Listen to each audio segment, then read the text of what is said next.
12-10 to the Bears on Monday Night Football. That was the first time Chicago won a game without scoring a touchdown in over 30 years. At the Ticket Update Desk, I'm Chris Villar. For more, go to 97.1 The Ticket and Odyssey.com.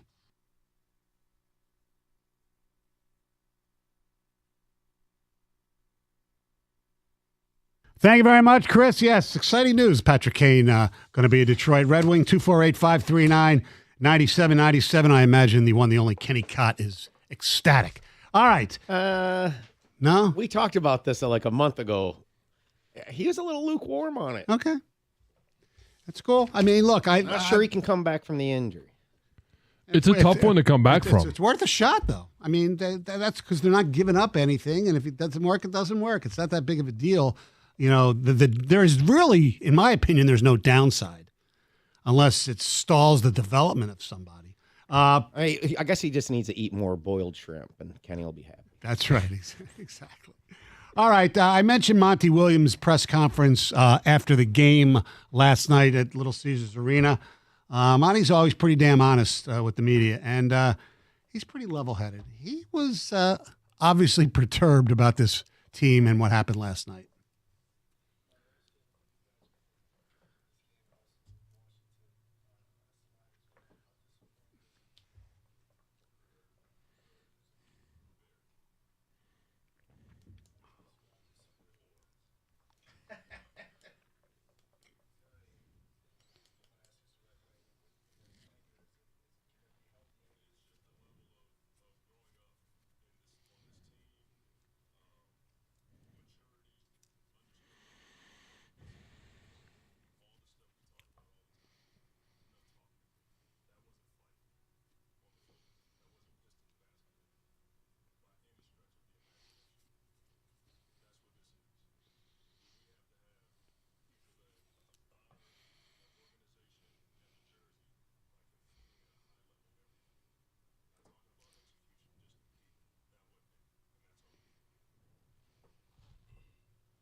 Yeah. Why won't anybody else ask a question? I don't know. You know what the sad thing is? That is Piston basketball. That's the problem. It's not Heritage Piston basketball. No, but it's what Piston it is basketball it has turned to. It is. And so my question is, all right, you got all these young guys. Right. And let's just go with that comparison with the Wings and the Pistons. Right. By the way, when you say young, do you realize that the Michigan State basketball starting lineup is older than the Pistons? It's not surprising. No. I mean, obviously, that's kind of an Izzo thing as well. But who is the Pistons' Petrie? Who is the Pistons' DeBrincat? Who is the Pistons' now Patrick Kane? Guys that you bring in, you've got a good young core.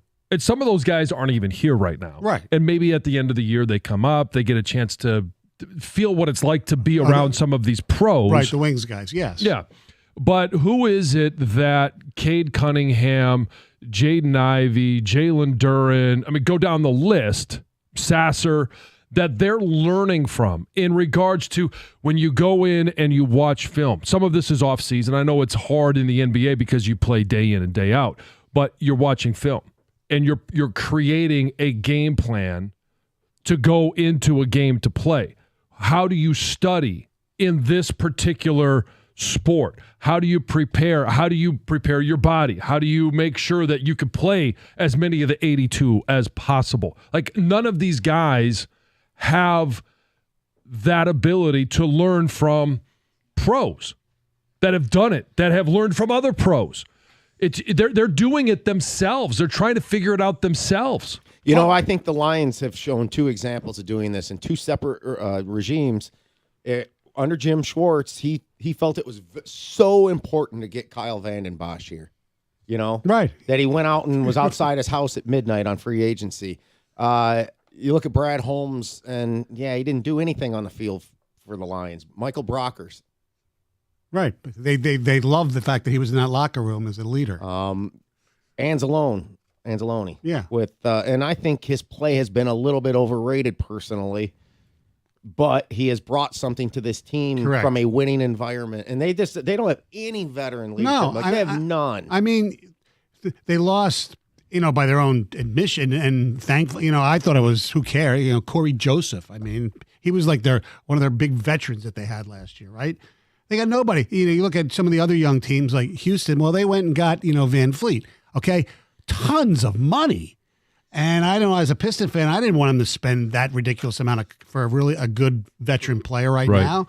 But yeah, their veteran guys are still young. Like Bagley's been in the league 4 or 5 years. He's developed into a really good bench player. Yeah, that's it. You know what this franchise is becoming? They're becoming the new Sacramento Kings. Yeah, the Kings were in oblivion for probably 18 years or so from the end of the Weber. And they got De'Aaron Fox and everything turned around. Right. But they've also went and got a guy like Sabonis, who you could just see in college. I could see it, that this guy's he has a game. And it may not be like a star, but when you can't get a superstar, this is how you have to do it. I mean, they gave up a superstar to get him. They gave up Halliburton, which, whatever. But they're winning. That to me is part of the Pistons' problem. It all started with that draft. Yeah. When they took Killian Hayes instead of Halliburton. All right, let's get some tickets. Let me just ask quick. I asked you guys in the update, I said, is it just veteran leadership? Or is there anything else that it could be? And I bring this up, and just to throw it out there, I was listening to Pistons Weekly last week for a little bit with Pat. And he had a caller who called in and said that he didn't think Monty Williams was the right kind of coach for this kind of team. Is there anything to that? Because let's face it, this is exactly like last year. He has 2 wins. They had 2 wins since February 10th to close the season. Right. I mean, they're going to go a whole month without winning a game. For the most part, they have played much better defense than they did last year, for the most part. It's fading. And turnovers are a huge part of it. And part of that is because their draft choice is a tremendous defensive player. He's going to be a star. He could end up being a better player than Cade Cunningham, which is incredible to me. But here, to my point earlier about having those veteran guys, when I went into the NFL, they also had guys like Andy Heck, who had been in the NFL for a decade, now the offensive line coach at Kansas City. I learned from him how to watch film, how to take care of my buddy, Keith Sims, who was a Miami Dolphin for a long time. He was a part of that offensive line. Marco Coleman, who you surprised me with, it was the D-line coach at Michigan State. He was a part of the D-line. You learn how to be a pro from guys that have done it before, because they learned from guys that had done it before. Now you're hoping to do it a little bit better. Right. But add to that depth of knowledge they're providing you, that experience that they provided you. I mean, earlier in the season, we sat there. Look, the other thing they need is people who can shoot threes, okay, and floor spacing. And look, Bogdanovich, whenever he comes back, that's going to be great. But you know what? You want to flip him at the deadline anyway, okay? And Bogdanovich is not Steph Curry. He's not a great 3-point shooter. He's good, okay? But that's not the main problem with this team. But at one point, they had all the 3 of their best outside shooters. Burks, him, and Joe Harris, who gets hurt every year on that team. I mean, some of the moves that they made. Sadiq Bey, okay? I had no problem with it. They might not want to have extended him like they did Stewart. So you keep him this year. They took a flyer on Wiseman. That's not working. All right, here's some ticket texts. Hate to break it to you, but they already lost this generation. Okay?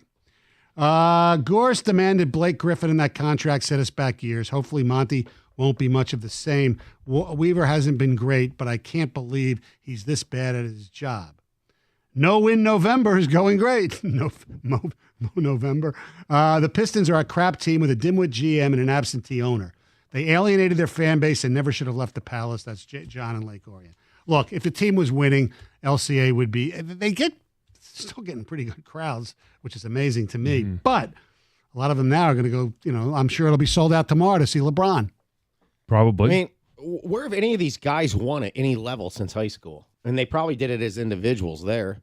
I mean, Cade threw the team on his back and took them to the tournament, but they failed in the tournament. Yes. Jaden Ivey failed in the tournament. Jalen Duren, they didn't do anything. Where's any winning identity culture in them? Bagley went to Duke. I don't know how far he went. This college basketball is at a different place than when you were playing college sports. Right. And college football is a lot different.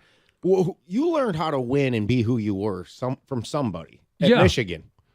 Yeah. We learned from obviously Lloyd Carr but you learn from the experience of those that have come before. And maybe they, at that time, right, 8-4, right, we learned how not to do it. So you got to try something else. You got to try something different.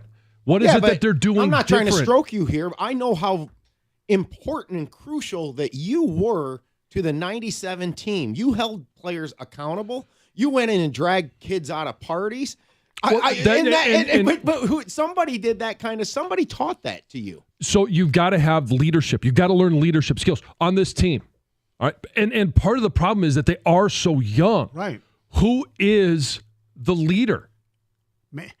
Maybe if they get stuff from their assistant coaches. You're not going to get it from a head coach in the NBA because of the way the players rule this league. That's why I said an assistant, somebody like who played in the league, like Jarrett Jack. I don't know. That's a great question because they are devoid of any leadership. Well, if you're ignorant and don't know how to do something, it is a little bit of an excuse. If nobody's ever showed you how to do something, correct, or taught you that, and I just don't know in the NBA culture if it can come from the head coach. And I think that's why he said a few weeks ago, being young is no longer an excuse. But it's got to be player driven. There's no question. That was always my knock on the Lions. Was you've got to have player driven leadership. Alex Anzalone is one of those guys, whether you like him or not, has provided that defensively. You've got other guys that are stepping up, and then on offense. And you can love, you can hate, you can be on the fence with Jared Goff, but he's provided leadership. Mm-hmm. All right, 248-539-9797 open lines. The Pistons malaise and the Red Wings good days because they got Patrick Kane. Your thoughts, 97-1 the ticket. Hey, I'm a big fan of my friends at Straith Orthopedics because they're the experts at affordable, minimally invasive hip and knee treatment. The doctors at Straith are highly trained in recovery techniques for the hip and knee, non-surgical and surgical treatments such as long-lasting injections for joint pain and rapid recovery hip and knee joint replacement. Straith Orthopedics is the best of the best, and they can get you on the road to living a life free from pain. But the best news is you don't have to just take my word for it. Straith Orthopedics has tons of glowing reviews from current and former patients. Here's one from Dan as an example. He visited Straith Orthopedics just a few months ago for a hip replacement. Now he has zero pain, increased flexibility, and his back and knee pain also vanished. Dan says the care he received was off the charts, and he'll recommend Straith Orthopedics to everyone. So we're going to ask you the question, what are you waiting for? Take it from Dan, myself, and so many others. If you're suffering from joint pain, don't delay. You deserve to live a pain-free life. Consult the experts today and get back to your old life, going for walks, playing golf, pain-free. Call Straith Orthopedics at 855-STRAIGHT. Straith Orthopedics is committed to you.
All right, 248-539-9797. Tons of ticket text, both on the Wings acquisition of Patrick Kane and on the malaise with the other tenant at Little Caesars Arena, the Detroit Pistons. Good morning, guys. Mike from St. Clair Shores. Great move by the Red Wings. This is only going to make the forward lines even more deep, as most of the Red Wing fans that are crying right now have no idea that Larkin and Kane have played together on multiple World Championship teams, not to mention the connection with DeBrincat. Again, trust Yzerman. It's a win-win situation unless the guy's a complete problem in the locker room, which is doubtful. Gives us a huge piece to trade if we want, but I think we are past that also. If he gets hurt, it does not count against the cap, which is great. This is also the start of big-name free agents taking a look at the trade again. All right. Patrick Kane is one of my favorite players of all time and is 2 years removed from scoring 92 points on a bad Blackhawks team. So excited for Kaner. Yeah, that was, 2021? Yeah. Let's go to Anders in Ann Arbor. You're a 97 on the ticket. Hey, yeah, I was wanting to speak on the Patty Kane subject. I completely agree with that original texter when he said that, Larkin and him have played together. I think that's going to have some good chemistry. And I'm really trying to get past my bias because I grew up as a Wings fan. I foam at the mouth over the Blackhawks rivalry. I got family who are Blackhawks fans. So to see Patty Kane on the lineup is interesting. Well, but I also are you old enough to remember that you accepted Chelios, right? We accepted Chelios. Yeah, I do remember that, of course. But I think the thing that I'm worried about most is that watching the Wings, they've definitely gotten over that first period issue where they weren't scoring as much as they should have been. But I feel like when it comes down to it, and they're either tied up or they're down in the third, they just don't really body the team as much as they really should be. Like you see the Boston Bruins, they're up in the faces of the players, yeah. like I want to say at least 2-3 minutes out of each line, and I don't know. It just seems like they need somebody bigger to kind of scare the team more than they do, because Cedar's a little young and he's just not doing that yet. I get that. I mean, you have guys like Rasmussen and they got Costin from Edmonton, and he's pretty physical. But yes, that's a valid point. All right, here's some ticket text on the Pistons. I'm a diehard Pistons fan, and I'm close to hanging it up after 40 years, the last 20 of which have been painful. Troy Weaver and Monty Williams have both been massive disappointments. It's such a poorly constructed roster for the modern NBA. What's sad is they have 4 promising young players in Cade, Ivy, Asar, and Duran, but they have a delusional belief in 2 others, Killian and Stewart. Weaver's off seasons have been complete pathetic failures, not apathetic. He's made zero effort to put effective floor spacing veteran players with these young guys, and I now worry that their promise will be wasted if Troy doesn't take a swing at fixing this roster by the new year. He's got to go. That's from Brent in Traverse City. I wouldn't think he would be fired because he just signed an extension, but, it's not my money. Gorge can do what he wants. I get it. The spacing is bad. They don't have great outside shooting. I mean, look, Bogdanovich would help, but he's not the magic elixir. The whole NBA is not sitting there, oh, my God, the Pistons are going to be good when Bogdanovich gets there. Come on. Remember when there was a report over the summer that Weaver preferred Kevin Ollie as a coach? Maybe he was right, and Gores needs to stop meddling and demanding big names. Interesting. If you had that, then again, though, I don't think Monty Williams is available, so. If you had the leaders, then leadership would be player-driven, but they don't. So they must listen to their coach, and it's obvious that they haven't been doing that. I'm going to suggest there's something wrong with this generation of basketball players or athletes in general. I mean, they feel the world owes them a living. They are now in the NBA, and everything is all roses and rainbows, but they're not working their butts off to become better players. I would disagree with that. They all we've heard in the offseason, especially Cade, worked extremely hard. He was great playing with the national team in Vegas. So I don't buy that at all. Can I ask you, John, 21, 22 years old, are you capable of becoming a leader if you've never been led? Yeah, you can. Yeah, sometimes. I mean, there are leadership qualities that I believe that certain people are just born with. Some people come out of the womb and it's part of their personality. And those can be accentuated. Now, there are other individuals who can lead by example, by what they do. But in terms of being a leader of a team, they can lead in their own way, but it's not natural to them. They don't have that in their personality. And it doesn't make them any less. It just, the Pistons right now need someone who can lead from a player's perspective. And I don't think they have it. They need this might be way too over the top. They need their like Draymond. They need Marcus Smart, somebody like that, a veteran player who can accentuate and bring out and make some of the players. Here's where it is: a young player, you come into the NBA or you come into an organization and you can be a little timid. Like I haven't done enough to be able to say certain things, and I believe, knowing what we know about Cade Cunningham, is he seems like a respectful individual, and he respects the game. And I think he's got to get to a point where he feels okay calling out his teammates.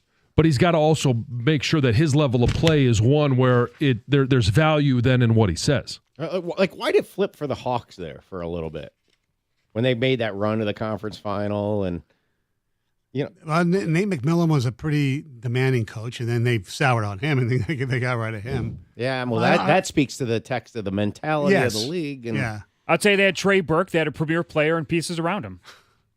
Trey Young. Trey Young. What did I say? Trey Burke. He would have helped too. Yes. All right. The National Football League, the Pro Football Hall of Fame, has cut down their Hall of Fame list to 24, the nominees. And unfortunately, TJ Lang is not one of the 24.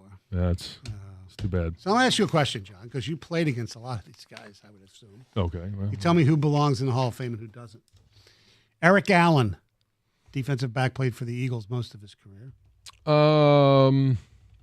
There's only 2 first-timers. No. By the way. Jared Allen. Yeah. Willie Anderson. Yes. Tiki Barber. No. Anquan Bolden.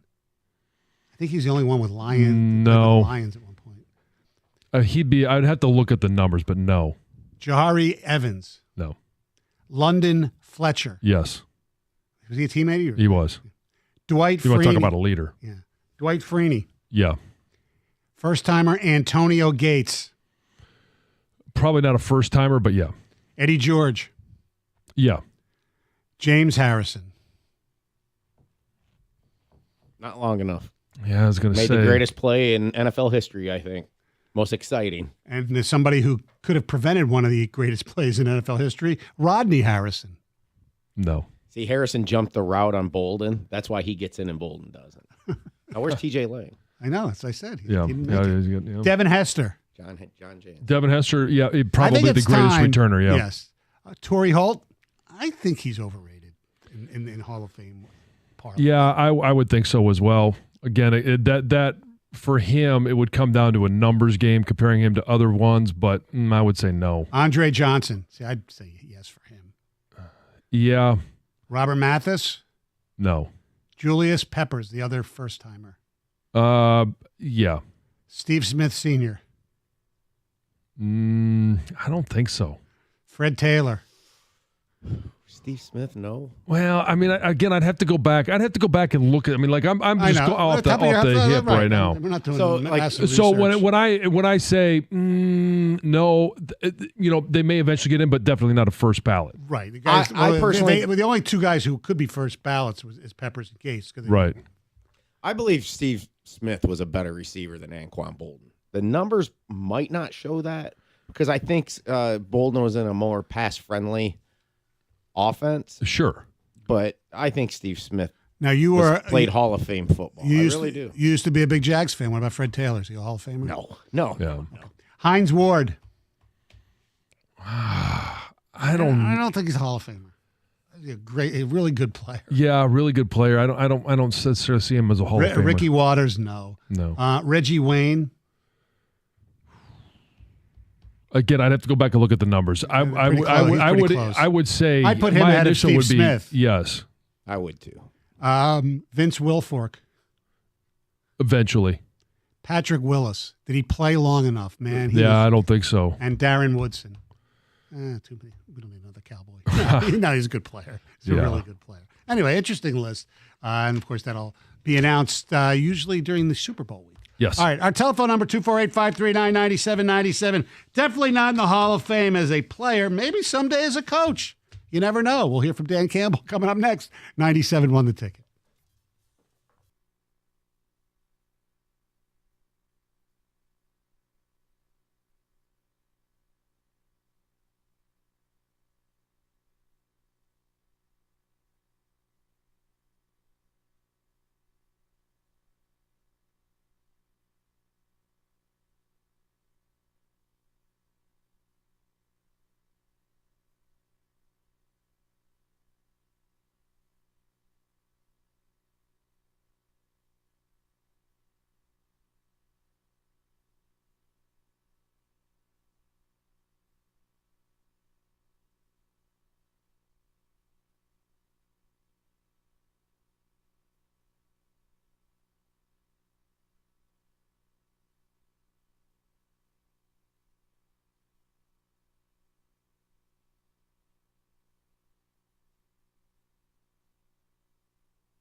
248-539-9797.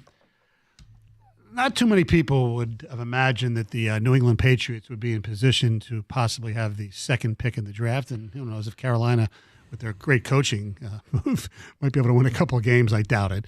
To get the number, Chicago would have the number 1 pick. But Patriots are it's unbelievable how bad they are. I mean, they missed a chip shot field goal to tie the game on Sunday. Mac Jones looks awful.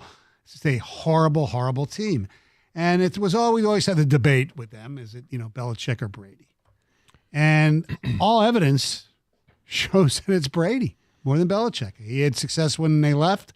He won a Super Bowl in Tampa, and things have gone completely down the you-know-what with the Patriots. Yesterday on Get Up, Rex Ryan, who, of course, coached against Bill Belichick for both Buffalo and the New York Jets at one point, had this to say about Mr. Belichick and the Patriots.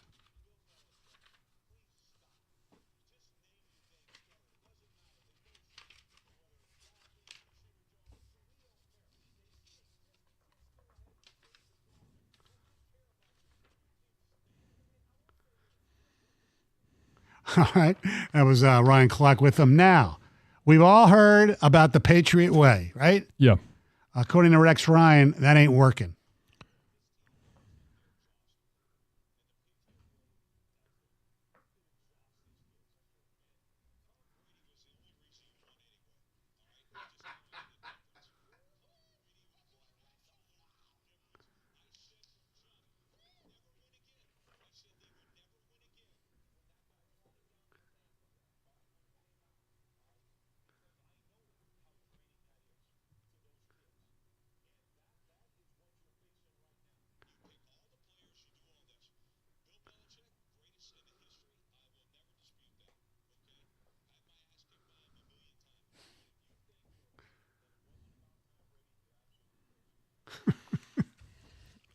I mean, you look at any great coach, who's had a success. Mm-hmm. It comes down that you got to have a great quarterback. Right. Or at least a really good quarterback. Yeah. And since Belichick and Brady have split, he has not had a quarterback. True. I mean, who's he had since then? I mean, and Mac Jones, no. I mean, it's not been him. It's obviously not Bailey Zappi. Who was the other quarterback? I'm just absolutely drawing a blank. Old busted Cam Newton. Yeah. Oh, right. Cam Newton. Yeah. He just hasn't had a quarterback. And you look around the league. If you don't have a quarterback, right, you're going to be fired in 11 games. Who is there a legendary coach that has won consistently without a Hall of Fame quarterback? The only one I can think of off the top of my head is your old coach, Joe Gibbs. Yeah. Theismann, Rippon, and Doug Williams. Well, that's the ultimate argument here is if you truly believe you have to have a great quarterback. You have to have a really good quarterback. Doug Williams was a good quarterback that year. Rippon was MVP for 1 year, and he was terrible the rest of his career. Yeah. Joe Theismann, none of his quarterbacks did anything anywhere else, and they were all journeymen.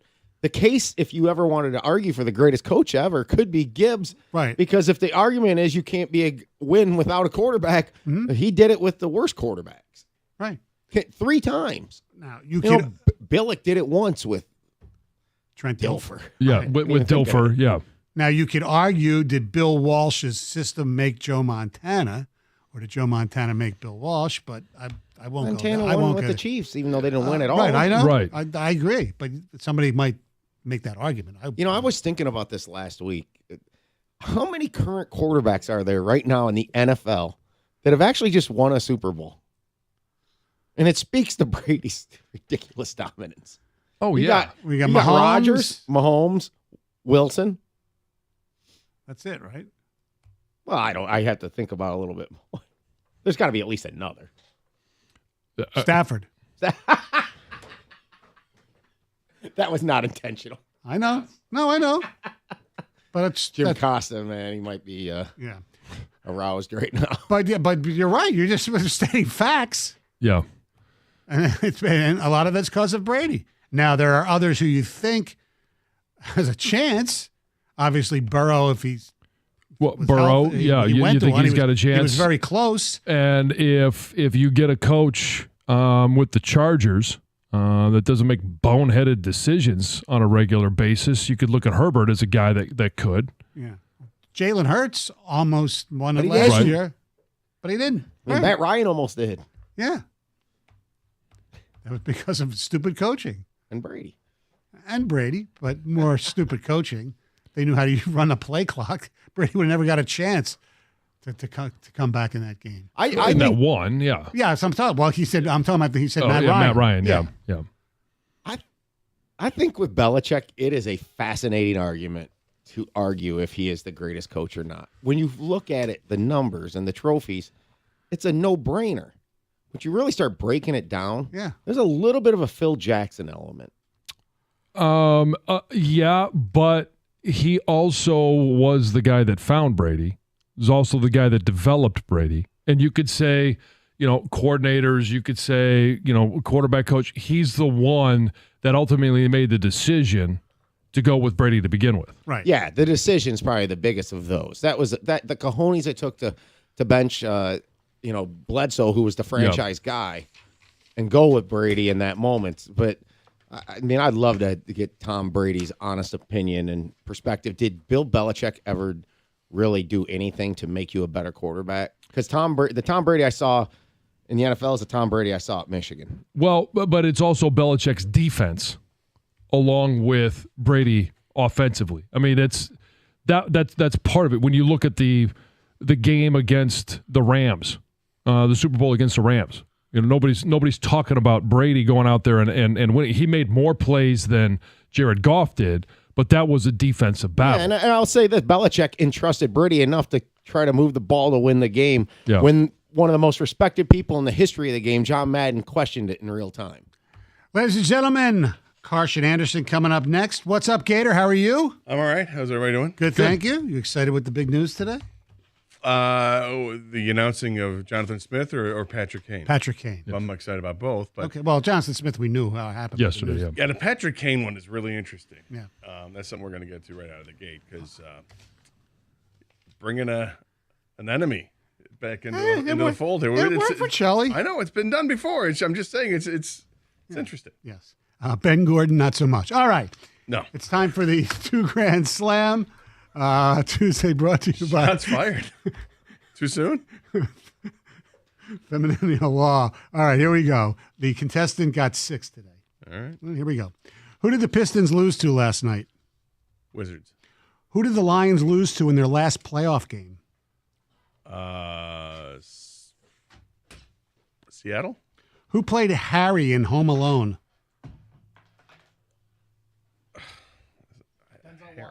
Stop it. Pass. I'll get to it. Stephanie Mead is a meteorologist for this local television Fox station. Who won the American League Cy Young Award this past season?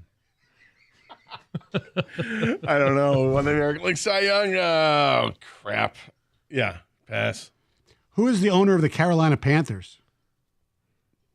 God, something with a T. I forget it. I don't know. I'm not going to get it. Uncle T. Uncle T.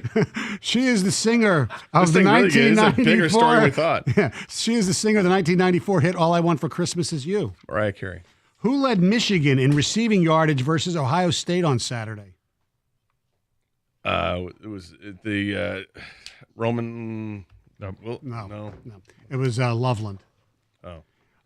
David Tepper is the owner of the Carolina Panthers. I did horribly, Doug. Garrett Cole won the Cy Young Award. Garrett Cole. And Joe Pesci played Harry in Home Alone. I didn't remember who was who in the. I wasn't. To be honest, I hate the movie Home Alone.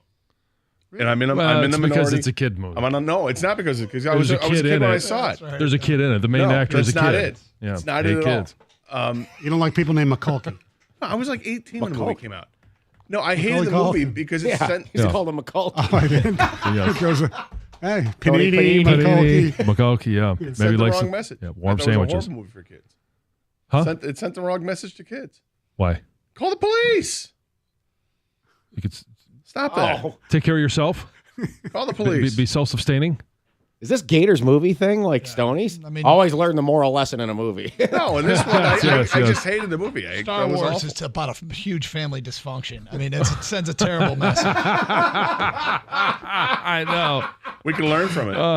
We can learn a lot from Star Wars. brothers, dads. Patrick Kane and what else today? Jared Goff, 10:30. All right. 97 won the ticket.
All right.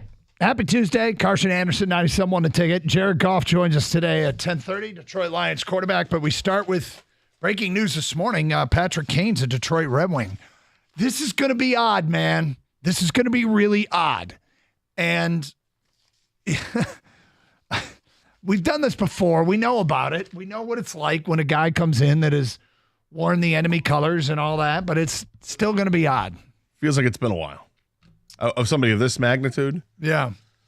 Although I don't want to build it up too much because it's not like Patrick Kane's 30 years old. No, it's not. And he's coming off a serious injury that some might have considered to be career-ending, but he wanted to extend the career. He had a procedure done on his hip where they basically shave the bones so that they can fit better.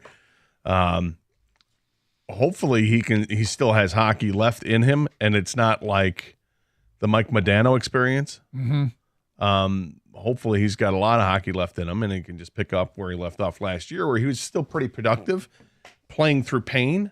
If he's pain-free and he's healthy, hey, sky's the limit, right? Is he immediately get paired up with DeBrincat? I think probably it's a safe bet. Yeah. I don't know when he's going to. Just so people know they were together. In Chicago. Wildly successful in Chicago. Yep. Wildly successful in Chicago. So I have no idea how long it would take for him to get acclimated to his new teammates and all that. Hey, if they sign him today, does that mean that he plays Thursday night against the Rangers? Probably not. But how long will it take before he enters the lineup? We'll see. But it's one of these you kick the tires thing, and the Red Wings can afford to do it because they have the cap space to do so. Mm-hmm. And it's a guy that isn't. Is a year removed from having a 57-point season with between the Blackhawks and the Rangers last year, and clearly knows how to play the game. And if he's reunited with a former teammate where he had great success, then there's a lot going for it. Of course, the big question is, are you healthy? Yep. I mean, what assurances do we have that he is healthy? Would they even be involved here if they didn't have a degree of confidence that he was healthy? I can't imagine, but at the same time, I mean, it's not like we had all these video highlights of Patrick Kane working out, and there was like one video that came out back in the end of September. What good did that do Jeffrey Akuta, excuse me, with all the video highlights? I don't know. I'm just saying that I would have liked to have seen, as a fan, I would have liked to have seen more reports. And this was pretty quiet. This is a clandestine effort over the last couple of months. I mean, people had ideas of what teams he was interested in. There were reports of that. But what you didn't hear were, oh, he looks great. He looks outstanding. You didn't have a whole lot of that. So that's the part that's a little scary. It's weird, right? Because there's no way they sign the guy if they think this is a huge risk, right? They're not going to invest a lot of money, and they're not going to do it without some assurances that he can play. Am I wrong? No, I don't think you're wrong at all. Look, here's the thing. Do you trust Steve Yzerman? Yeah. I do. So but it's like it's kind of like Brad Holmes. I don't expect him to bat 1,000. No, but I mean, this is a pretty big deal. I mean, I don't think Patrick Kane's coming here on a 2-year, $3 million deal. I think they're going to have to spend some money. So, how much do you? Because I'm thinking 2 years, $3 million. Yeah, I wouldn't think that. I mean, the 1 year is going to be prorated here, obviously. Mm-hmm. But if they're saying it's a 2-year deal, but nobody's throwing money at it, I think it would be much more than that. But I could be wrong. I could be like way off on this. Yeah, but maybe the one it's heavily incentive laden. I don't know. The one thing you guys probably both agree on is this has got to be some kind of injury insurances for the Red Wings on this. I can't imagine them overextending themselves and exposing themselves to. Yeah. So as long as that's involved in the contract, I'm cool with it. Yeah, I'm excited to see what happens because he could play last year and he was playing through the pain. He had a procedure. I'm guessing that he's probably pretty close to pain-free because he doesn't need this. He doesn't have to come back. He don't need the money. No, he's a Hall of Fame player. He can go ahead and he just finished an $84 million contract. Right. I think he should be financially set. He's not doing it necessarily just for the money. I mean, he's got some competitiveness left, and so if he's ready to go, great. I don't know what to really expect. I'm dying to hear what people say. Hey, Patrick Kane was at practice. Let's hear from Ken Cal. What did Kenny see from him at practice, or what the beat writers see from him at practice? Does he look good? Does he look fluid?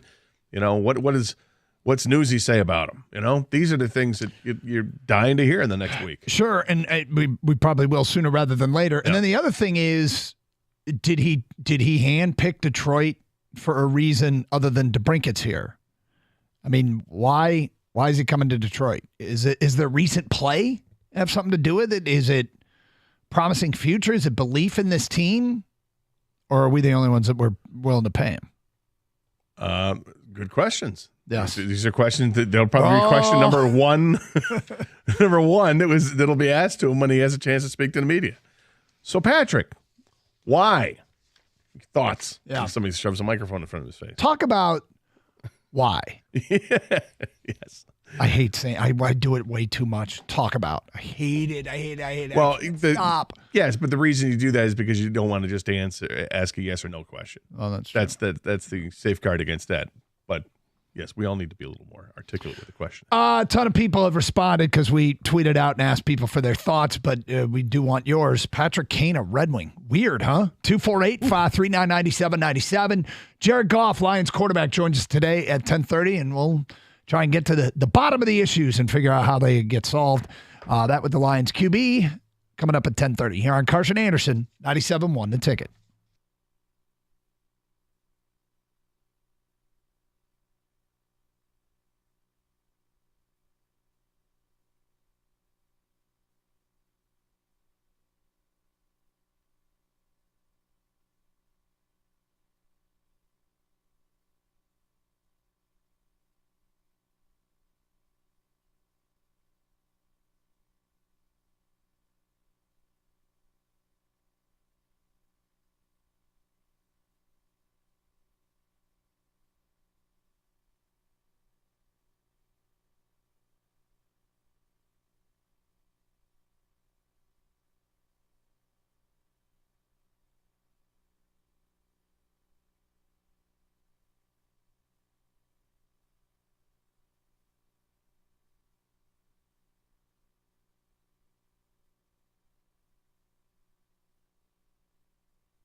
Reacting to the news this morning that the Detroit Red Wings are bringing in Patrick Kane.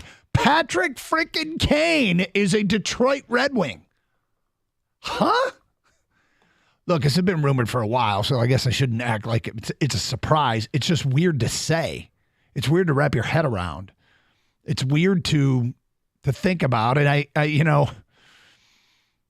all he's got to do is come in and produce, and people will love him. Yeah, that's all. Yep. And 35 years old. Just turned 35. Shaved hip surgery thingy that he had. Thingy. Doesn't sound ideal in terms of what we can't expect is for him to be what he was, right? That doesn't mean he can't help this team, though. No, I think he can definitely. Well, again, everything hinges on, is he healthy? Yeah. Which I assume I'm going to have to assume that he is, because they signed him. So let's just go on that assumption. I'm no longer going to play the game. Well, if this, no. Let's say he's healthy, because we have to. Sure. Yeah, he's got a lot to give. Okay, not completely healthy last year. 57 points in 73 games. The prior year was 92 points in 78 games at the age of 33. You know, this guy's been a point a game player and plus that throughout his career. He's had a couple of outstanding seasons of 100-point seasons, but he's just been steady. He's always been steady. And it was, Taves and Kane for years. Those were the guys. And then DeBrincat comes up, and he and DeBrincat have this great chemistry. And he's one of these just great players. He's always been a playmaker. And in addition to being a goal scorer, I'm expecting big things from him. And I think this is going to help out the Red Wings tremendously when you add another offensive-minded player with this kind of pedigree. Now, I'm not expecting the Patrick Kane from, 2015-16 when he had 106 points. I'm not expecting that. But I would expect a guy that's going to be, 60, 70 points per season? We're at a point, too, where it feels like a full-on shift of focus. When the beginning of the Yzerman era was pipeline, draft, talent, supply, draft, pipeline. Like, it was just all about drafting, and it didn't feel like we were going to see teams that were going to be competitive in the men's league, but we were hoping that help was on the way. Help hasn't really, I would say, arrived yet, but he has shifted gears and now is loading up on veterans.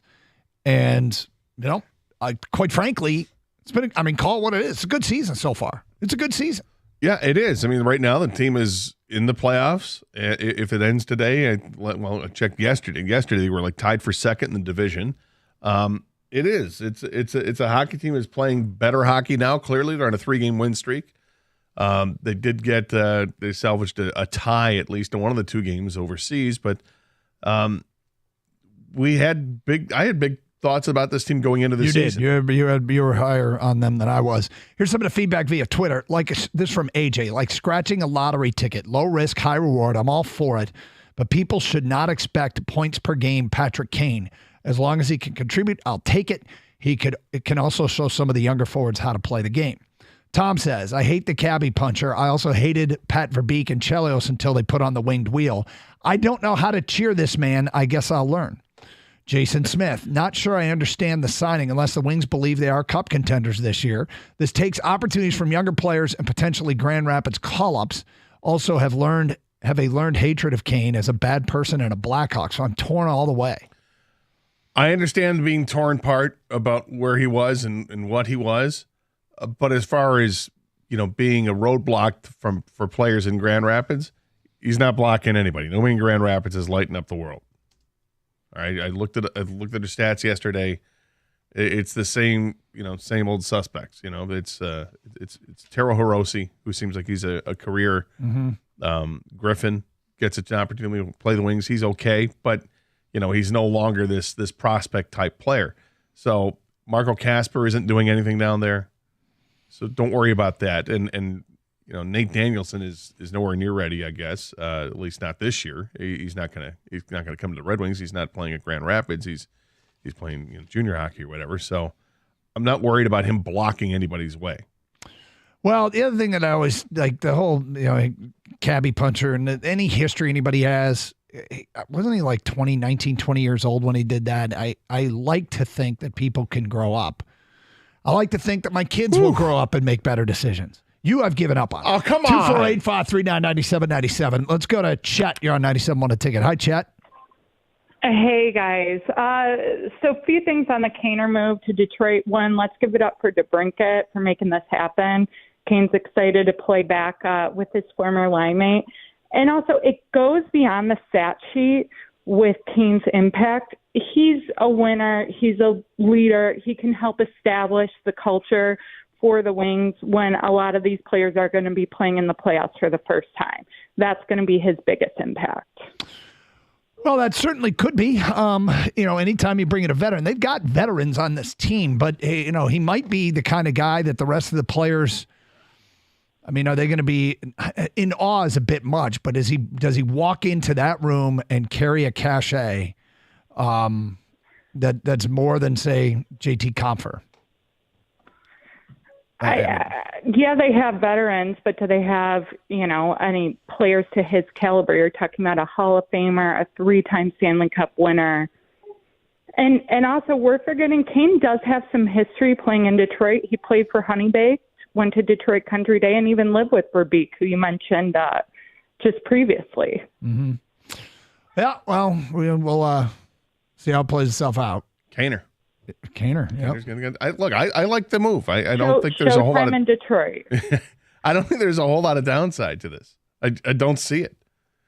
Yeah. Yzerman's not going to sign him to a contract that's going to be prohibitive to the Red Wings, and I can't imagine it. If he's signing a guy to a contract, he's expecting them to contribute, and this is a guy who's got a monster pedigree. Like I said, he's a future Hall of Famer. Oh, he's definitely a Hall of Famer. Yeah. And don't you guys think also that the fact that Patrick Kane had a choice and he chose the Red Wings, what does that mean? Does that mean because this guy's already have Stanley Cups, he's got the money like you mentioned. What else is he playing for? It's not just DeBrincat. I think it's the fact that he thinks that this team can do something this year, right? One would think. Like unless this is literally the only actual offer he had. Well, God, not that. The rumor was that it was Detroit and Florida. Florida is ahead of the Red Wings in the standings because I believe they won last night. So they're right behind the Bruins. Red Wings are third in the division. I think the other team that was mentioned was Buffalo, but Buffalo's not. They're only a few points back. It's still early in the season, but he had a choice, and then I do think it matters, and it should give us reason to smile about this. A little wry smile, like, ooh, Captain just did something that's interesting. Added a real strong player to this team. Let's see some more offensive output here. David in SL writes via Twitter, not a fan of Kane, not a fan of the Blackhawks. That being said, I felt exactly the same way when Chelios donned the winged wheels, so maybe things will work out just fine. He was very good with the Rangers. If he's that version of Kane, it's a good pickup. Yeah, had 6 points in 7 playoff games with the Rangers. Yeah. Jason says, not sure I understand the signing unless the Wings believe they're cup contenders this year. Oh, sorry. I already read that one. My bad. Chelios worked out. Kane and DeBrincat must be great buddies. That's from G Money. I think they are.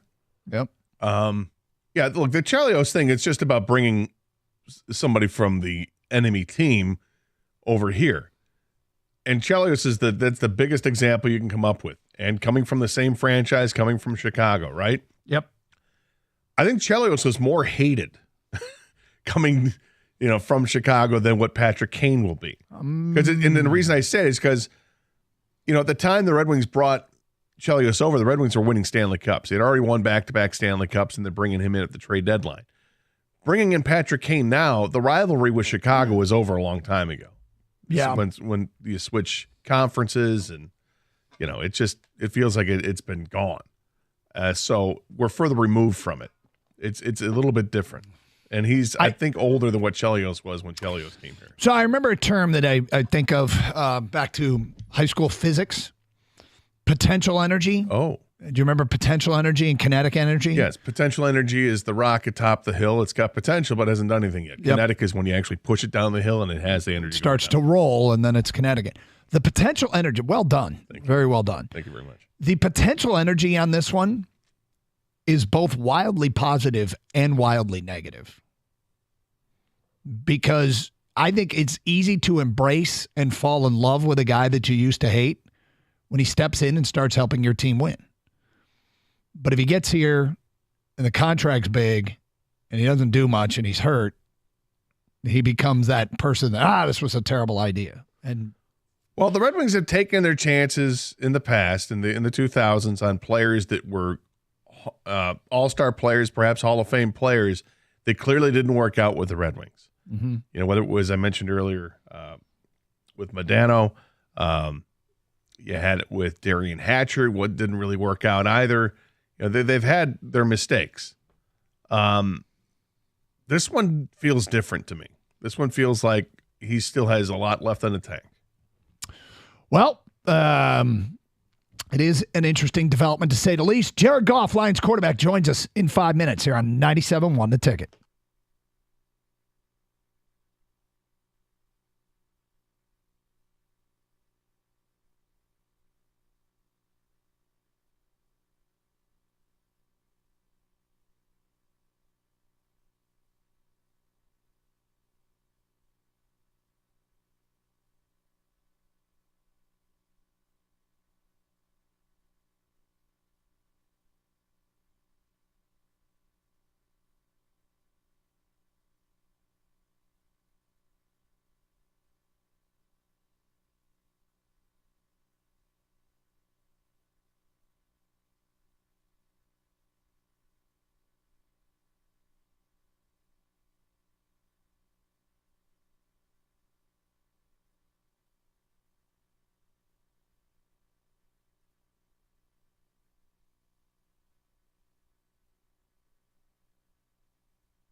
We'll circle back to the Red Wing stuff a little bit later on. If you want to get into it, Patrick Kane is a Detroit Red Wing. Also, I mean, Kenta Maeda is a Detroit Tiger. Who's true. Old. Isn't he also 35 coming off injury? I think he is. It's the other hip, guys. His was a Tommy John and a tricep injury. But a starting pitcher who, actually, when he's healthy, could be pretty good. Bit of a calculated risk. But I trust the Harris plan. Do you? Try to do the Isaac plan, but do the Harris plan? I was trying to figuring out where the similarities, I guess, stop at 35 and hurt. Okay. All right. There's no... That's all I got. 35 and hurt. You in? We're in. All right. I made an attempt. Who's got a plan? Swing and a miss. Swing and a miss on the attempt. It's okay. But anyway, I mean, look, that could work out too. It can. I mean, the interesting Kenta Maeda, I don't know if I have high expectations or not. Does he effectively just replace Rodriguez in the rotation? Well, yeah, and you need more than this. Of course. Yeah, but I look at a guy like this and go, boy, if he's really like healthy and good, he's really maybe a decent third or fourth starter. That would be nice. But maybe he can be better than that. So anyway, Lions back in action coming up on Sunday as they travel to New Orleans to take on the Saints, coming off the loss. Let's bring in the quarterback, Jared Goff.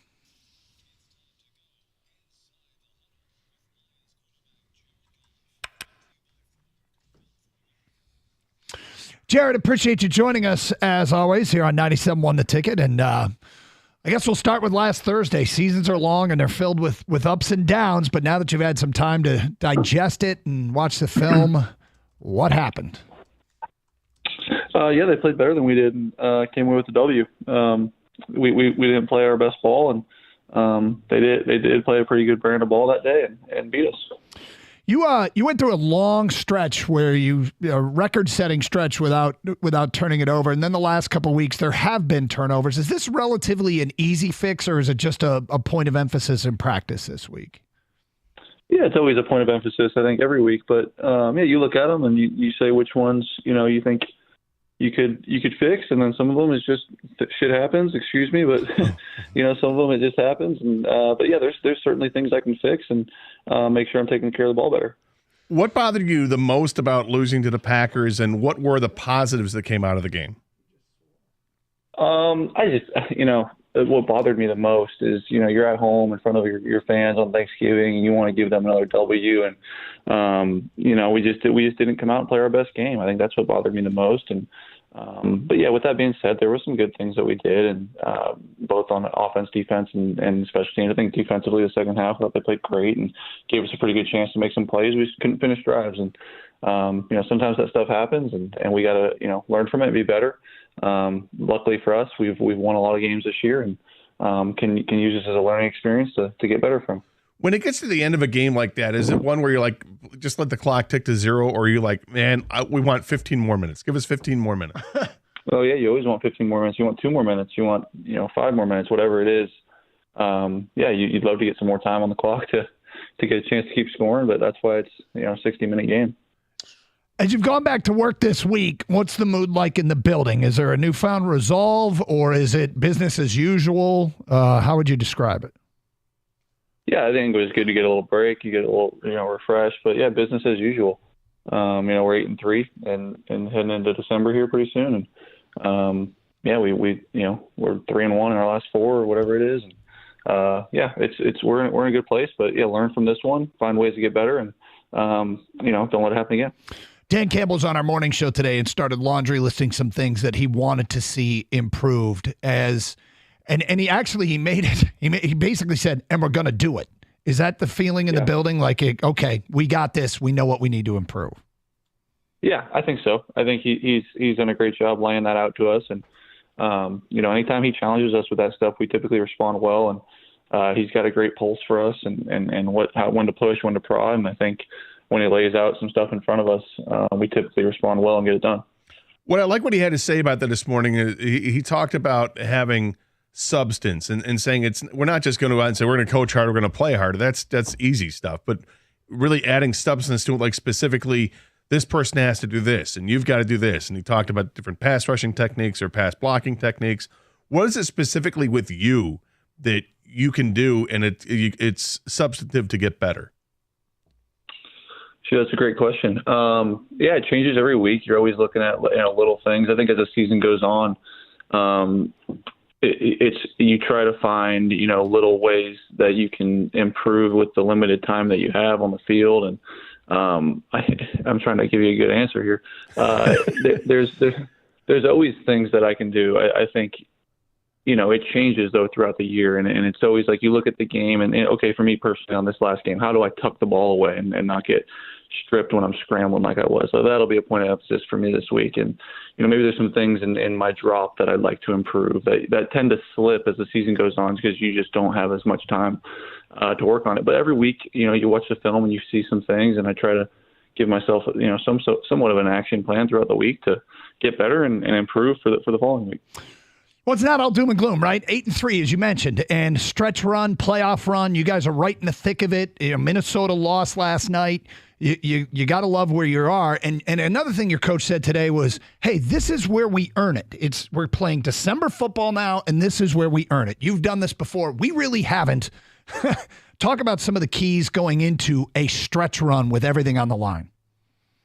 Yeah, this is it. This is the home stretch. We got 6 left. Starts with New Orleans, and we got to focus on that one. We got to be present and make sure we're ready to go for this game. And but yeah, this is the final push for us. And yeah, it's not doom and gloom at all. I think we don't ride the roller coaster that the outside world tends to ride. And we know where we're at. We know what we have in front of us, and are excited to go to New Orleans and play well. I suspect you haven't looked at this, and I suspect you probably even aren't going to want to answer this question. But I was looking at the possible playoff matchups, which is way down the road. But it feels like the way this thing is shaping up, almost virtually everyone you might play in the playoffs would be a rematch. I mean, Atlanta's right there, Dallas, Seattle, Minnesota, Green Bay, New Orleans, Tampa. It could be any of these teams. Does that mean anything that you are testing yourself against potential playoff opponents? No, we don't look at that. And, it's a long ways away. We're focused on New Orleans, and what is to come will come, whether we plan it or not. You played the Saints in your career. Have you ever? I couldn't find out if you'd played at New Orleans. I'm assuming you have. What's that experience like to play at the Superdome? Yeah, I played there for the NFC Championship, 2018. It was the loudest game I've ever experienced, and Dan was there, and Anzalone was there, and we talk about it sometimes, how loud that was, and loudest game I've ever been a part of, and always loud there, always fun, always a good atmosphere, and it'll be fun. How do you prepare for that? I know that sometimes people bring the speakers and you jam music or crowd noise. How has Dan Campbell approached it with you guys in getting ready for a loud atmosphere? Yeah, we always bring the speakers out for road games, and so it's the same every week. I'm sure it'll be the same this week, and it's always loud. We always go like super loud, even if it's not gonna be. Or it just get your reps in that noise, and so we'll have the speakers out and make sure it's loud enough for us to have a hard time hearing. Can you tell us about the Saints as a defense and the challenges that they're going to present for you guys on Sunday? Yeah, I think they've always been a stout group. I think even back to when AG was there, and all the way through the years. I know DA is now the head coach and obviously calling the defense in some ways, but they've always been good. They've always had a good scheme. They've always had good players. I think Cam Jordan's been kind of like the guy there for a long time. He's always disruptive. I think Demario Davis I got a lot of respect for in the middle, and they've always been good. They're good on every level, and they're always tough, and certainly tough at home. So it'll be a good challenge. Trade deadline, you guys acquired Donovan Peoples-Jones. He's played a little bit here and there. Tell us what you're seeing or what you've seen from him in practice as he gets more integrated into the offense. Yeah, he's learning. He's getting better. He's figuring out our ways of doing stuff, and he's doing a good job, man. He's gonna help us at some point here, and hopefully get him integrated more and more as the season goes. But yeah, he's doing a really good job and getting himself ready. And I think this is, like I said, as the season goes, I'm sure he'll get some more reps and be a bigger part of it. One of the things I really liked in the game against the Packers was watching Jamison Williams kind of drag across the field. When you had time, you hit him in stride. It was pretty great to see. Is that the clear evidence we're looking at to see that getting reps in practice is actually paying off? And is he just scratching the surface of what he can mean to this offense? Yeah, I think you're right on it. I think it's just scratching the surface, and he's coming along, and it's just reps. We've had quite a few reps now at this point, and I trust him. He's where he needs to be, and has done a good job catching the ball down the field. And I think that was a pretty confident way of catching the ball he had there, and it's been good to see. And I'm excited to see him continue to ascend in offense as well. He's a special player and has done a good job. We wanted to have a fun conversation about how your Thanksgiving was. I don't know if the football game kind of makes it tougher to have a good day, but how was your Thanksgiving?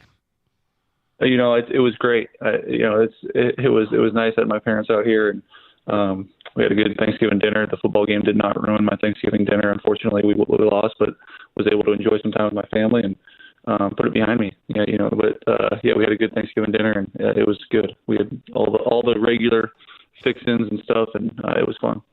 One thing we saw a lot over the weekend was your new TV commercial, and with the cool thing, obviously, you're promoting a charity, which is great. But you had your fiance and the dog Quincy with you.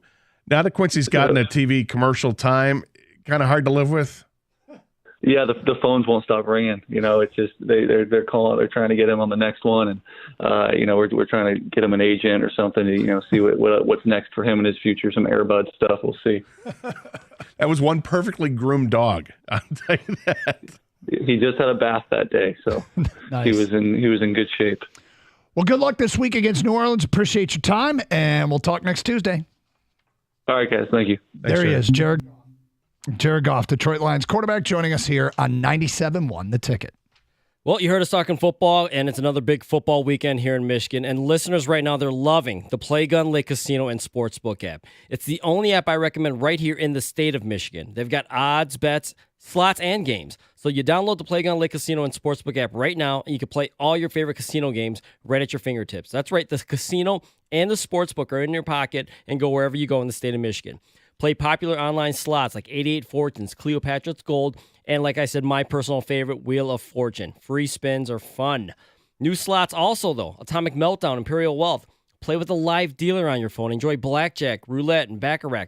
Check out Ultimate Texas Hold'em on the Play Gun Lake Casino and Sportsbook app. They got a great offer right now for new users. Download the Play Gun Lake app and get up to $1,000 casino bonus back if you're down in the first 24 hours. The Play Gun Lake Casino and Sportsbook app. It's your time to play. New users only. Casino bonus must be wagered. Terms and conditions apply. See website at playgunlake.com for details. You must be 21 and in Michigan. Gambling problem? Call 1-800-GAMBLER or Michigan Problem Gambling Helpline at 1-800-270-7117.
As usual, the Goff interview delivers. What a potty mouth. He was fired. He wanted to emphasize a point. So he also didn't shy away from the turnover stuff. No. And it's one of the reasons that, you sit down and you go, okay, we got to ask him about this. And, there's an element of crafting the question to get a healthy answer, like get him to answer. We're like, well, how do you make these things better? How do you make sure? And it's pretty simple, tuck it away. Although I did think it was really interesting. He said you get late in a season and some of the stuff that you emphasize all throughout because you practice all the time leading up to the season. Then the season starts and you don't hit like you used to, you don't practice like you used to. Things can get a little loose and you got to tighten them up. And, we'd like to hear that everything that went wrong last Thursday, and it was a failure on many levels, is all correctable. And so you want relatively easy solutions. Stuff that that can be addressed, stuff that that can be eliminated, stuff that can be corrected. And after hearing Dan Campbell this morning and Jared Goff today, am I foolish? Is it a fool's Aaron? gold? Yeah, I don't think it's an errand. I think it's fool's gold. Is it fool's gold to say I feel better? Because I do feel better. Well, I feel fine going into this week. This is one of those weeks. I think this is a game that they should win. So it's let's feel better about ourselves quickly and take care of business. And I do think that this is a team that I don't think it's just coach speak or player speak. I really don't think they're looking too far ahead. I think this team is pretty focused, and I'm glad that this team has some players on it that have playoff experience or the experience of playing in a Super Bowl, and the coaching staff has that experience too. That you can't get too far ahead of things. Aiden Hutchinson had a quote. I think it was yesterday after practice. They talked to him, I saw it in the paper this morning. I guess they didn't practice yesterday, but they talked to him about the playoffs and did the run at the end of last season. Did that kind of have the playoff feel to it? And is that the same kind of thing you're getting now? And he's like, I don't know, because he hasn't made the playoffs, right? So he can't rely on that and say, oh yeah, that kind of had the feel to it. He doesn't know. It was his rookie season, and I think that's a good thing. That you don't know, and you'll know when it's there. The players they'll talk about it and everything else. You bring up two interesting points. One is you say you can't get too far ahead of yourself. I got too far ahead of myself asking about playoff matchups because it's pretty remarkable as we go down the stretch run here. There's almost 100% chance. I mean, unless it's the Rams, they virtually have played everybody they could match up with. No, I agree. And I think it's weird. I think it's a great question to ask like 3 weeks from now. Yeah, well, no, I feel like you put that one in a bucket and you're like, I got to get this one out. I will. But I mean, it's almost it's a remarkable locked thing to look up at. That unless the Lions get, I don't even know if they get to the number 1 seed, it will not be the case. We're in the 3 seed spot, and by a healthy margin. Okay. Well, that's not true. Dallas is right there. Atlanta is the last division winner. I shouldn't say that. But we're in a 3 seed spot, okay? And the teams that the Lions could play, the pool of teams is 7 deep, and 6 of them they will have either already played or will have already played, which maybe that's not unusual, but I keep going back to, and then that brings me to the second one of your points that you said with Aiden Hutchinson about, does this feel like, and he said, I don't know. I don't know how to act. Right. Well, Ken keeps saying it. I agree. It's going back to Ricky Bobby. Yep. What do we do with our hands? We don't know. It's been so long since this team was a good team getting into the playoff round. It's not like last time the Lions were in the playoffs when they played the Saints. Was it a good Lions team? Or was it just, hey, we got extra playoff teams and this is a wild card team that's there. So, great question. Yes, it was a good Lions team, but it didn't feel like this. No. Like, I felt like, that was a Lions team that wasn't the best in their division. That was a Lions team where you were always hoping that somebody in the other team would get hurt. Not really, but kind of. That you were hoping that somebody in the other team would get hurt because on the field on a Sunday, the Lions couldn't line up and win games. Now it feels like the Lions can line up and win games, and they have lined up and won games against some quality opponents. And they've also had some stinkers mixed in here and there. But that's life in the NFL. And that's what I think we as a football community are struggling with dealing with is they looked collectively on all levels really bad on Thursday. And what we're accustomed to is panicking. We're not accustomed to that's the ups and downs of even good teams in the NFL. I don't think fans in Kansas City panic when they don't play well. And guess what their record is? 8-3. Right. And they are 2-4 in their last 4. The Lions are 2-2, in their last 4. The Lions are 3-1. Right, but like you point out, that fan base has experienced the highest of the highs. They've won Super Bowls, and they know what they're doing, and they can relax when the Chiefs lose the opening game of the season to the Detroit Lions. Their fans are whatever. We're fine. We were playing without two of our best players. We'll be all right during the season. Then they lose to the Denver Broncos.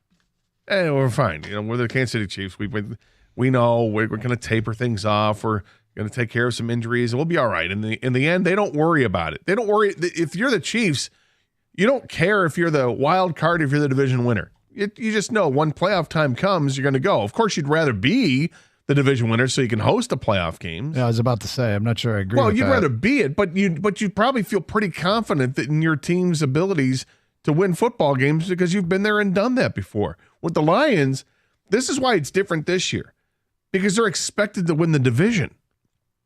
We haven't had that expectation since the 90s that they're going to win the division.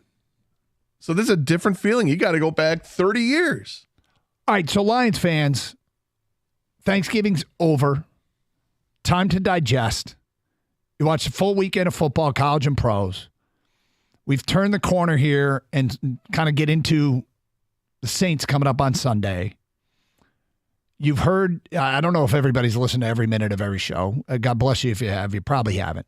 Dan Campbell on the morning show said, this is what we need to correct. There are very specific things, and we will, and we'll be fine. Jared Goff, you just heard him speak. Lions fans, do you believe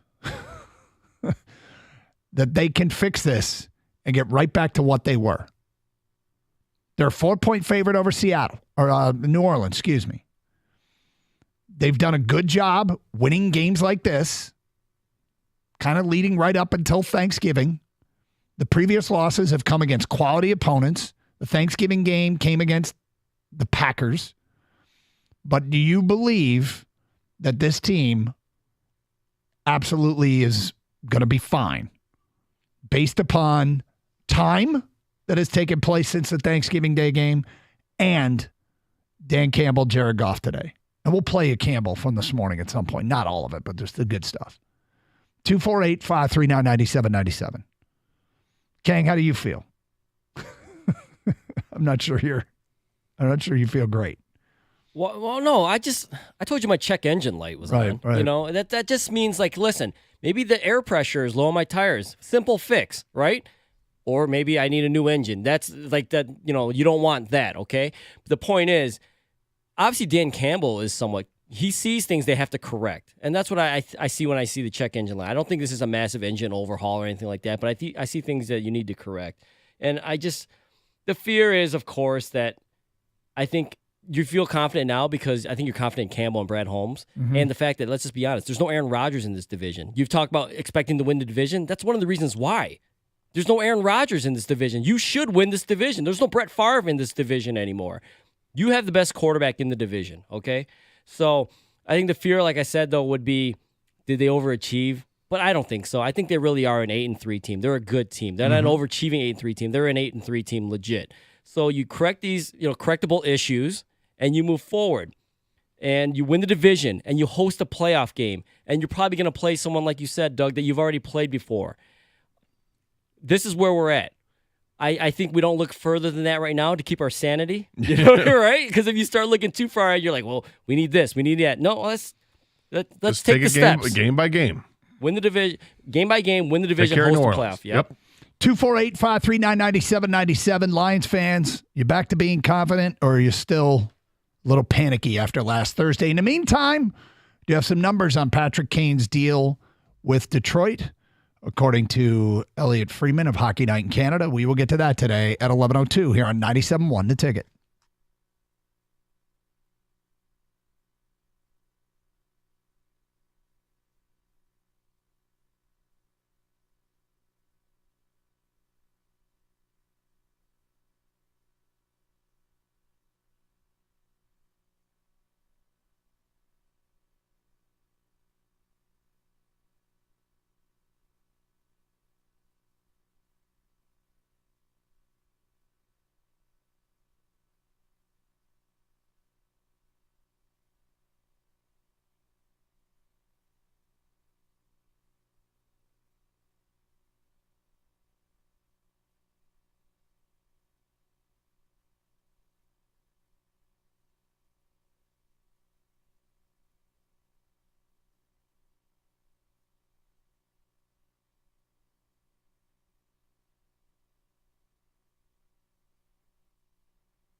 Brought to you by Northville Lumber. Wings fans buzzing this morning with the news that NHL legend Patrick Kane has decided to come to Detroit for the next stop in his storied career. The 35-year-old future Hall of Famer completing his rehab for hip surgery first and then will come to the Wings after 16 years in Chicago and one with the Rangers. ESPN sources say that he was impressed by Coach Derek Lalonde's hockey acumen and vision for the team, also looking forward to reuniting with his former line mate Alex DeBrincat. Lions coach Dan Campbell jumping on 97.1 this morning to discuss the state of the team after that disappointing loss to the Packers on Turkey Day. As coach says, they're on a mission to prevent that from happening again.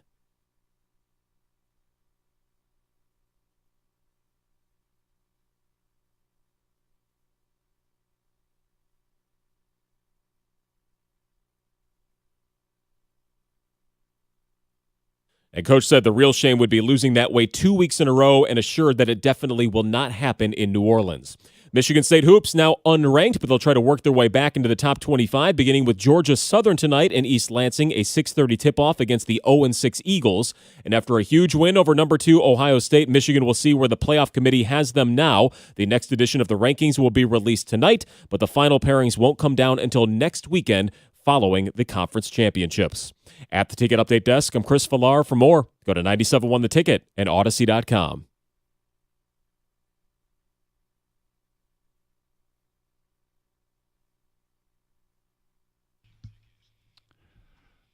Okay, so we'll get to your phone calls coming out of the Jared Goff interview in a moment. I will say that I mentioned, Gator, that the numbers on Patrick Kane's deal is out. Okay. And what do you think would be a reasonable contract for him? 2 years,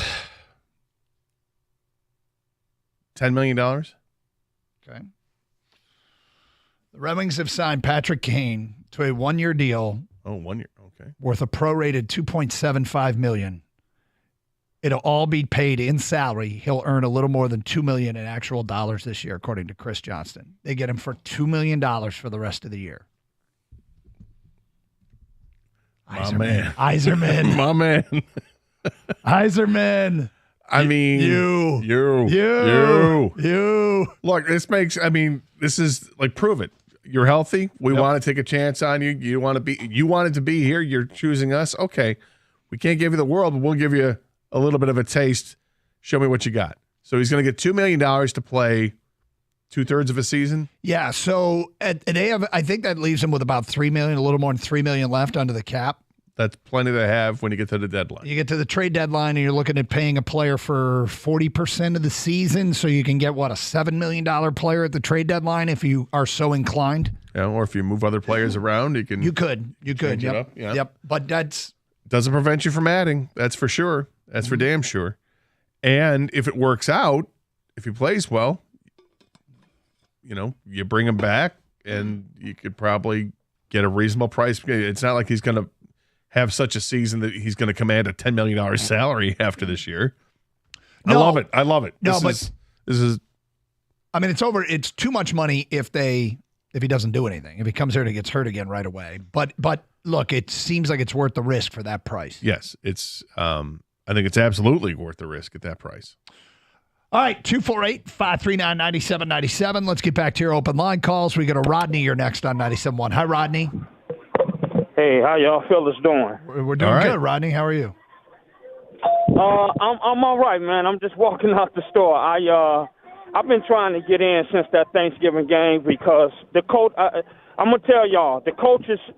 We lost that Green Bay game strictly because of coaching, and let me explain why I'm saying this. Ben Johnson and Dan Campbell totally need to take 100% blame for that Green Bay game. And I'm saying it because Chicago showed us. The Lions need to get back to the fundamentals, running the ball. I'm saying this because I remember, and I'm taking us back some years right now. I remember when Isaiah Thomas first came into the league, and as he built himself up, getting his team to playoffs, and his nemesis was the Boston Celtics. And one of the things that came out about the Boston Celtics is what they knew how to do very well is they knew how to get back to the fundamentals of the game. They did that better than anybody. And I'm saying that to say the Lions, I believe that teams is catching on to Ben Johnson because he really do have a magnificent passing game. But I think teams are starting to catch on to that. And if you look at the Chicago game in Green Bay, you can literally tell that those two teams, they planned for the passing game. You can literally tell that. And all I'm saying is that Ben Johnson, he needs to get back to the fundamentals. Okay. Let me ask you this, Rodney, slow down here. How many times do you think the Lions ran the ball against Green Bay? To be honest with you, I understand what you're saying. Okay. Because you're saying get back to the fundamentals, get back to running the football. This is a team that ran the ball 31 times on Thanksgiving. They ran it 31 times, and they were playing from behind.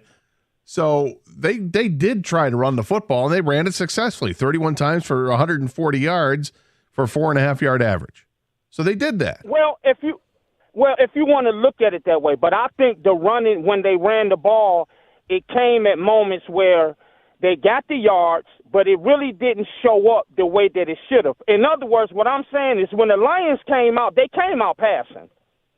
They came out passing the ball. So the moments when they did run the ball, it really didn't matter. It didn't have an effect because as soon as the Lions ran the ball and had some success, they went right back to passing. And what happened? What happened? Goff either got pressured, throwing the ball away, because it didn't matter what Detroit did. Green Bay and Chicago showed they were set up. They planned their game to stop Detroit's passing game. So when Detroit did run the ball, they didn't come out with the attitude, we are going to maul this team, is what I'm saying to y'all. They didn't come out with that attitude.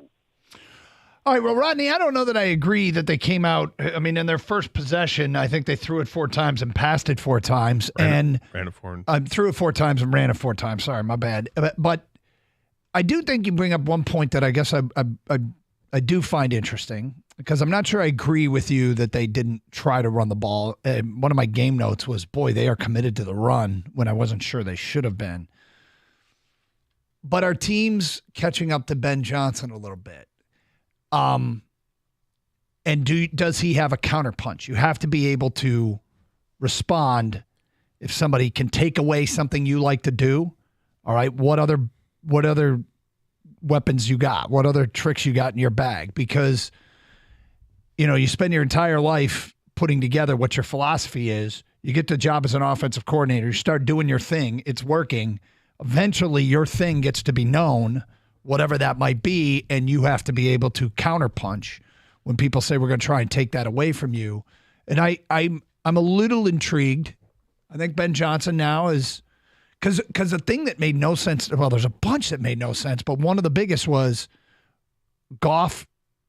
It seemed like more so than any other time, he was looking at his second and third and fourth option, wasn't able to hit his first read. And then you couple that with lack of protection, it was a disaster. Well, this is why I think, when I go back to the Packers game, that I think maybe this was an anomaly when you look at the season. Because the offensive line wasn't very good. I mean, there are plenty of blame to go around. There aren't many guys in that team that can say, I was great, right? Yep. I'm just looking at the offensive line right now, and they weren't. And as evident by Goff getting hit 12 times, it doesn't help that Goff isn't very mobile, but it felt like as soon as he hits his back foot on his drop, he was already under pressure. Yep. And that's not going to help anybody out. Now, are there ways to fix that and change that? Yeah, they can do that. They can, and I think they even mentioned it yesterday, a little bit today, I think, about using tight ends to help to chip and to help protect, keeping a running back in, so that when the pressure comes, that they're able to handle that. Those are things that can be done, and that's an easy fix. Not every team is going to come at them like Green Bay did, and it may have just been one of those days where they had an off day. Played out their left guard. Their center got hurt early, played through it. Penei Sewell did not look like Penei Sewell that we've seen. I don't know if there was something going on with him, but that was not the offensive line expected. They had to, not only did they start a different left guard, they replaced him because he was ineffective. So that offensive line as a whole was just bad on Thursday. It's not a bad offensive line. It's a really good offensive line.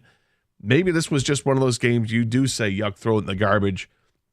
In the end, they lost because they turned the ball over. The quarterback got hit and he fumbled, and he did it 3 times, and he can't do that. And he talked to us today about being more secure with the football, and he's got to be more secure with the football. The week before, the game before, he threw 3 interceptions. Can't do that, and yet they got away with it and still beat Chicago despite that.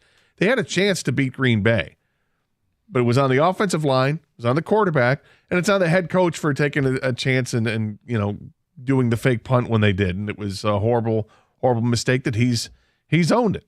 Yuck, throw it in the garbage, move on to the next game. Now, if the same problems creep up against New Orleans, then I'm going to get nervous here. Yep. Because these become real advantages for the other team. It's a really important game to come out and and get back to what you were doing and win a game soundly. Go out and have one of those 34-20 kind of wins. 28-13 kind of wins.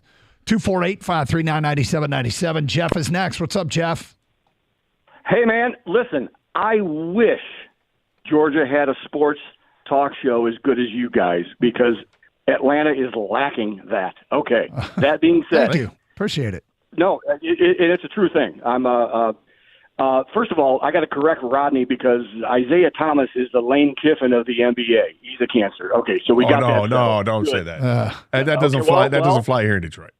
Okay, cool. Well, that's fine. We'll discuss that in a later thing. Well, they won back-to-back championships. Pertaining to the Lions, let's address the fact that 4 of the next 5 games are on the road, and I'm proposing that perhaps they will not even make the playoffs after they lose to New Orleans. This will be a discussion that we will have 4 weeks from now. I look forward to calling you back. Please expound on this. I love you guys. Why do you think that it's doom and gloom the rest of the way? Why do you think they're going to lose the rest of the way? He hung up. Come on, man. You got to give us more than they're not going to make the playoffs and then hang up. Mike is next on 97.1 A Ticket. Hi, Mike. Hey, guys. Sorry, that's how they do things in Atlanta. No, seriously. I'm sorry.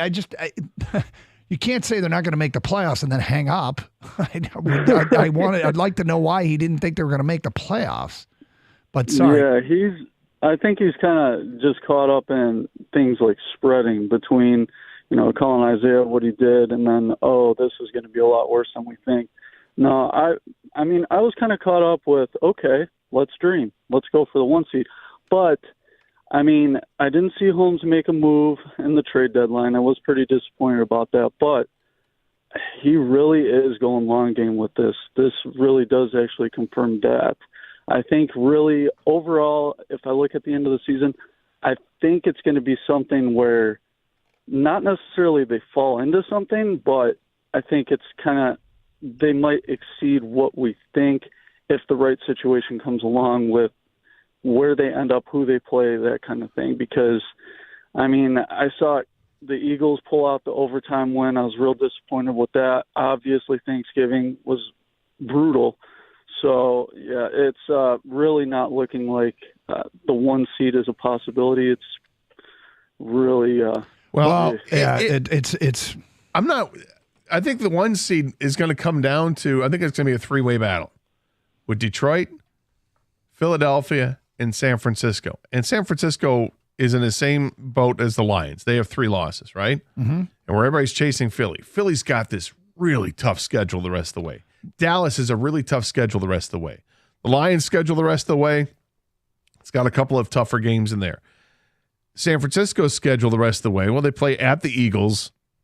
They play against Seattle at home, and then they have the Cardinals, the Ravens, Commanders, and Rams. They've got some tough games in there too.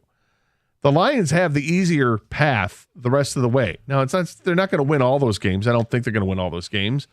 But they do have a chance to get to that number 1 seed. The other teams, they're going to have really tough roads to get there. I'm almost giving up on the number 1 seed, and I'll tell you why. We are 3 games into Philly's 6-game stretch. They're 3-0. They also don't have a loss in the conference yet. Detroit has 2. Philly would have to lose 2 conference games along the way here to even out that tiebreaker. And Detroit would, not virtually have to run the table, but, I think it would have felt better if they lost to the Buffalo Bills. It would have felt better if Marquez Valdez-Scantling caught that ball at the end of the Monday night game. It would have felt better if Josh Allen hit Gabe Davis instead of throwing it over the wrong shoulder in overtime. There is a bunch of would-have, should-have, could-haves, but this is life at the top. Philly is a team that is good and makes plays and knows what they're doing and have been there and have done that, and they're continuing to do it. We are here in Detroit figuring it out and in the mix, and legitimately so. But I think the between the upset loss to Green Bay and Philly surviving the first 3 games of this gauntlet, I'm not giving up on the 1 seed, but I think it's probably an unrealistic goal. Well, We'll see how we feel on Monday talking about this after Philadelphia plays San Francisco this weekend. Because I think we might have a different taste in our mouths. Yep. And then what are their next two? Then they play at Dallas and at Seattle. Okay. So Dallas is not going to be easy for them. Yep. Seattle looks like they're less of a threat now, but if they lose the next two games and Detroit wins the next two games, which I don't expect to happen, but if they do, if they lose the next two, Detroit wins the next two. Then we can revisit the number one seed talk. I guess we can revisit whenever you want. I haven't given it much thought since I looked at the standings after this weekend. Well, the game against New Orleans is what matters, and none of this matters if they don't beat New Orleans. New Orleans is a very beatable team, but it will be a tough test on the road. I'm really late for a break. My bad. Carson Anderson, 97.1 the ticket. I've been talking about Flying Ace Spirits bourbon for a while. It's the bourbon that's made in Holland, Michigan, part of the Coppercraft family. You know it's quality. I've been telling you, show up to tailgate parties, bring a bottle of Flying Ace with you. Your friend's going to love you for it. We're getting into the holiday season. Got some holiday parties, maybe some college football viewing parties you got going on, or whatever the case is. Bring a bottle of Flying Ace Spirits bourbon with you. Your friends are going to love it because it is delicious. It's got hints of vanilla and ripe stone fruit in it. It's smooth. You're going to want to come back for more. It's a versatile spirit. Drink it any way you want. You want to pour it over the rocks? Great. You want to have it neat? You want to mix it up with some cola or some ginger ale? Go ahead and do it. Nobody should give you any side eye about it. The bourbon snobs out there, no. Don't do that. It's delicious any way you want to have it. You have it the way you want to. At only $30 a bottle, it's not going to bust your budget at all. There's nothing pretentious about Flying Ace Spirits. It's just real approachable American-made whiskey for the maverick at heart. Go ahead and follow them at Flying Ace Spirits on Instagram and stay up to date on all of their upcoming releases. And as always, please drink responsibly and never drink and drive.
Doug Hart, Scott Anderson, 97.1 a ticket. We got open lines. Anything on your mind? Fair game. Look, Patrick Kane's a Red Wing. Wild. 1 year, $2.75 million deal, so the rest of this year will make about $2 million. Pistons lost again last night. Michigan fans still basking in the glow of what happened Saturday. Get ready to move on. Iowa coming up this weekend. Michigan State fans, you got your new coach with rave reviews. And we got a Lions team getting ready for New Orleans. Spoke with Jared Goff earlier. Dan Campbell joined the morning show. Hear the best of what he had to say in the noon hour. So there we go. Lots of stuff to discuss. Let's get back to your phone calls. We go to Zach next on 97.1 The Ticket. What's up, Zach? Hey, how's it going, guys? First-time caller. I just wanted to bring up a point about this Patrick Kane signing, and I've been a huge Patrick Kane fan all growing up, but I want to say this surgery that he's had is not something that many hockey players go through, and the few hockey players that have only played about 20 or so games after they've had this surgery. And so it worries me a little bit with the 2.75 for a year and stuff, but I just wanted to see what you guys thought about it. Well, it could be a waste of money, and we've kind of discussed that at least a little bit, is, hey, this is not a big financial commitment that they've made to Patrick Kane. It's a low-risk kind of move. It potentially could handcuff them come the trade deadline if they need this extra $2 million in some way. They still could probably, given the prorated way that it works, get a $7 million player or $3 million players, or however you want to finagle the math. But right, I heard you guys say that. It could cost them. Any money's too much for a player that doesn't play.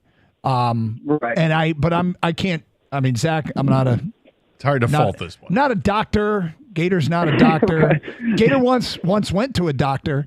But that's true. But we got nothing. We got nothing as far as the health is concerned. But your point, Zach, your point is made in the story in the Free Press this morning. It's talked about Washington Capitals forward Nicholas Backstrom had the same hip resurfacing procedure done in June of 2022, returned to play in January of 2023, but announced a decision to step away from the game back on November 1st, citing his health. And when he came back, he wasn't terribly productive. That's one example. And if it doesn't work out, it doesn't work out. But I don't think the financial commitment of $2 million for the rest of the season. Oh, no, I think that's a great price for Patrick Kane. Yeah, I think it's absolutely worth. This is more than kicking the tires. This is I've got the keys. I'm gonna drive it for a while, and if it runs out of gas, it runs out of gas, and it's not a big deal. 248-539-9797. Art, you're next. What's up, Art?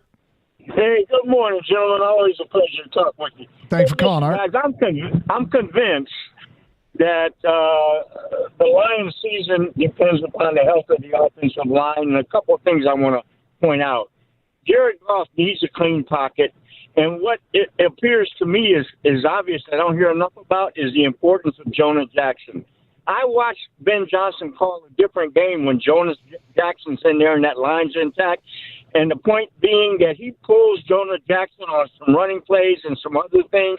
And so not only does it improve Jared Goff, but I think without Jonah Jackson, it takes away from some of the play calling things that Johnson likes to do, guys. So his health is critical.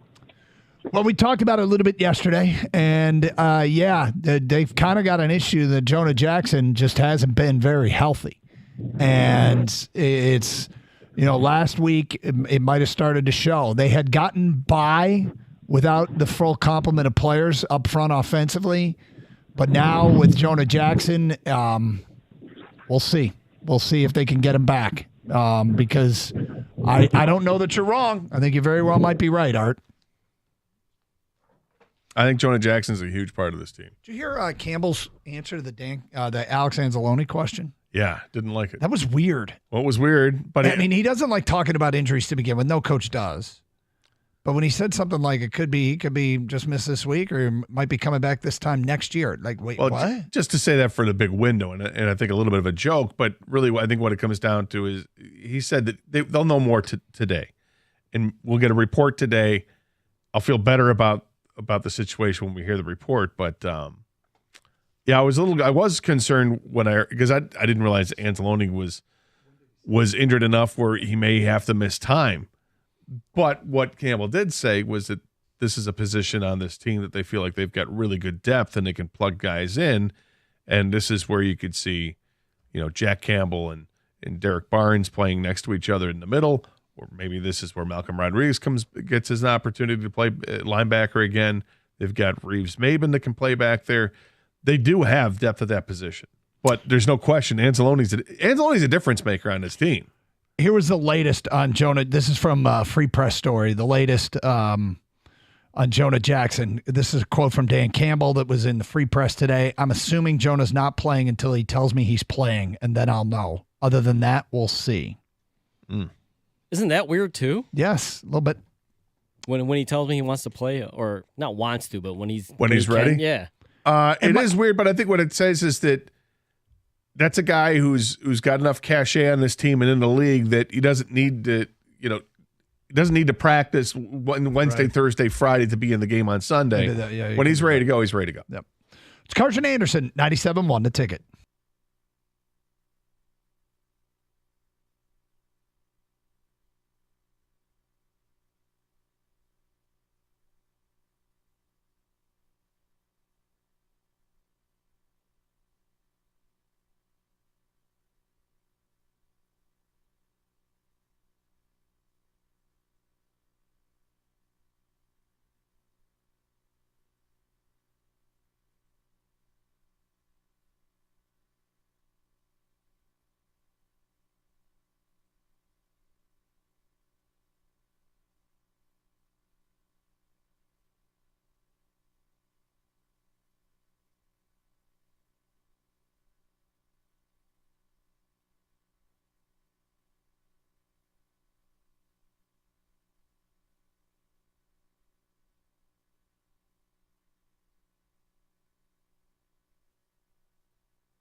Doug Harsh, Scott Anderson, 97.1 a ticket.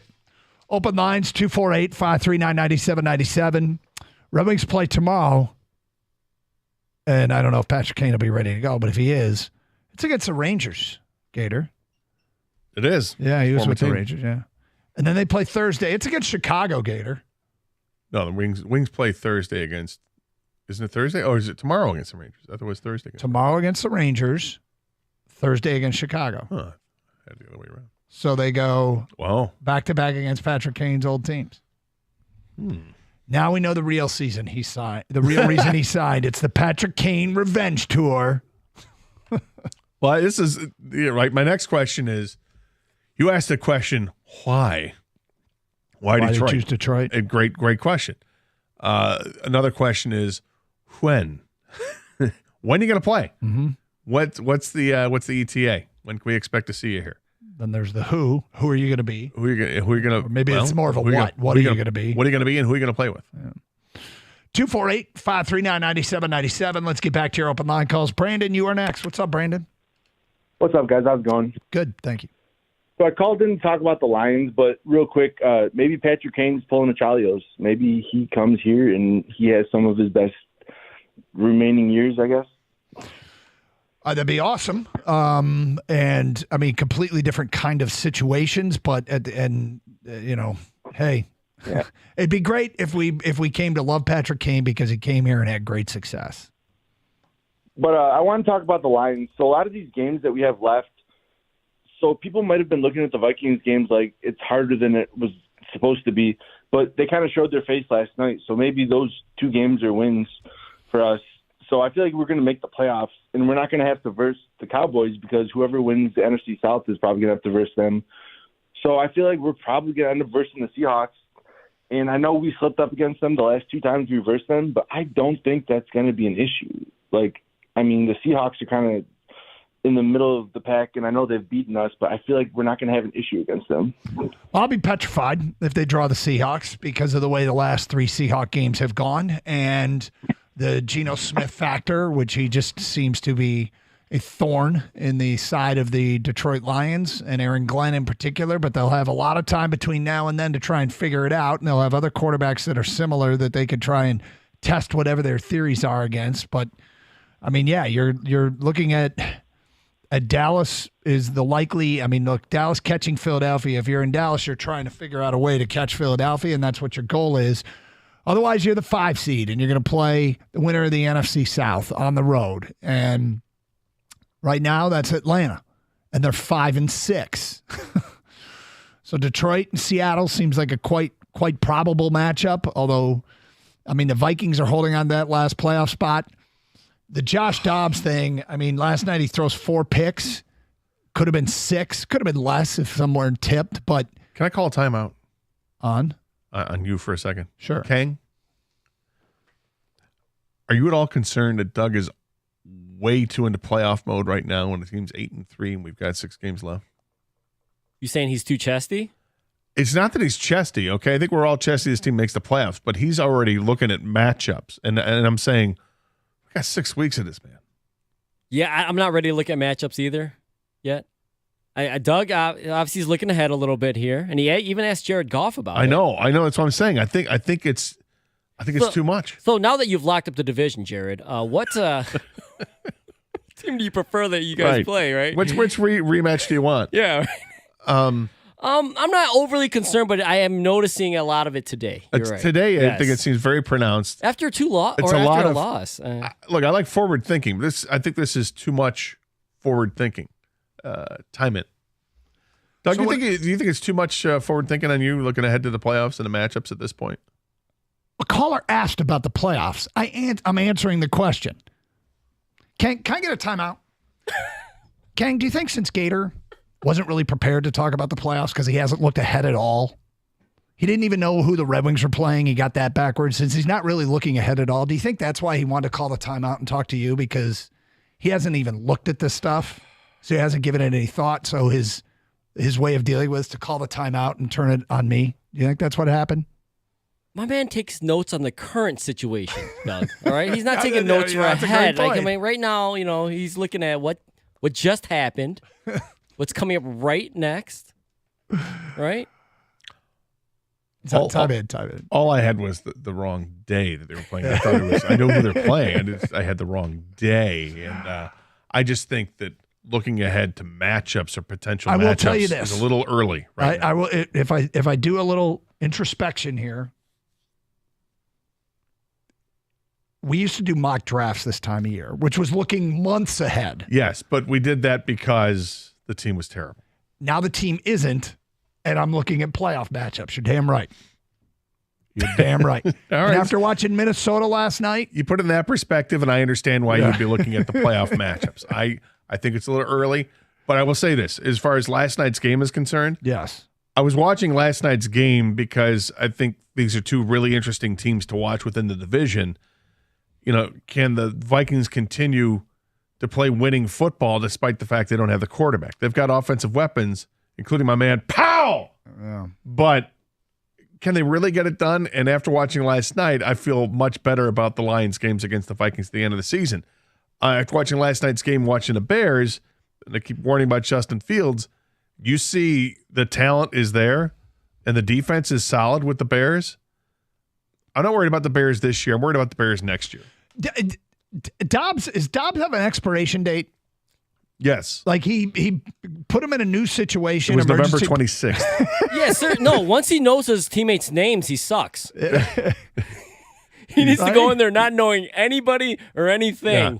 And he's like a wild card. Isn't it Like, time oh, for man. him to go to another team? Right. He's been there for almost a month. Mm-hmm. It's been like 28 days. He should probably go. You should probably go somewhere else. Thanks, Josh. Probably going to lead the Buccaneers to a playoff run or something.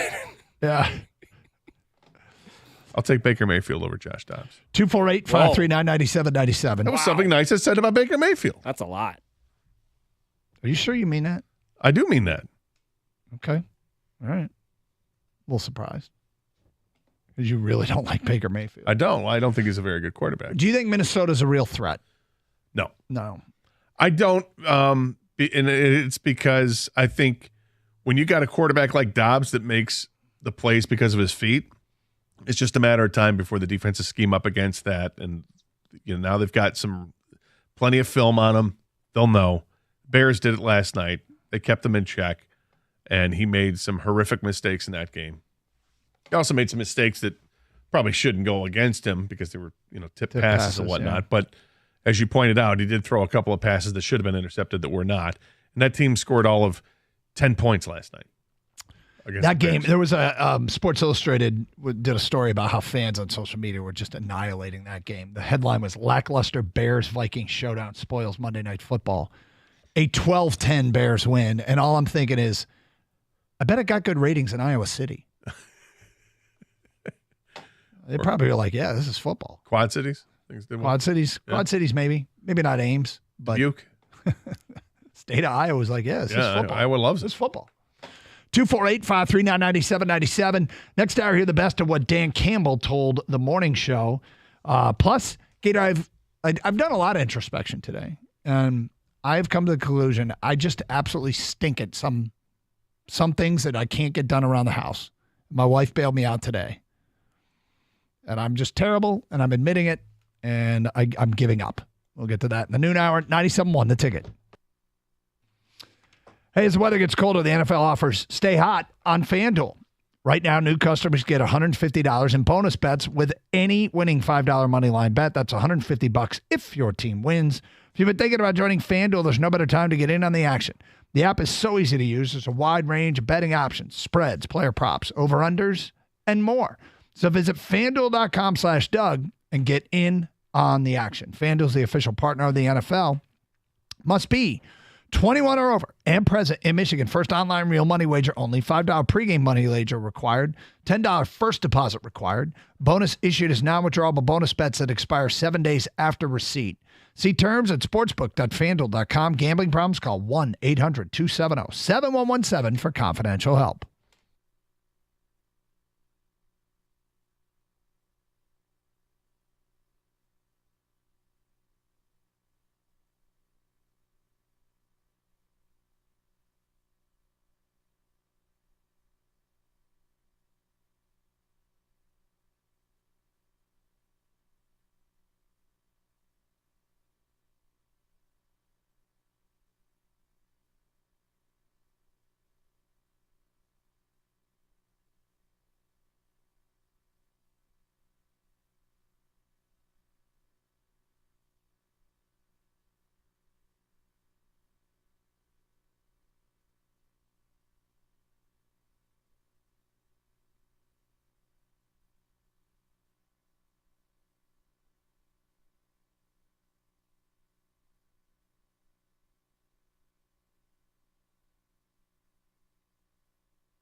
Doug Carr, Scott Anderson, 97 a ticket. So I'm really getting into season 5 of Yellowstone. Yeah, I saw you texted me last night about it. Yeah. Like after about an 8-month hiatus, I'm jumping back in, and I'm like, Catching God, this up on show's it? good. Yeah, I'm catching up. I'm sensing some things that are about to happen here in this season. It's getting very intriguing. Oh, it's going to be intriguing, for sure. 248-539-9797. Let's get back to your open line calls. Who's next here? Kevin, you're on 97.1. What's up, Kevin? Hey, good morning. Yeah, it's still morning. Good morning, guys. How are you? We're good. Good. I'm going to weigh in on what Doug was talking about 10 or 15 minutes ago about the number one seed talk. Yep. I just find it very interesting that, and I'm bullish on the Lions, bullish on the Lions. But we go from, a team who finished 9-8 last year, God love them, great streak, and expecting this quantum jump for all of a sudden to be us on, similar footing as Philadelphia, for instance. I think, I say a lot of times, pigs get fat, hogs get slaughtered. I think we can just win our football games. Just go back to winning football games and let those things take care of themselves. When teams become championship quality, there's an ascendancy. We can all remember the Pistons getting their clocks cleaned by the Celtics for years and years. And the early years of the Wings with Brian Murray and Jacques Demers, where they were very good teams, but they didn't go far enough in the playoffs. So I think let's enjoy the ascendancy and let's win our games. And I think we're going to win the division convincingly. And I'm looking forward to better football being played from here on out. Just don't turn the ball over. And I think our offensive weapons are going to carry the day. Well, not turning the ball over is the cool part of it, and not getting ahead of ourselves. Nah, I mean you're talking to the team, Kevin. Like I feel like you just talked straight to the team. I think we are allowed to let our imagination. Hopefully they're listening. Yeah. You want the team listening. I actually hope they're not listening. I want their. I'm going to let my imagination run wild about what this team could do. But as far as the number one seed, given the schedules, the way they were laid out, it seemed like a very real thing. I don't think it really particularly is anymore. If that can change in the next couple of weeks, but I'm enjoying all of what's going on in an unprecedented way, and me too. I am looking ahead, and I am dreaming, and Gator called me out, and we had some fun with it, but he's 100% right. I've been all over these playoff matchups, these potential matchups, and because there's a really good chance that right down the road, we are going to host a playoff game. You look like you're ready to stand in front of a touch screen and start pressing the logos of teams and saying, here's what Philadelphia has in front of them. Look at the remaining schedule, and here's the toughness of what they have going on. Now, when you compare that, and then now let me go over to Dallas. And he touched the screen and slide it over. That's because every other year we've been doing this. I looked like it was going to touch a touch screen about the draft. Yes. I need to touch a touch screen. Easy, Doug. I mean. Well, Gator, Doug's declared the NFC North for It's not Detroit. the real thing. It's different, Doug. He's declared it, right? Yeah. You've already declared it. Now you're looking at potential other matchups. I've declared nothing. I'm just having fun looking down the road. And I feel like people, it's okay to have fun with it. No, it is because you don't feel a threat from the Vikings or the Packers or the Bears. The Lions are in the driver's seat right now. You know what the difference? Remember when the Lions started 5-0, and they had that Monday night win against the Bears. Yeah, 5-0. Yep. They were 7-3. The Lions are what, 8-3 right now? The Lions were 7-3 in 2011 when they had that 5-0 start. But the problem was the Packers were undefeated at that point. Yeah, right. I mean, so you're like. We knew. Yeah. We knew. There's no undefeated Packers this year. Well, America is concerned as well. About me? No, man, about the Lions. I shouldn't say concerned. They're interested in the Lions as well. The ratings came out for the Thanksgiving Day game. And according to our buddy Dove Kleiman. Who'd he get this from? He doesn't credit anybody. I'm sorry, he does. Per Fox. Yeah, exactly. Yes. Week 12 game between the Packers and the Lions was the most watched early window Thanksgiving game on record with 33.7 million viewers per Fox. Ever? and it peaked with 41.6 million viewers from 3:15 to 3:30 as the game was getting closer. And so everybody saw us play our worst game of the year. They did. Everybody saw it. But more importantly, when it peaked, everybody saw us coming back. I don't think that's more important. I do think it's pretty amazing that is the most watched early window Thanksgiving game ever. Now, they haven't always played the early window one, but they typically do. They almost always do. I said almost. I said they haven't always, but they. Well, this just shows you if the Lions are good, people will watch. Yes. Right? It's the only game on. 248-539-9797. Alex, you're next. What's up, Alex? Hey, how's it going, you guys? We're good. Quick question about Patrick Kane. Just wanted your thoughts about where do you think he would fit up in the lineup? I know kind of like the main reason we're kind of bringing him in is to play with the Brinket. So do they break up that Larkin, Raymond, Brinket line and move Raymond down, like the second line or third line? Because I know when they played Minnesota, they took the Brinket off that first line, put him down the third line, move Valeno up. Do you think, that could, transfer over, or what are your thoughts on that? Don't know.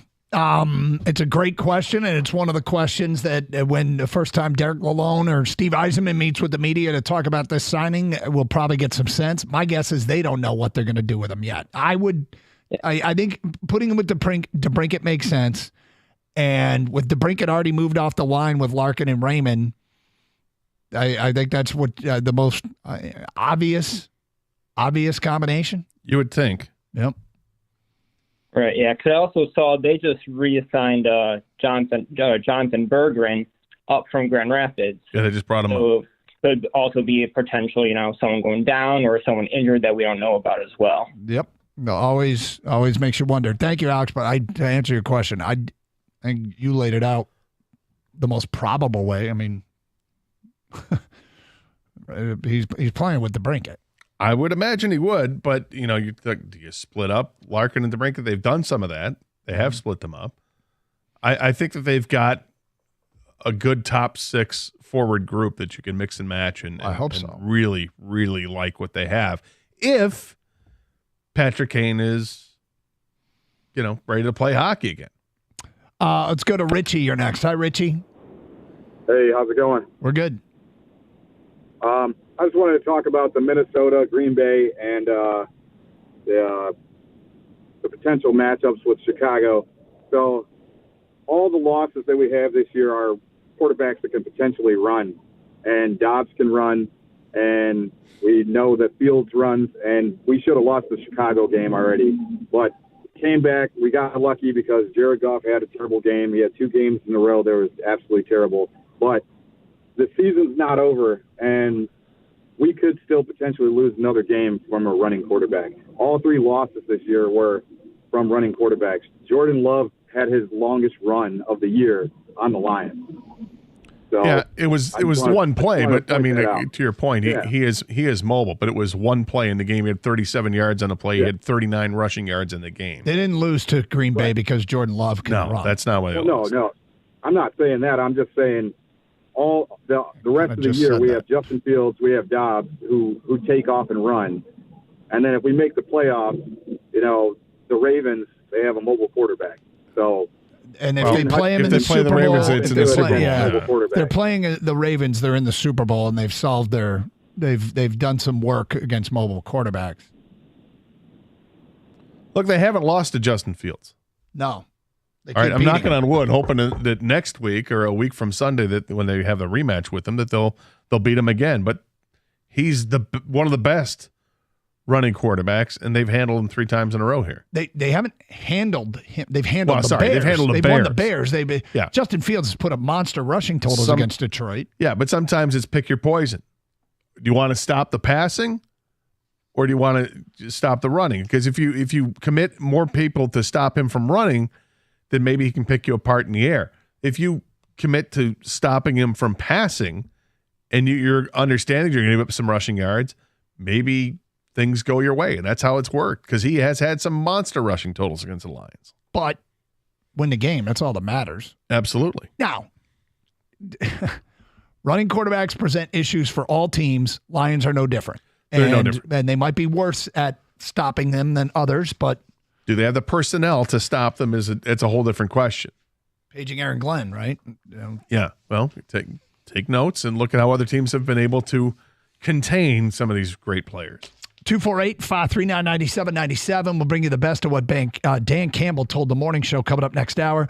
Also, Gator, I wonder if you're interested in this movie that has now been confirmed that will be shot. I want to know your level of interest. That coming up today at 12:05.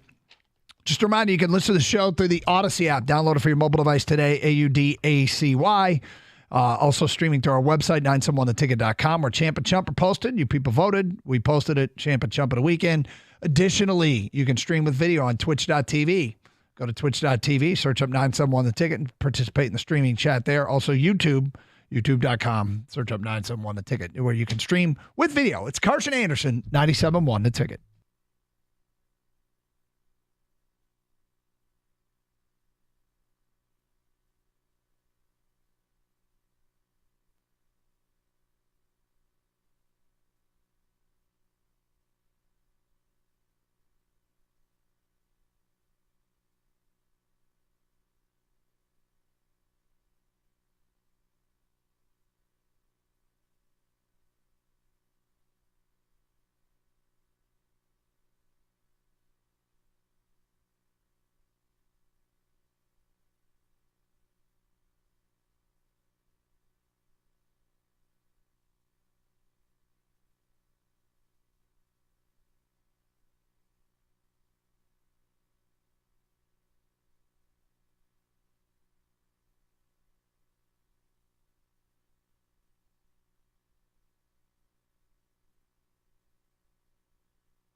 And that's going to do it for the turkey, the leftover turkey from Thanksgiving. Last turkey sandwich. That's it? Yep. I thought the expiration date on eating leftovers for Thanksgiving was Sunday. Well, we'll see what happens. Peter, you ready? Still pretty good. Oh, I think he's fine. Yep. You're hoping he is. Man. That's always sad. And do you do this? Like, why don't we make turkey more often? I don't because I don't think anyone says that. I live Really? alone. No, I think people do. I think sometimes when you have a great turkey, just like when you have any great meal that's a special meal, you make a beef tenderloin or something like that, a ham or maybe a giant chicken. I don't know, Doug.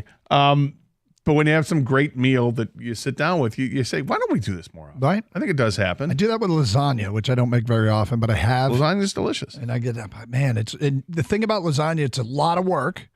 It is And labor you get, intensive. And you get done with it, and then you eat it, and there's tons of leftovers, and you're like, this is totally worth it. But don't do it very much.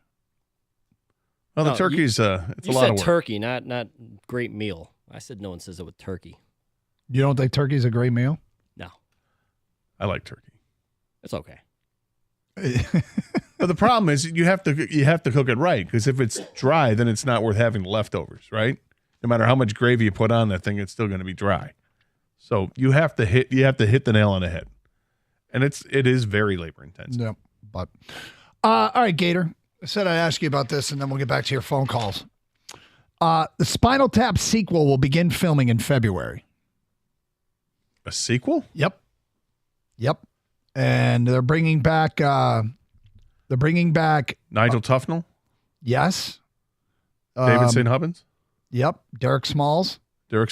Those are the three. We don't know who the drummer is because they spontaneously combust. Yep. Rob Reiner is reprising his role as the documentary film shooter. The director. Yeah, the director, Marty DeBurgi. Yeah. Will Paul Schaefer be in it? Wasn't he like an agent? He wasn't. There were a lot of people that were in that movie, like in the music industry at the time. Well, they are. The film will include Paul McCartney and Elton John. Interesting. In the Spinal Tap sequel. So I know it's an old movie, but it's a good one. It's a fantastic movie, and I'm trying to think, does it hold up? And I think it still holds up. It was a mockumentary, and it lampooned the hard rock music industry. Yep. There were a lot of hard rock bands at the time that were very upset because they thought that they were making fun of them. And they kind of were. But then as years have gone by and those bands are still around, now they laugh at it. Right. Because it is funny. It's very funny. The fact that those guys are actually musicians too, as well as actors and comedians, it's great because they play their own stuff. The movie was fantastic. I remember as a kid watching that and like, I like this. So you're all in for it. Yeah. My expectations aren't going to be high for it. I mean, this is 40 years after. I know, dude. This is 40 after the original. So I don't know what to expect out of it. But will I watch it? Yeah, I'd watch it. All right, 248-539-9797. We'll get back to your phone calls. Like we said, there's a ton going on today, including for people just joining us here at lunchtime. The Red Wings have signed Patrick Kane. And, we've been discussing the risk. It's not much financially. $2.75 million is his contract, so he's going to make a prorated $2 million. Red Wings were 5-something under the cap, so they still got money to bring in another player or two if they want come trade deadline. Also depends if they move money around. But bottom line is this is a guy that's going to be odd to see him wearing the winged wheel, to say the least. So Patrick Kane is a Detroit Red Wing. Jared Goff joined us earlier in the show. Dan Campbell joined the morning show, and there was emphasis on fixable problems, I would say. I think both Goff and Dan Campbell gave off that impression. And for people who are interested, we will play the highlights from Dan Campbell, his interview with the morning show coming up today at 12:20. 248-539-9797. Let's get back to your phone calls. We go to Willie. You're on 97.1 A Ticket. What's up, Willie? How you doing? How you doing, guys? We're good, Willie. Yeah, this is my first-time phone caller, and I've been a Lions fan for 40-plus years, back to Monty Clark and the Gary Danielson days. Sure. And I'm really excited about this year, but I'm kind of worried about the last. Actually, I'm really worried about the last 6 games, especially the Bears and the Vikes, because they're conference games. It seems like conference games, these underdogs like to play really hard against the Lions. So I'm pretty concerned about that. Didn't the Lions just go something like 8-1 in their last 9 division games? Yeah, I want to go back. I want to make a comment on the Lions-Packers game when Jared Goff fumbled a couple times. I think there was still quite a bit of time left in the second half. I don't know why Dan Campbell wouldn't have benched him there and put Teddy Bridgewater in. Because it's a big drop-off. Yep. You're going to need him sooner or later, and bring Goff back in the second half just to cool him down a bit, calm him down. We know Dan Campbell's a great motivator. What do you think about that, putting Teddy Bridgewater in, see what he can do? I don't think it would have helped at all. It would have made the situation worse. Wow. Why is that? Well, because the week prior, they were behind against Chicago, and they left Goff in, and they came back and won the game. Anyway, I think they dropped the ball another time with they should have went after Chase Young. I know you guys talked about that in the past. I think that would have been a good thing to do. Give up a 3rd-round draft pick if they could have got him.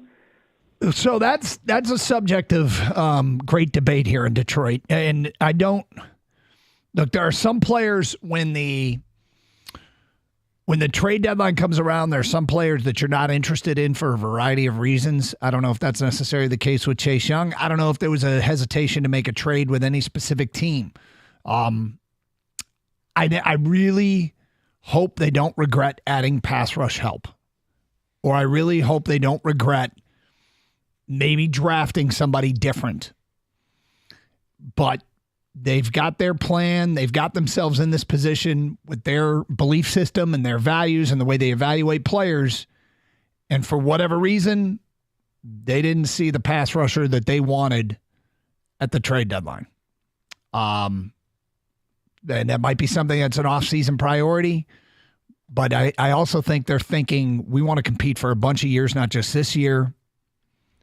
Well, I sure hope it's an off-season priority, because it's a glaring problem with this team right now that they don't get after the quarterback enough. They don't get home enough. They don't hit him enough. They don't sack him enough. They may get pressure, but every team faces pressure. Yep. But can they get home and turn those pressures into sacks, turn those sacks into turnovers, turn those turnovers into points? That's what it's all about. And this team has not been able to do that. I heard a stat the other day I think it's 1 sack or less in 7 of the 11 games. Mm-hmm. That's not good enough. It's just, and they know it. They know it's not good enough. They have to find ways to get pressure. And if you can't do it the front 4, you have to manufacture that pressure, bringing blitzes with either defensive backs or linebackers or both. And that's just how it's going to have to be for the rest of the season. You can't bank on James Houston coming back 100% healthy if he's able to come back at the end of the season, that he's going to be what he was last year when he was a menace. Can't expect that. So guys going to have to get it done right now, and they'll have to figure it out. And this is what this practice time is about. I think it's time to the offensive line has to figure some things out, because they know protecting the quarterback is of the utmost importance. You give Jared Goff time to throw, he'll kill you. Yep. And same thing with the other way around. If you get after the other team's quarterback, you're going to be on the winning end. All starts up front on both sides. If the Lions don't generate a pass rush the rest of this year, and that's a big reason why they don't have playoff success, that's on Holmes and Campbell. Holmes didn't do anything at trade deadline for whatever reason, whether there wasn't the right player or wasn't the right price. And Campbell said after it, they feel comfortable with the guys they have because they've done it before. Well, they need to do it now, because there were guys out there that were available. And we saw the price tag for some. Maybe a first-round pick was too much for Montez Sweat, because that's what probably you would have had to give up, right? And the huge contract. I get it. Chase Young, though, we saw was a 3rd-round pick. Whether they didn't like the price or didn't like the player, they have what they have. And you want to talk about sustainability, Doug, for keeping it going? Yep. Well, guess what? Next year, Jordan Love's going to be better. Maybe Justin Fields is going to be better. Maybe the Vikings bring back Kirk Cousins. Hold on. Settle down. What? Because they'll have an entire offseason to address it. My point is, other teams are going to get better, and so the window is right now. No, but the window I'm saying is right now, is what I'm saying. Hold on, but it's not the only window. No, but this is a window. I think it's pretty clear that they are thinking about this window staying open for some time. No, but I think I'm just saying, like, people are concerned because windows can close quickly in this league. Of course, but trades don't always solve every issue. If they didn't like a player, that's fine. But I can have some. It is possible that it was the right move if you're looking at staying competitive for a long time. We could disagree on a third-round pick causing you to not be competitive for a long time. If a third-round pick was an offer that the Lions were able to, if that was a trade offer, then that's fine. But I'm not sure that offer was on the table for the Lions. We don't know. I have no idea what offer was. Right. I just say it. I know the price was a third-round pick. I do think it could be a failing for this season trying to win a Super Bowl. But I can respect the fact that they're thinking about trying to win beyond this season. I don't think that the window, you just assume the window is going to close. They've got it set up where contractually the window doesn't need to close. No, but I think when people see an opportunity, they want to seize the opportunity. Yeah, I think they see of having opportunities. But 248-539-9797. Phone calls, feedback, Carson Anderson, 97.1 The Ticket.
Doug Carr, Scott Anderson, 97 won a ticket. Open lines 248-539-9797. How's the dip?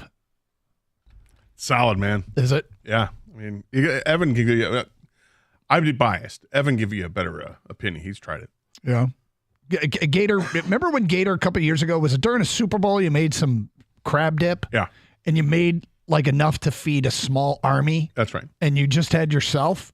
Mm-hmm. And you were eating crab dip for days. Yeah. He's done it again. He's done it with buffalo chicken dip. Yeah. And again, he made enough to feed a small army. Way too much. Like way too aggressive with this. So he's brought it into work. Yep. And Evan just heated it up. And you liked it? Kang, you want to do a taste test behind the glass there? Are you going to do one? Yeah, sure. All right. If Doug's in, then I'm in. Yeah. Buffalo chicken with bacon, right? Oh, I'm out. No, there's no bacon. Okay. Turkey bacon. There's no meat product other than chicken. All right. Well, at some point here today, let's get to some phone calls. We got some Dan Campbell sound we want to play, but I do want to have the on-air live taste test of Gator's buffalo chicken dip. Where'd you get this recipe? Online somewhere. Oh, the internet. Yeah. They're good. I think it was actually from Frank's Red Hot. All their recipes are good. Frank's Red Hot's probably a pretty good one. And you're happy with the results? I'm very happy. Are you showing off right now a little bit? Maybe a little flex. Maybe a little bit. I'm just hoping you guys like it so you can take some, eat it all. Have we overdosed? Did you overdose on buffalo chicken? I've had a lot of buffalo chicken the last few days. I'll just say that. All right, well. It was really good. Last couple days. It's not a few. It's just a couple. Let's get back to your phone calls, 248-539-9797. We go to John. You're next. Hi, John. Hey, what's going on, fellas? How you doing, sir? Hey, I just wanted to say I think Kane is spot on, Doug, in this situation as far as the Lions not doing anything at the deadline to improve their team. I mean, you're correct. Of course, we have a whole off season to address it, but guess what the Bears are doing in the off season? Guess what the Packers are doing in the off season? The Vikings. They're doing things to address improving their team in the off season as well. So all of the work that we do in the off season and trying to prepare our team, believe that the other teams in our division are doing the exact same thing. So I think what Kang is saying is that we didn't do anything to kind of, I guess, jump, take an extra jump or an extra leap, step ahead of everyone. Now, Chicago did with Montez Sweat, whether it works out or not, that's, regardless of that. But they actually made a move that they felt would improve their team. They got an extra jump, a lead on us. We did nothing in that situation. So I truly believe that King is on point with that we had the opportunity. We should have made that leap. Montez Sweat maybe cost too much. Chase Young, I don't know what you guys think, but a third-round pick all day. Now, I would have gave up a third-round pick in a heartbeat.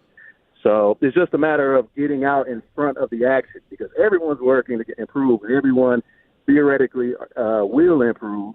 Regardless of whether it works or not, that's what they're trying to do. So yeah, I mean, you're right. Every team tries to do it. Every team expects to be a better team on roster-wise from year to year. Some teams will have a tougher road to go to that than others because of salary cap restrictions and what they can do in the draft. But, yeah, the Bears, it seems like the Bears have money. They spent a lot of money last offseason to improve the defense, and they did. And now they've got high draft capital that they could really improve that offensive line if they wanted to. Hang on to the quarterback would be smart, and they can move that draft capital for even more. The Vikings, they've got a quarterback issue. What are they going to do at the end of the season? Do you try to re-sign Kirk Cousins, or do you want to say, you know what? No, we'll see where we're at. Maybe we're in a good position to draft a quarterback, and we're going to start all over. Maybe they take a step back. But I think the Packers and Bears are real threats. As far as what they could have done, yeah, they could have done some stuff, and they didn't. And that's going to hurt. Because it's the Chase Young thing. But if the Lions didn't think Chase Young was a fit for this team, you can scream from the rooftops that you don't care, but they clearly did. I want to make something clear here, too. I just think it's okay if you have one eye on the future. I think it's okay if you say, well, the problem is that player's with us for this many games. We don't think he puts us over the top. And then we aren't going to want to re-sign him because we got our own guys we want to re-sign. We don't want to lose Penei Sewell because we overpaid Chase Young, right? I mean, you look at all the different ramifications that go down with a trade, things to consider, those are part of the issue. Now, do I wish they had better pass rush? Of course. Do I think that those teams are going to get better? Yes. Do I think the Lions will have time to counter? There'll be other defensive ends and edge rushers to get? Sure. And again, it goes back to, if they didn't like the player, what do you want them to do? Trade for a player they don't want? Look, we know that in their scheme? Brad Holmes loves to wheel and deal on draft day. We know this. Yep. So is it possible that he's thinking, I don't want to give up a third-round pick to get Chase Young because we wouldn't re-sign him in the offseason for a price he's going to ask for. So I don't want to give up that third-round pick because when it comes to the draft, maybe I package that third-round pick along with the Lions' first-round pick, and maybe I move up and you get Jared Verse or some pass rusher in the draft. That third-round pick makes a difference to move up from 27 all the way up to 15. Who knows? 248-539-9797. We go to John. You're next. Hi, John. Yo. Hey, John. Hey. Gator, I think you hit the nail on the head right now. So I was kind of saying to the screener, I think that a lot of people are short-sighted because they want the instant gratification now. They want to win right now. We're starving. We're starving out here, bro, right? But the thing is,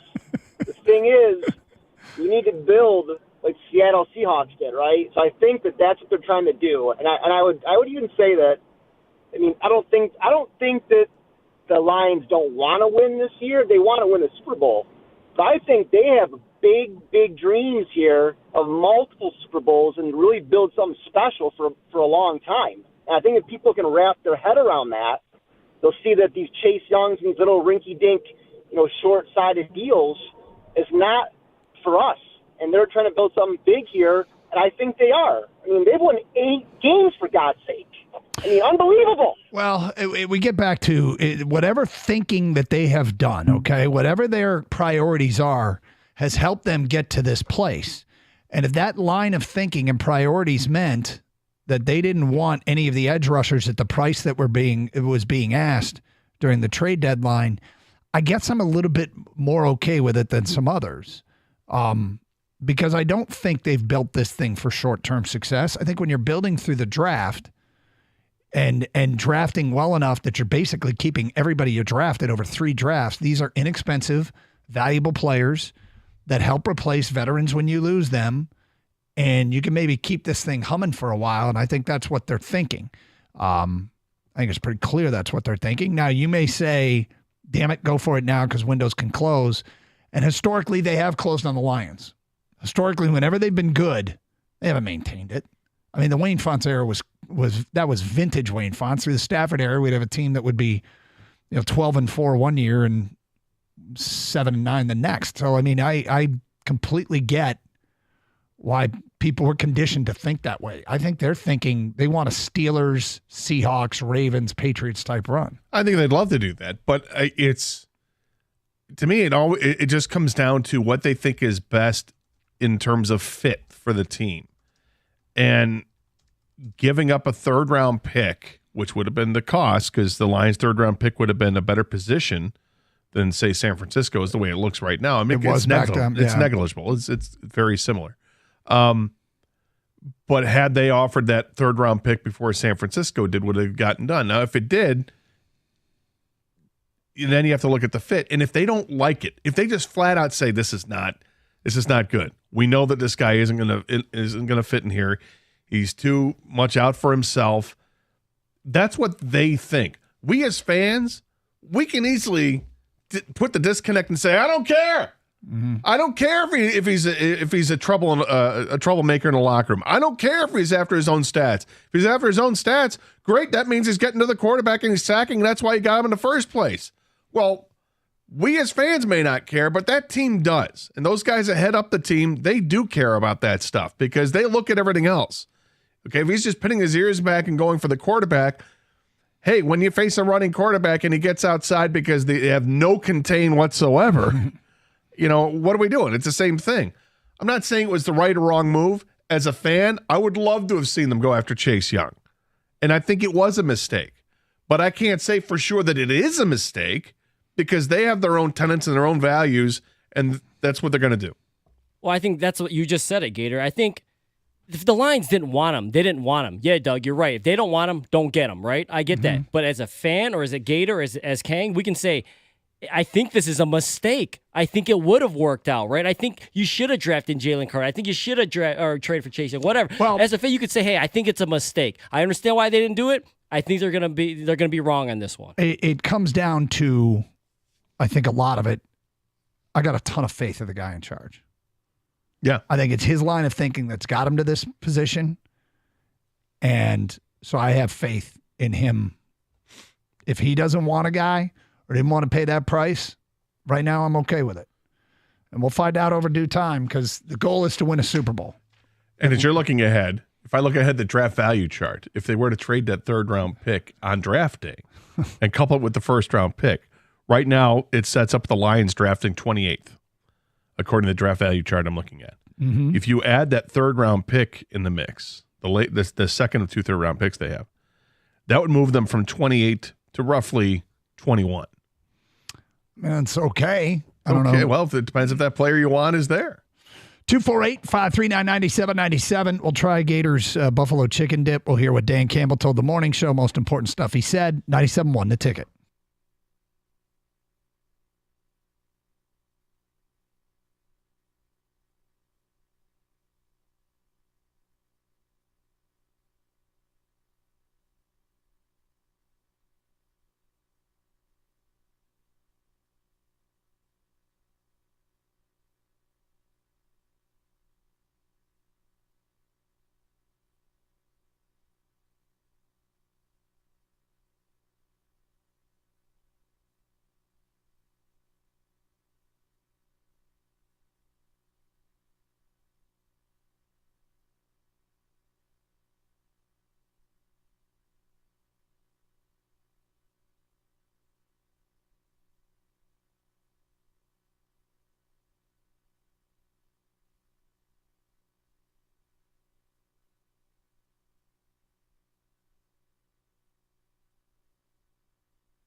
All right, I've got this buffalo chicken dip here. I've had buffalo chicken dip in the past. This is absolutely going to be the first time that I have had a buffalo chicken dip with a giant chunk of chicken. Typically, it's shredded or smaller that I've had. I'm not saying I tried cutting it as best I could, and it came as like shredded chicken, but with bigger chunks. And I did try to cut it up a little bit. Sometimes I'm not passing any judgment. I'm just saying my first thing that I've noticed here is that the buffalo chicken that Gator has made, and he made enough to feed like an entire defense, and is not wanting to throw it away, so he brought it in here to work. Group of 5 defense. Smaller. Yeah, just a little bit smaller than thing. Yeah. Not Power 5. So I'm going to try it. You're on the air live. A Gator Creation. I got it on the pita bread. Okay, you're using the pita pocket, little pita pockets. Yep. I've got. Okay. I don't know. I fold it up like a taco here. Those of you watching online can see. With the classic looking buffalo chicken dip. If you're following on twitch.tv and you search up 971 The Ticket, you can watch this experiment. Also on YouTube. And Kang, you've tried some already. Is that correct? Yes. Okay. All right. I'm going to go. I don't want to know your opinion until after I've tried some. King has had the advantage of trying both on the pita the pita pocket and the tortilla chip. I wanted to use both vessels. Yes. Oh, nice close-up of Doug. Getting after it.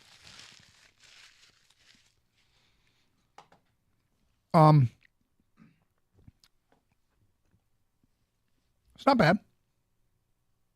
It's not bad. I didn't make it too spicy because I wanted to bring it in for people. I know that some people don't like the spicy. I would say it's probably not spicy enough. But I really like spicy foods. I would make it spicier, but that doesn't mean you did a bad job. You did a fine job. Well done. Okay. Kang, what'd you think? Okay, so the flavor's there. I like the flavor. It could be spicier for other people, probably most people, but that's fine. I won't, harp on that because that's just, a personal preference. I think where you went wrong was, and you already mentioned it, is it's the big chunks of chicken. Yeah. You got to go shredded or pulled. It's just too big for a chip. I mean, that took up the entire chip. It's huge. I went in initially with a chip, and I put the chip in to scoop some out, and the chip broke. Yes. Because it was trying to That's pick where up you went wrong. Yeah. a big chunk of chip. I feel like there's a misstep here that perhaps I could have grabbed a knife and started to, take the knife in the dip and tried cutting it up a little bit better to mix it up a little bit more and then reheat it and then give it back to you. And maybe that's still an option here because I understand. I will. But the flavor's there? You like the flavor? The flavor's there. Flavor's there, yeah. If I were like at your house and hungry and we were watching a game, I'd eat more. But if you weren't hungry, you wouldn't eat more? No, I'm good. I just had lunch, man. I just had lunch. Understand. Okay, so you're just getting a sample. I wouldn't say no. You had to get your celery. I know you had to get your celery in before you had I did finish off the celery, yes. The celery would have been good with the buffalo chicken. Might have been. You would have preferred that, Doug. I think the celery would have broke under the weight of the chicken. The chicken. We actually used a spoon, and the spoon broke. A buffalo chicken dip with it's actually just chicken breast. Yes, it's a rotisserie chicken. You just put a buffalo dip spread over it. So smaller chicken. Yeah, but it was good. There's definitely good. Need to shred that chicken better than what it was. Yeah. 248-539-9797. Thank you for thinking of us. Did Evan like it? Yes, but he also ate some food off the floor the other day. That's a good point. Yeah. I'm kidding. No, Evan liked it. Evan liked it.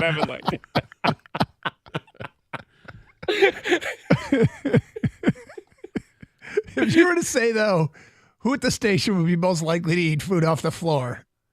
I think we'd all... sorry. It would be Evan. 248-539-9797. You think Evan would be most likely with that? No, Rieger, Stoney. Stony.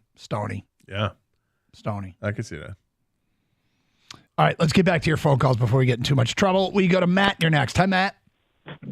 Hey, boys. Happy Tuesday. You too. Hey, I mean, isn't Gator the king of toast points? What are the toast points on this one? That's right. In clutch with the problem is that if it were at my house, I would absolutely make the toast points. But here, there was a reheating issue and all that. I didn't have all that time. This was just a basic. Let's get it going. Those Gardetto rye out of the cafe over there. That would have been great too. The little strong rye chips. Yeah. No. But, sure. So, anyways, I'm kind of on the bandwagon with the Lions that now they're back in line with what I thought the beginning of the season was going to be. Maybe a 3-seed, home playoff game, hopefully win it, and kind of maybe take more of a step towards building something versus going all the way to, the Super Bowl. I mean, I was definitely on the whole, holy crap, we have a chance to do something and go to the Super Bowl all of a sudden. But I think now we're kind of realizing maybe we need to dial it back a notch. And, I mean, it's still for the Lions of having no history of doing anything good to winning a division, hosting a home playoff game, hopefully winning a game, going to probably San Francisco, in the, I guess that would be the divisional round. And, that's Jared Goff's hometown. So for as much flack as he gets for not being able to perform outdoors, that's probably where we want him to play outdoors, would be in Frisco, where he's kind of used to the temperate. His tiny little hands can probably cover a little bit better. Come on.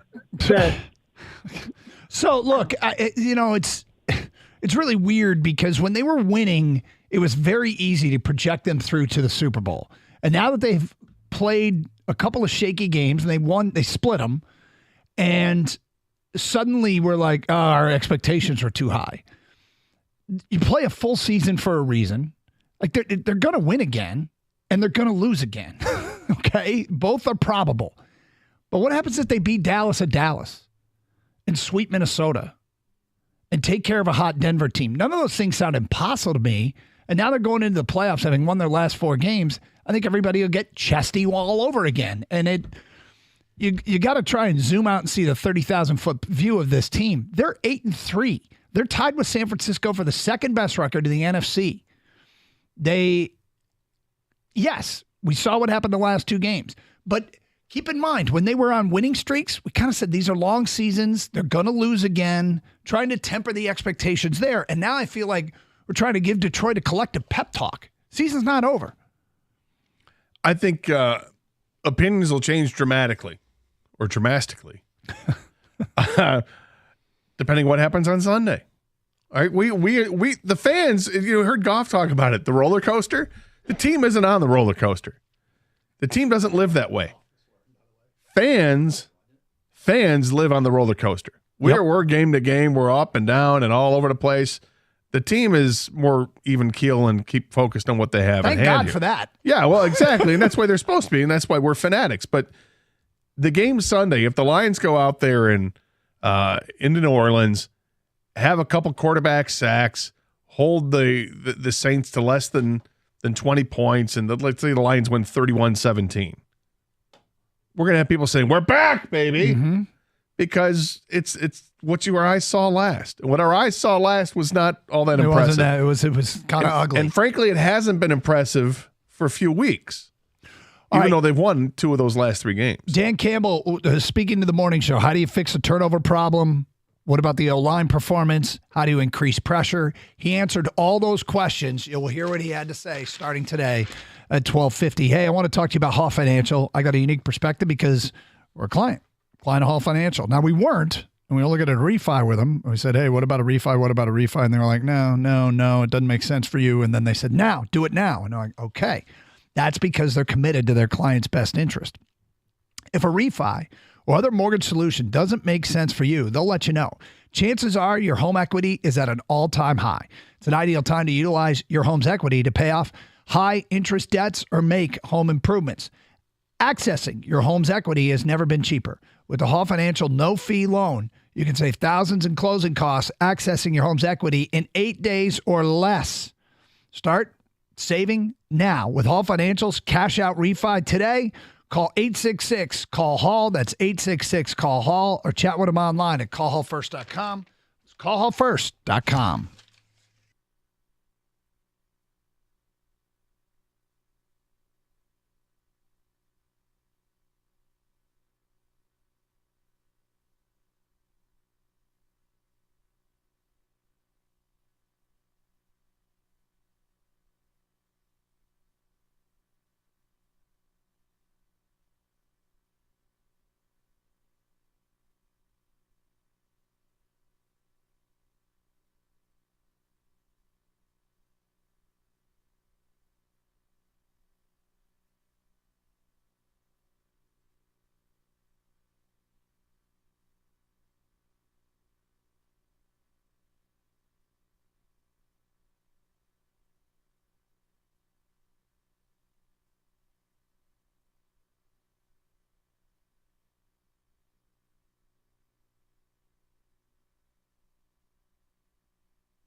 Doug Harsh, Scott Anderson, 97.1 The Ticket. Open lines, 248-539-9797. Eric, you're on 97.1 The Ticket. What's up, Eric? Not much. How you guys doing this afternoon? We're okay. All right. So I was just calling in, kind of supporting Kang's theory here a little bit with Chase Young, given it's past now, but just a little bit of something I want to see this coaching staff do, and I would have loved to see the GM do, is you got to take that kill shot on a proven asset, eventually. Chase Young is a proven asset. If it was round 1 or round 2, could I understand their trepidation with holding back? Yeah. Round 3, I'm starting to get to the point, though, where I'm like, you got to take some of those kill shots eventually to try and really put this together, especially in a spot we're so sorely needing right now. You say that, and yet, is he really a proven asset in Chase Young? Honestly, we're doing pretty well in the Niners, and like you guys have said, there might be some locker room issue there, and I'll give you that. But it's actually, I don't want to hold on. I don't want that misquote. We've offered up. It's possible that they didn't love the player. Yeah, and I'm just saying, if you go on his track record, his rookie season was off to a good start with 7.5 sacks in 15 games, but then he's been hurt. Is the track record 9 games the next year, 1.5 sacks, 3 games the next year, 0 sacks. Then this year he's played 7 games and he's got 5 sacks in the 7 games. So he's trending in the right direction, which looked like this is what you're going to get, but there's not a track record based. I guess I'm just pushing back on the track record part, Eric. I'm not pushing back on a player because, again, if it were me, I would have done it. But I can understand why they say they don't want to. Yeah, it's just kind of overall scheme. It's like, not necessarily that I'm saying you have to go make some sexy move that's going to sink your future entirely, but trying to also do the whole, we're going to be like a Patriots dynasty. I mean, they had Tom Brady and a bunch of other amazing players. Well, maybe get there? Yes. What about Pittsburgh? What about Seattle? What about Baltimore? I mean, there are other ways to do it. The Patriots are a team that's been pretty consistently good.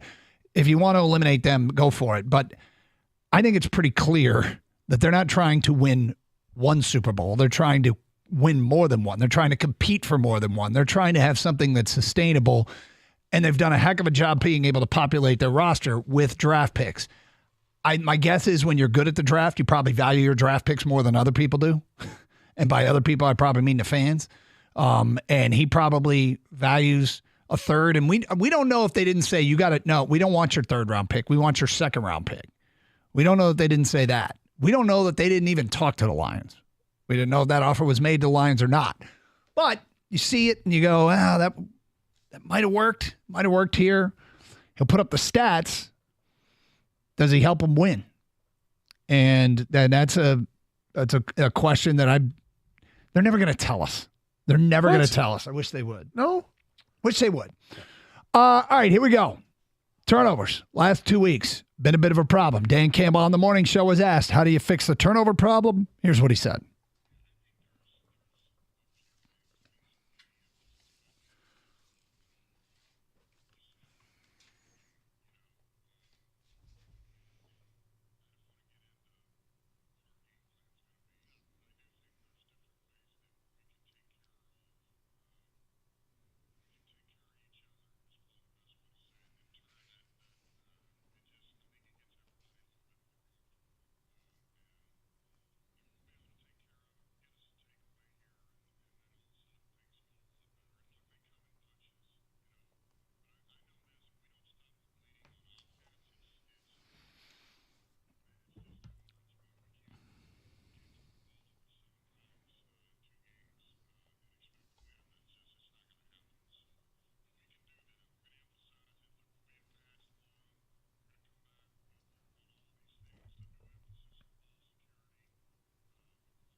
I believe the man.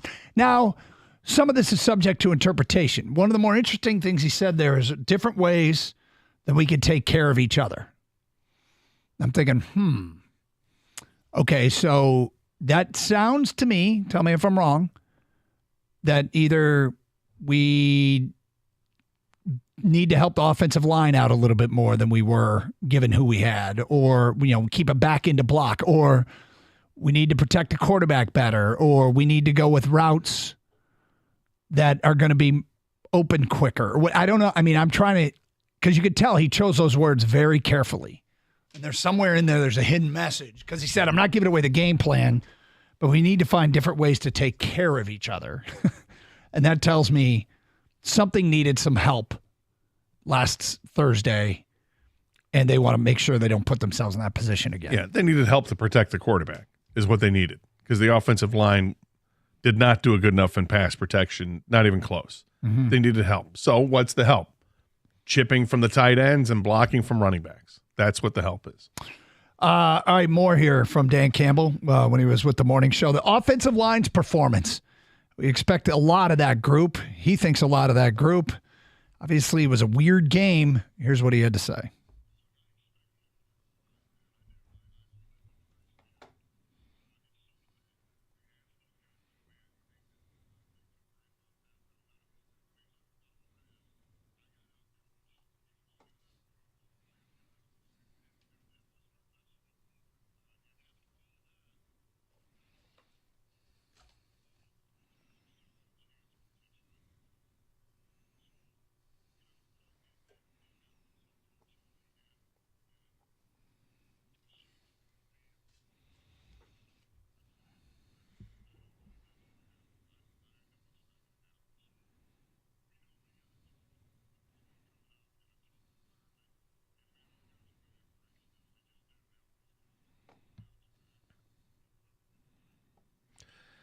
Yeah, and in at the end of that Packers game, in the second half anyway, Lions got down 29-14 after they had the short field on the fake punt, right? Yep. The next drive, the Lions were driving and they fumbled it. Right. The Packers went 5 and out. Then the Lions got the ball and had a 10-play, 79-yard drive that resulted in 0 points. Mm-hmm. That killed them, because that's the opportunity you have right there to make it a one-score game. You have this big, long drive that takes it down to 6.5 to almost just under 7 minutes, right? If you had scored at the end of that, then you have a real opportunity. They scored a touchdown after stopping the Packers and forcing them to punt, and it made it 29-22 with a couple minutes left. And obviously they ran out of gas there, but it was right in front of them. They had the long drive that they got in nothing retrospect, out. The fake punt was such a bad So idea. bad. It not working was devastating to the comeback effort. Oh, it's horrific. Absolutely horrific, because the Packers turned that into, 3 plays, 23 yards, and a touchdown. You got it. If you embrace a coach, though, when they work, you also have to remember they're not always going to work. And this one might have been ill-advised, and maybe they've lost the element of surprise on these from here moving forward because they do it so much. Well, doing it from your own 23-yard line is ill-advised. Well, go back and look at all of them. They've done it from inside their own 20. I mean, you have to do it. You're trying to do it at unpredictable times, right? And I didn't think it was terribly unpredictable. Well, to try. I mean, when it's late in the game, you're down 23-14, and you need a spark of some kind. My issue with that was not just – I don't really have an issue where it was at, because you're right, Doug. He has done it from deep in his own zone before. It was check out of it if it's not there. Yeah, don't force it. That's all I'm saying. I know you want the ball back, but don't force it if it's not there. Check out of it. It seemed like almost like, hey, we're doing it no matter what. The Fipper is he has said they have to see a certain look. Dave Phipp, the special teams coach. My bad. The special teams coach, has said. So I think they can check out of it. I don't know if it was. Well, Campbell took all the heat for it. Yes, he did. He said that was his decision, bad call, and it's on him. So. And I think that's where he also says we got to help each other out. He's part of that equation. Hey, I put my team in a bad spot there. Obviously, you guys mentioned the offensive line's got to step up so Goff doesn't get hit as much so he can't fumble. But the game before that, he threw picks. I think he mentions turnovers in the last couple we played too. I think helping each other out means defense. Come up with a turnover, man, because we're giving the ball up 7 times the last 2 games. We need something back in return. That's the other thing, and I think that's definitely a big part of it, is they need to create more turnovers. When you're on the other side of that, if you're -3 in a game, it's awfully hard to win when you're -3. All right. He was also asked, can they generate more pass rush? You'll hear what the head coach had to say today at 102 here on Carson Anderson on 97.1 The Ticket.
Okay, so I told you earlier.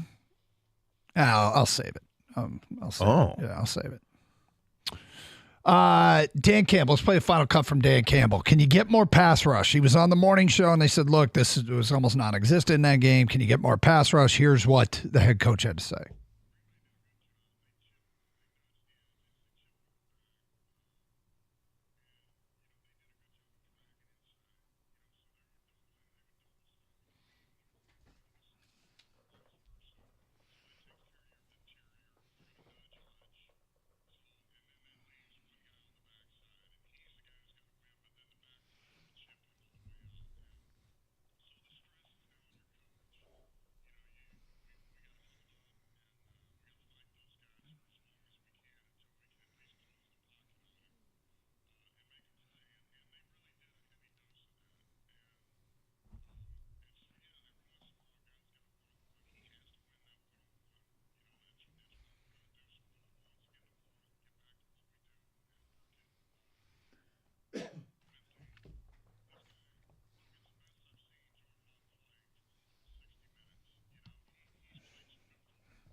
That's the part I love. I love that too. Yeah, it's not, everything else is just coach speak, right? Hey, we're gonna be better in practice. Well, but to the team, you got to be specific. You can't just say you got to play harder. You got to give us more. Like, no, we're gonna find the little nuances of the game that you're deficient at, or that you weren't nearly as good as you need to be, and we're gonna work on that. I love that. It's give me something tangible I can work towards. A goal I can achieve, like, hey, your hand, you have to have better pad level. It's something simple as that. Okay, how do I work on getting pad level? Well, get your feet set underneath you, and when you fire it, you got to fire straight out. Don't stand up out of your stance and do all this stuff. We've all seen those like tent things that they set up at practice with the little bars, roof yeah. That they gotta. Yeah, dude, that's no fun. You don't want to hit that. You do not want to ring your bell on that. 248-539-9797. All right, that was the best of what Dan Campbell told the morning show, and as you can see, he sounds like. He's portraying that we got this kind of, we know what we need to do and we plan on doing it kind of approach to all this. Let's get back to your phone calls. We go to Brendan. You're on 97.1 The Ticket. Hello, Brendan. Hey, how are you guys doing today? Good, thank you. So I just have a hot take real quick on the defense. And so the thing that I feel about the defense that I've noticed over the past couple weeks from the start of the season, we were sending more pressure. We were sending cornerback blitzes. We were sending linebacker blitzes, whether it be one linebacker, two linebackers in a corner. We were making the quarterback work. We were making them think. And the only one that we had a problem with was Lamar Jackson. That because Lamar Jackson being a very great runner and able to scramble out of the pocket. But my biggest thing that I noticed is I don't think our coaching staff trusts the defensive backs based off of the amount of cushion that they're given on the receivers, based off of the fact that they aren't really blitzing linebackers or corners anymore, and they're really relying on our pass rush on the front line. But if you have 5 down offensive linemen, there's a majority chance of that if we have 3 down defensive linemen or 4 down defensive linemen. Either way, there's going to be somebody or 2 people getting double teamed. So, Brendan, wrapping it up, your point is? My point is just I feel that we're putting too much emphasis on our defensive line needs to get to the quarterback, where we need to start trusting our corners. Just let it go. Pass coverage and just start sending blitzes. All right, thank you. So, first of all, I don't think it was a particularly hot take. No, I was waiting for the hot take part of it. This is it. If you can't generate the pass rush from the down linemen, then you have got to find it elsewhere. And that's how you find it elsewhere. You bring linebackers. You stunt guys in the front and bring a linebacker from another side, or you bring a safety in. Let's see if Brian Branch can get home on a safety blitz. I'm betting he can. Do you think it has something to do with the health of a lot of their guys in the secondary being out? Yes. Yep. I think it does. That might have changed their game plan a little bit. Yes, 100%. This is not the defense they envisioned. They envisioned having C.J. Gardner-Johnson being, one of the captains back there. They envisioned that he'd have Emmanuel Mosley perhaps being not a lockdown corner, but a guy who's certainly CB number 1 or CB number 2 without question. That's what they were hoping they'd have. And they played the majority of the season without both of those guys. 248-539-9797. Ed, you're next. What's up, Ed? Hey, so during last night's game, I had a buddy call me, and guess he must have been probably watching Montez Sweat wreak havoc like everybody else was. And he says to me, let's go back to the draft. He says, we take Jalen Carter at number 8. We take Gibbs at 18 instead of Jack Campbell, which he says I don't see anywhere on the field ever. Because everybody says Gibbs would have been there at 18. So you take it now. You trade for Montez Sweat because we need some extra help outside. What's his defense look like? What's his team look like? Well, I mean, it's a different look for sure, but you can't go back and do that. And there's no guarantees that Gibbs would have been there at 18 because they didn't think he would. That's why they took him at 12. Campbell part, I might be agreeing with you that Campbell could have been available in the second round. That's quite possible. But I don't think it does us any good at this point to keep rehashing the draft. You've got people that would have taken Jalen Carter. I'm one of them. And you've got people that wouldn't have, and they're fine with the way things have, and that's fine. I just I'm growing close to an expiration date on taking Jalen Carter calls. Secondly is what these guys are we like thinking that my guy's friend sitting on his couch had a better draft plan than Brad Holmes, who's got 3 drafts with the Lions. Every single player is still with the organization. He built the draft board for the Rams that was filled with steals all over the place. He didn't make the picks, but he was the guy that was a director of college scouting. And Ed's buddy from the couch called him, watching the Monday night game, has a better draft plan than Brad Holmes, who's put together a roster. It's got this team at 8-3 and the 3 seed in the NFC. I hear you, and I'm with you most of the way there, right? But it's not going to stop people that wanted Jalen Carter from constantly, ripping open that scab because it's there. And you see Jalen Carter play and he's making an impact, or you see Jordan Davis play and he's making an impact, and those are both positions of need that they passed up on. But what if the things don't fall your way and you take Jalen Carter I understand. And now you've got David Montgomery who got hurt and you didn't have Jahmyr Gibbs and you don't have Sam Laporta and your starting tight end is Brock Wright and your defense still is struggling because of the injuries on the back end. This is why I don't like to do it. I know. And now you don't have the offensive weapons, so your defense is kind of struggling the same way, even though you're a little bit more stout up the middle, but you don't have the offensive weapons to make up for it. Are you still 8-3? What you can't do with the draft game is assume that had you taken this guy, that this guy would be there or this guy wouldn't be there, or that you'd still be able to make the same trades that you made to move up and maneuver around. Can't do it. I'm past the draft game, right? They did what they did. I like the players they ended up with. Sure, I would have preferred to have one, but who knows what they would have gotten had they taken just the one, how much that shakes up the board, how much it changes plans of other teams and other teams from moving up. You just don't know. So it's not worth chasing that rabbit down the hole. Let it go. Let it go and move on. And look, each time that something happens, you can question it as it comes, and we have. The trade deadline comes and goes. Should they have gone after, it seems like more about Chase Young than Sweat, because Sweat would have been, you got to give up a first-round pick, because the Bears give up their second-round pick, and it's a high second-round pick. The Lions, to do better, would have to give up their first-round pick, which would be late in the first round, but nonetheless better than the Bears' second. Is that what you want to do for a rental? Do you want to pay what the Bears paid Sweat? Additionally, the people that have made these decisions have built an 8-3 football team. They're not 3-8. They're not 3-8. They're 8-3. 248-539-9797. We go to Dan. Hi, Dan. Hello, how you doing? Okay. All right. Well, I just want a couple things. I want to say you guys are spot on with what you're saying, with all your talk about the division games. They're coming. Campbell's with the Campbell interaction. They got to stop the play turnovers, but everybody's worried about what's going to happen in the next 6 games.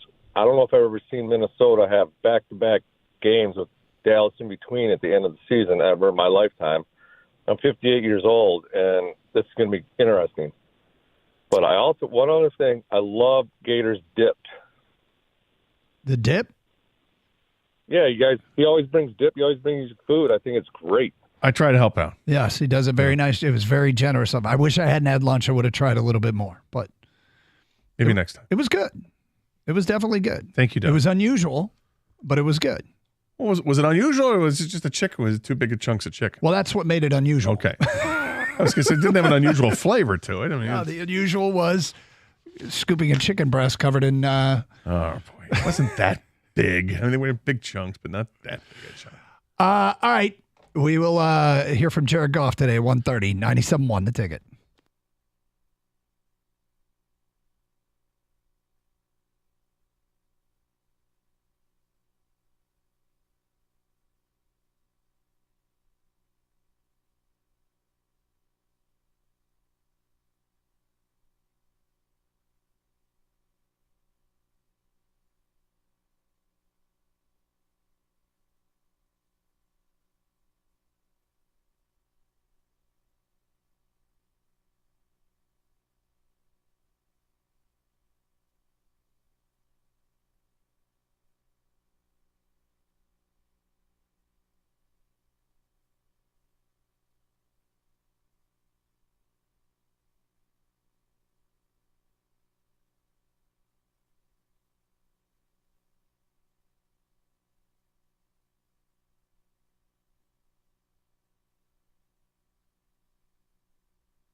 We just went back and took a look at a struggling Buffalo team that took Philadelphia to overtime.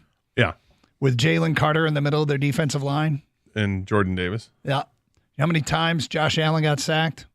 How many times? Once. How many yards rushing he had?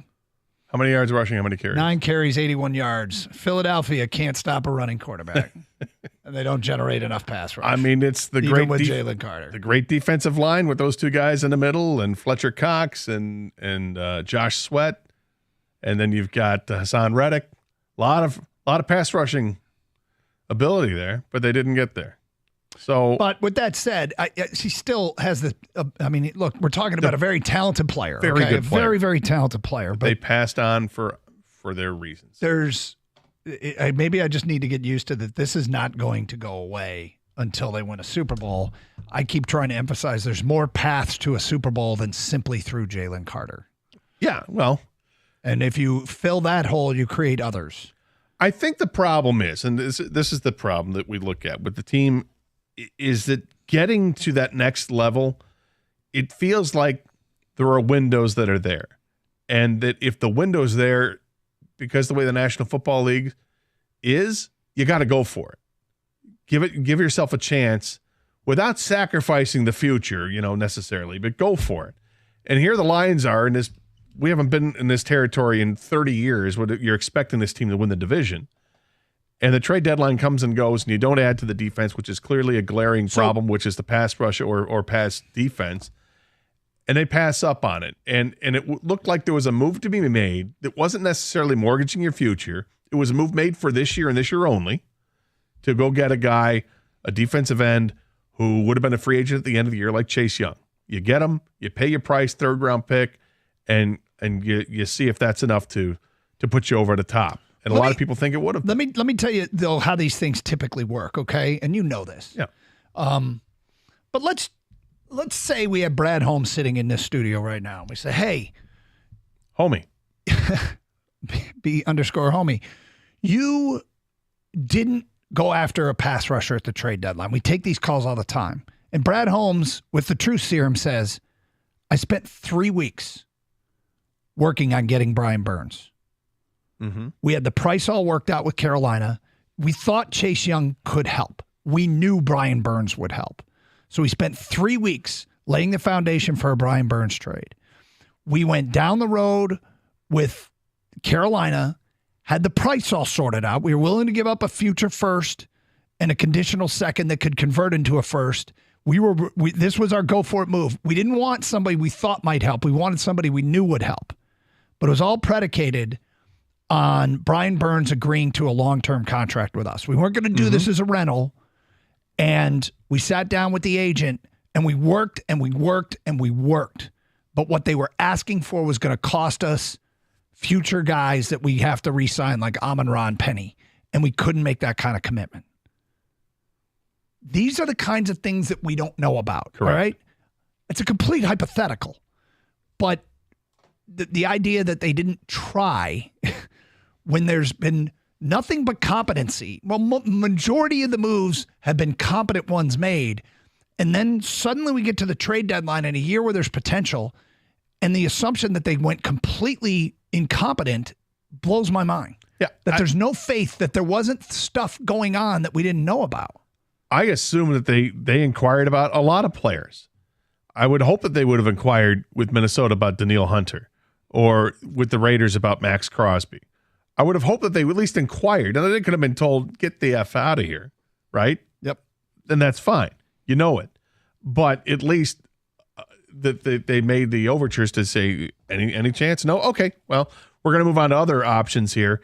And you get down the list, and you're Brian Burns of the world, and then you get to, okay, Chase Young, yay or nay, and the group goes, nay, for A, B, C, D, and Z reasonings why you don't want to. And then there's, look, you got to weigh it out. There's pros and cons of doing it.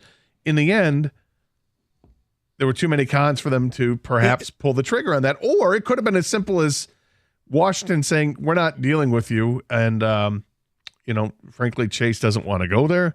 Or maybe they knew that, or whatever the case was. Maybe Chase said, I can put up a stink. I'm not going to go unless you send me to San Francisco. Who knows what went on behind the scenes? So with that said, that's why I get when people call and they're certain that Brad Holmes blew it. I'm like, well, maybe he didn't, but right. All right, look, this team. Do we expect the team to be better? The Lions to be a more solid team in 2024 than they are in 2023? Yeah. Okay. Yeah. This is the thing. You're building towards something now. Looked like we could have gotten there faster if you made a run at one of these guys, but maybe that's a shortcut that ends up biting you in the ass. Yeah. I don't know. We'll see at the end of the season.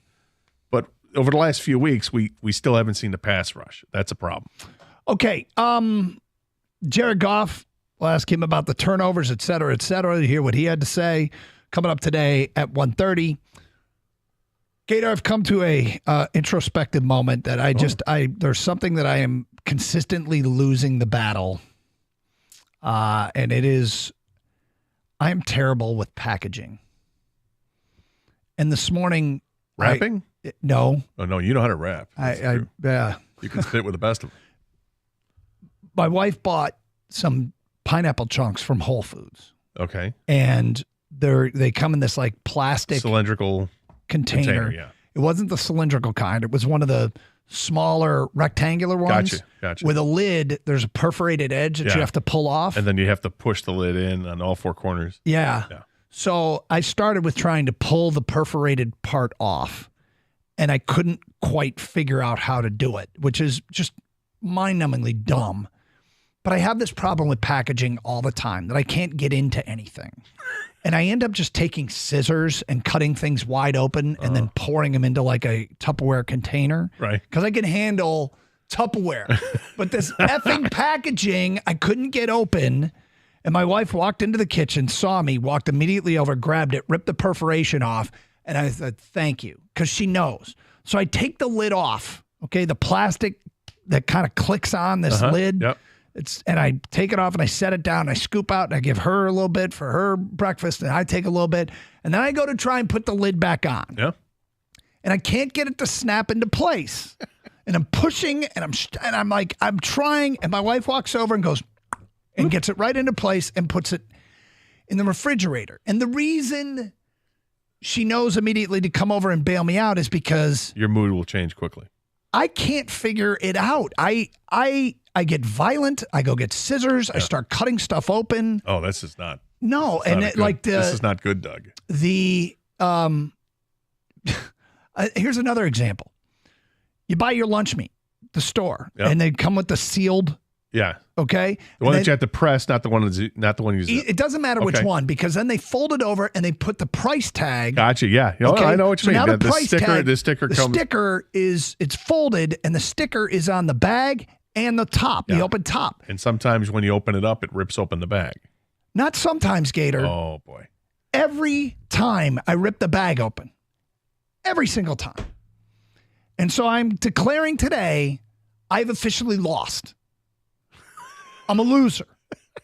I can't open up almost any packaging anymore. The funny thing is that I understand what you're saying. I totally get it. Because there are times when I have issues with the same plastic bag trying to reseal the deli meat. Mm-hmm. Same thing when I don't have a problem figuring out how to rip open the packaging, but when you go to close it, sometimes you have to finesse it a little bit. Maybe there's a real simple way of doing it. Apparently your wife is just a champ at it. I always figure it out, but sometimes it takes a little longer than normal. You did mention though, like the ones that come with the little plastic piece that you can, the ones that you have to find and get the two sides, the grooves together. Yeah, I hate that. I'm going to lose that one every time as well. And I back years ago, I had a roommate that said that I had no feeling in my fingertips. And I thought, what the hell are you talking about? He said, I've watched the way you operate. You don't have any feeling in your fingertips. And I'm like, of course I have feeling in my fingertips. And now I'm thinking years later, he was right. I can't figure out almost any packaging anymore. I just need screw top jars. I can handle that. Yeah, that's always good. Get everything in a screw top jar. Think of it this way. Soon, you're going to be more of an empty nest home, right? Well, this is true. So maybe you no longer have to buy like 1.5 pounds of turkey or luncheon meat. I'll buy, 3 slices at a time for so one now, sandwich? So now you can just go like straight to the boar's head section or whatever it is, and they have it already in the plastic container where you literally just open up the plastic container and then rip off the plastic film, and then you could just shut as you please. But there's usually comes in like half-pound the ones that are like everything's vacuum sealed, but the one corner has the 2 sides split, and you gotta take your fingers and you gotta peel it, can't do that. Oh boy. You are challenged. I'm a loser, is what I am. No, you're I'm just not challenged. I'm a loser. Oh boy. Jared Goff, his answer to what needs to be fixed and how you get it done next here on 97.1 The Ticket.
Hey, 'tis the season at Twin Peaks. The weather is changing. The Christmas music has begun. It's an amazing time to be a sports fan. You got pro basketball and hockey action every night of the week, pro football on Monday, Thursday, Sundays, soon to be Saturdays. You got college football conference championships coming up this weekend. Then we're on to bowl season. Up your game and head to Twin Peaks for the best game day experience in the state. The most beautiful Twin Peaks girls in the state will be waiting to serve up everything Twin Peaks has to offer. From your standard favorites like the hand-breaded to order boneless wings and tenders, the bolder dishes like the Chipotle chicken and chicken fried steak. If you're looking for something on the lighter side, they've got handcrafted salads like the Cobb and the street corn salad, along with amazing seafood options like hand-battered fish or chips and trophy trout. Pair those with the bone-chilling 29-degree drafts, the classic handcrafted cocktails, and you're looking at an outstanding place to watch games, to hang out, to get stocking stuffers for your coworkers. The Twin Peaks gift card, sure to be a hit. Reward yourself. Remember this, for every $25 you spend on a gift card, you get $5 back yourself. Why go anywhere else? Take advantage of all of this and more. And to find a location nearest you, go to twinpeaksrestaurant.com. That's twinpeaksrestaurant.com.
Just go get some more buffalo chicken dip. I did not know, but thank you. Did you guys get enough buffalo chicken dip back there? Oh, yeah, we went back. Okay, good. I'm glad to hear that. Mm-hmm. I mean, the real ones go back. Well, Doug's full. That's the problem, is that the celery is going to eat up all that space. I had more than celery. I had a sandwich Right. You apples. That's right. You unloaded the rest of Thanksgiving. Yeah. Last of the Thanksgiving leftovers. So Evan wants to know if your tummy's full. My tummy is full. Thank you for asking. Are you the one who eats the leftovers in the house? No. Everybody does. This was the last of the turkey. So I went a little turkey, some Swiss cheese, and quite a bit of honey mustard. Oh. On toasted bread. So do you guys do stuffing for Thanksgiving? Yes, we do. We got some cookbook like this. I don't know where my wife got it, but it's some sort of like cookbook that has like old recipes from way back in the day. These are, I don't know what to call them, vintage craft recipes. And one of them's for stuffing that my daughter makes every Thanksgiving now. And it takes a long time. There is a lot of chopping and stuff that I never deal with. And I just do what I'm told, and she makes a great stuff. I saw something the other day. It looked really good. Was a video making a leftover sandwich, but you take like the stuffing and you put it in a waffle iron. Interesting. And use that as your bread vessel. Wow. And then put sliced turkey on top of that. That sounds something like it does. Sounds pretty good. Crunchification. Did you happen to catch any of the high school state championship games over the weekend? I'm so pissed because I saw over the weekend what the schedule was going to be, and I wanted to make sure that I carved out time on Sunday night to watch the championship with Belleville and Southfield A&T. And by the time I remembered it was on, it was over. And I was really upset with myself because I wanted to watch that game because there's a lot of talent in that game between both teams. Did you see the interception by this Adrian Walker kid for Belleville? No. You got to come check this out. Okay. It was Belleville versus Southfield A&T, and Southfield A&T has the football, and the quarterback lets it go, and this kid makes this interception where he tips the ball. He goes high. The intended receiver was downfield. He was like underneath coverage, so the throw was intended to go over him, and the throw is high, and this Adrian Walker kid gets two hands on it but can't secure it. It goes straight up in the air, but his body is twisting, and the ball goes behind his back, and he reaches behind his back with his two hands and blindly catches the football. Here's a better angle of it, Gator, right here. Goes behind his back and catches the football. And it was one of the most circus things I have ever seen. Was that play of the week? Like ESPN play of the week? Because it's got to be. I didn't see if it was. That had to have gotten some kind of mention. Yeah. And the fact that they have that many camera angles on it at a high school championship game is pretty sweet. Yep. That's a fascinating catch. It really is. And it's been retweeted from our account if you want to see it at Doug and Gator 971. But yeah, Southfield A&T got that win. I did watch the entire Lumen Christi versus Menominee, I think it was. Menominee? Yeah, Menominee. That's right. Menominee. I'm sure we're the first. Yeah, that I watched that entire game, and I watched much of the Belleville Southfield A&T thing. But incredible catch by that kid. Yeah, that's impressive. 248-539-9797. Feedback coming into the Carson Anderson inbox regarding the Lions. Good teams don't turn the ball over 7 times in 2 games. Okay, so apparently they're not good. It's been established. Season's over. They broke my man's hard and fast rules. I think that the Lions offense will be able to correct their issues, especially the turnovers, but I don't think the defense currently ranks at the bottom of the NFL is correctable. Well, the defense, I mean, they kind of are in a rut here. The question was, are they going to play well enough to just win a bunch of games? Right? Can they be good enough? Because down the stretch last year, remember they got better as the year went on? And, keep that up, keep themselves in games. They don't rank last in the NFL in yards per game, total defense, or scoring defense, so they're in the bottom third. But they aren't the worst defense in the NFL. They might have been the last couple of weeks, last 3 games. You can maybe make that case. But they aren't the worst defense in the NFL as it stands right now. No, they're not, but they need to be better. If this team is going to win playoff games, they have to have a better effort defensively. If the Lions can't beat New Orleans with Derek Carr quarterback, they don't deserve to be in the playoffs. I can almost make the same case if they can't beat Green Bay at home with Jordan Love on Thanksgiving. They don't. There are games that you're not supposed to lose. The Lions are a 4-point favorite. They're not a 40-point favorite. They're a 4-point favorite this week. So, we can sit, again, hard and fast rules. Would that be a 7-point favorite if they played at home? Yeah, I guess. Get the 3 points, whatever. I guess. But, it doesn't, the 4 points doesn't mean you're an overwhelming underdog or overwhelming favorite. New Orleans isn't a total chump team. No, they're not a total chump team. It's a team that plays solid defense. They have, a weapon on offense that has to be accounted for in Alvin Kamara. They have some other players there too. I think the Lions are a superior team, but New Orleans has it been a little house of horrors for the Lions over the years? Seems like it. Chris in White Lake says the Lions are fine. There are ups and downs for every team every season. Clean up the turnovers and we'll be just fine. Can I read this one again? Try it again. The Lions are fine. There are ups and downs for every team every season. Clean up the turnovers and we will be just fine. Okay. Scott at his desk. I don't believe this team will be fine. The defensive backs, the lack of pass rush, and the linebackers will kill them. I think they'll squeak a division championship, but nothing beyond that. All right, well, let's work with squeak. What does that mean? They're going to win the division by 1 game? Is that squeaking a division championship? I guess if you win by a game. Is that squeaking? I don't care. I'll take it. But he's saying nothing beyond that, so they're not winning a playoff game. Boy, the plug got pulled quickly.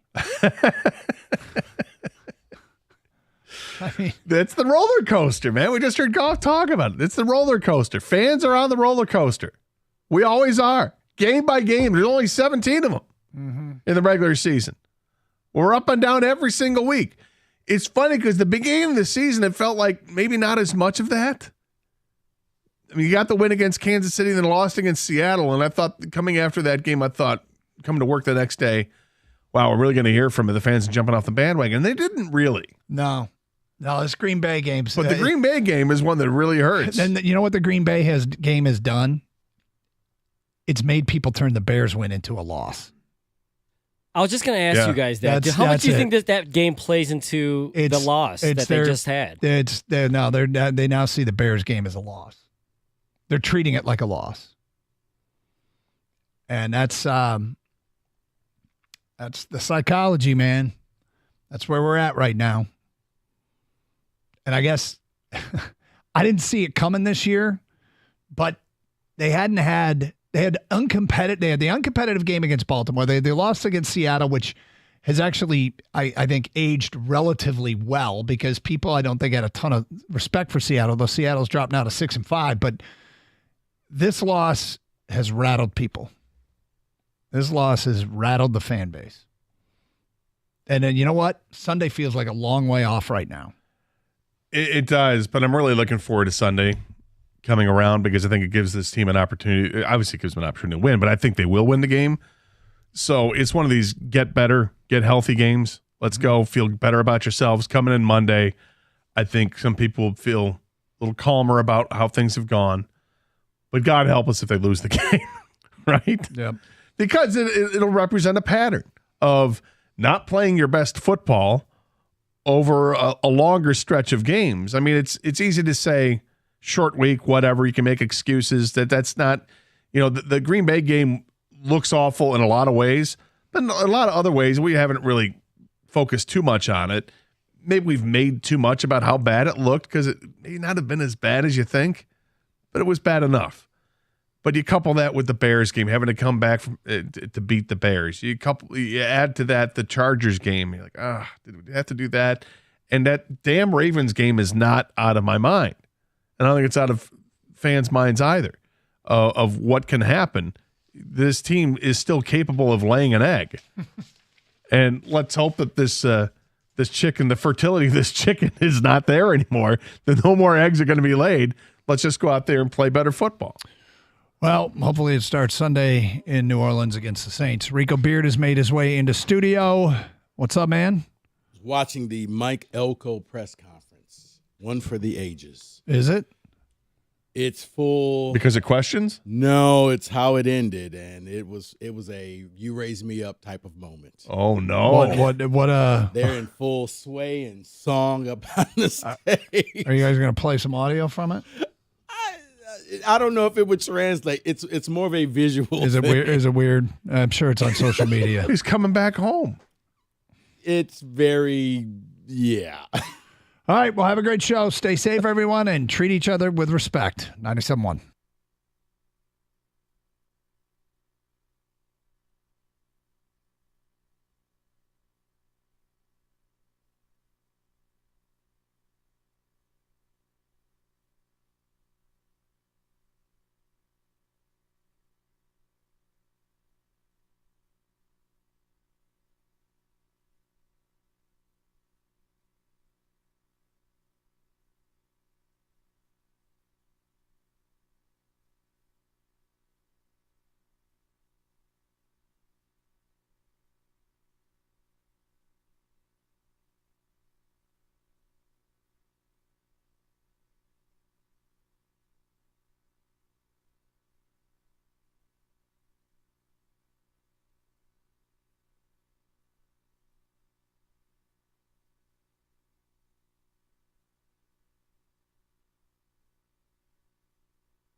Michigan State officially introduced new head coach Jonathan Smith this afternoon. Coming over from Oregon State, he's excited about the challenge of rebuilding the Spartans.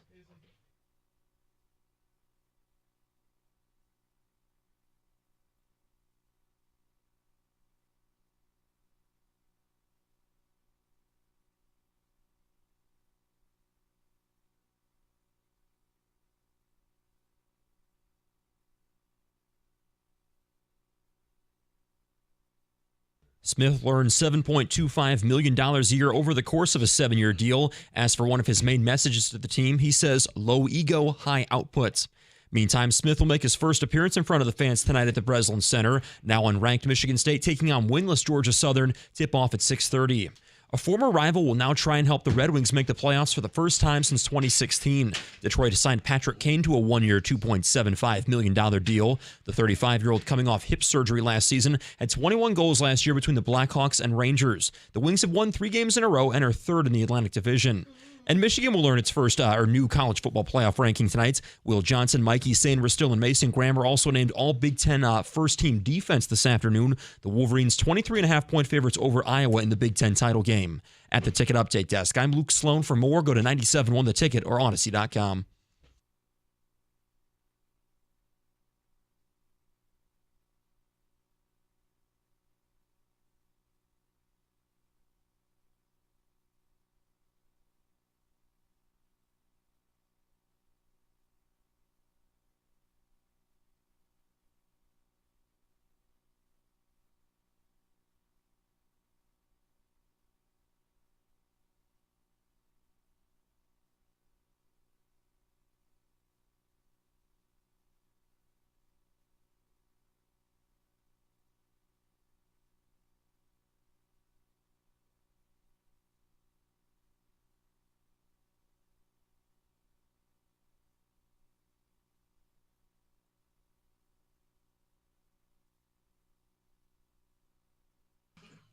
Welcome in. These are some of my favorite shows because it's not going to be a one-topic day. We've got so much ground to cover. We're going to break down the NBA in-season tournament. Nope, definitely not. Hey, Coach, did you own a green tie? Ah! Get to that later. We'll get to it. But we are gonna cover the following things today. Kenny is going to be the opinion leader on Patrick Kane. We're going to find out how the community needs to feel. We are going to talk about Michigan State's new head coach, Jonathan Smith. We're going to find out if I'm a bad fan. I mean, sure, it's one thing to say what you know about the guy or not, but my expectations are as follows. You can tell me I'm a bad fan. We're going to get to the Detroit Pistons because they were favored for maybe the last time this year, i.e. December 31st. They got blown out by 20 last night. Mistakes were made. And we're going to talk about your Detroit Lions. And we're going to do some football today.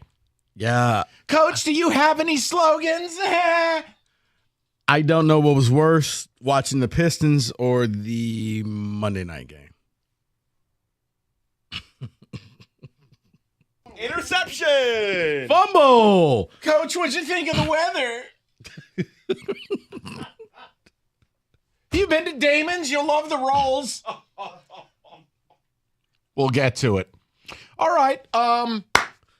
Kenny, so how do you really feel? I can't take it. Just release a statement at this point. I don't know what was worse, Michigan State's press conference with Jonathan Smith, the media questions, or Texas A&M doing a blood sacrifice with Mike Elko. No. If you haven't seen that video, if you ever want to see a 46-year-old man at the height of discomfort openly look into the camera and without saying it, saying, "Help me, I've made a grave error," watch Mike Elko's press conference. It may as well be Frank Beckman singing "You Raise Me Up." Yeah. And to make it worse, if you look at the little screen, the crowd was doing it too. Oh, I yeah. was on the stage. They actually sacrificed a virgin. Bring that longhorn up here. Oh, man. Virginal cow sacrifice. Oh, that's right. Rita, where are the chips? All right. Kenny Cott to the main stage. We're going to do that hockey. Red Wings signed Patrick Kane. Yes, he's still alive. He may have the hip of Estelle Getty. $2.75 million. Let us remember he helped launch Alex DeBrincat's career. Kenny, how should this community feel? I just wanted to ask Red Wings fans and hockey fans a question. Mm-hmm. What year is it? Is it 2023 or is it 2009? That's my question. I wanted to be excited about this Patrick Kane signing. I really did. I saw the details. I thought it was fine. I thought it was just fine. I was like, you know what? It's a prove-it deal. Patrick Kane's legacy stands. The problem is hip surgery, a super-duper hard one to come back from. And he's 35. I just can't reconcile some of the hype that people are feeling. I see it on Twitter. I saw it on the ticket text all morning. I don't get it. Sure. You're allowed to be happy that Patrick Kane can help DeBrincat because what did they always say?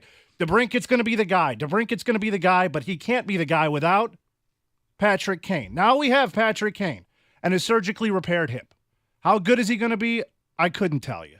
But I'm tired of the hype that I'm seeing. You're allowed to feel okay about it, but some of these people, man, they think it's 2010. He is one of the best players in the last 2 decades. Nobody's taken that away from him, not even those people. So this isn't the final piece to the puzzle? This is the Iser plan? This is not the final piece to the puzzle. Where does he play? How much ice time does he get? I put him on the second line with DeBrincat. They moved DeBrincat down to the second line. They gave Joe Veleno more ice time. I put him opposite DeBrincat where he's comfortable, where he already has chemistry, and then put maybe Comfer in the middle so there's at least some defense. That's the other part of Patrick Kane that bothers me. He's a liability defensively. He plays no defense. Are you trashing this signing? I'm not trashing That's what this feels like. All I'm saying is it's 1 year, $2.75 million. How excited am I supposed to be? It is a sign that this team is a winning team because if they were still doing the rebuild thing and the no playoff thing, they don't make this move. Do you think Patrick Kane is a net positive to help get this team closer to the playoffs? I do. I absolutely do. But not as much. You're basically accusing Hockey Town of being shoot the puck guy. I absolutely am. They recognize the name Patrick Kane. Oh, he was one of the best players maybe ever. And he was. He absolutely was. But he is not that guy anymore. He's 35. And this hip surgery, man, almost nobody has successfully came back from it. In any sport. A hip resurfacing. Resurfacing. They just grind down your hip. That's not very good for people trying to skate, Mike. So basically, you're saying he's past his prime. This is Emmitt Smith, the Arizona Cardinal years. He's past his prime, but he's still better than a lot of players on this team. He is. Because even at his 70, 60, 50% best, he's a lot better than a lot of guys. I walked in and I had Kenny, so we excited about this. No. Kenny, right to your spine. I just dealt with hours of people jumping up and down. I'm happy they made the signing. Don't get me wrong. Oh, it really sounds like it. See, here's what I thought. I'm like, okay, low risk.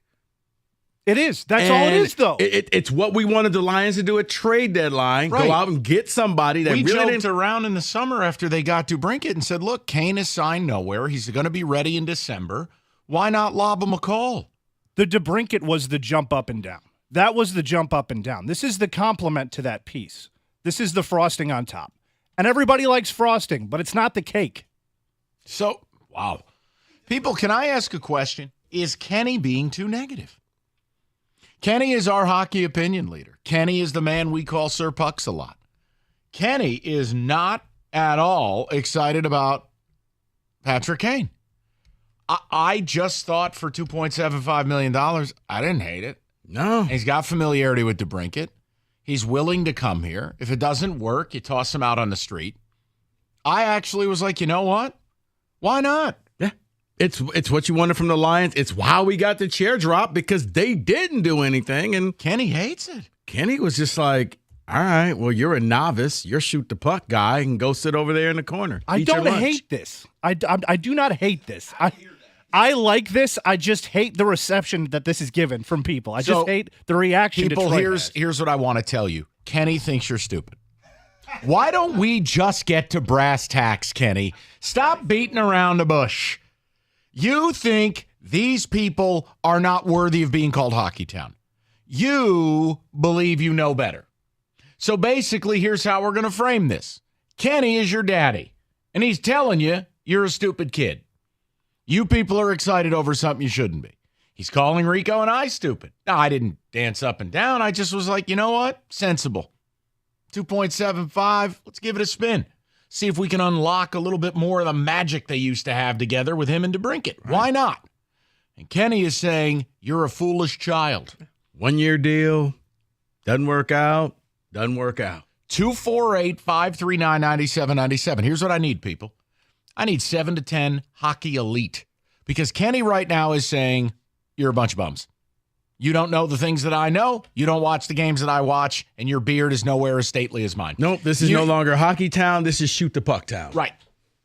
That's right. You are essentially Shoot the Puck guy. I'd also like to remind you, Mike and Rico, that I heard a lot about DeBrincat being too short and that he couldn't play without Kane. Well, he is. And not from this from this show, but from a lot of people who called in and texted in. And when I saw that was a shoot the puck opinion as well, Mike. I mean, Kenny, when I saw him on the ice in Sweden, I was just like, wow, maybe these people were right.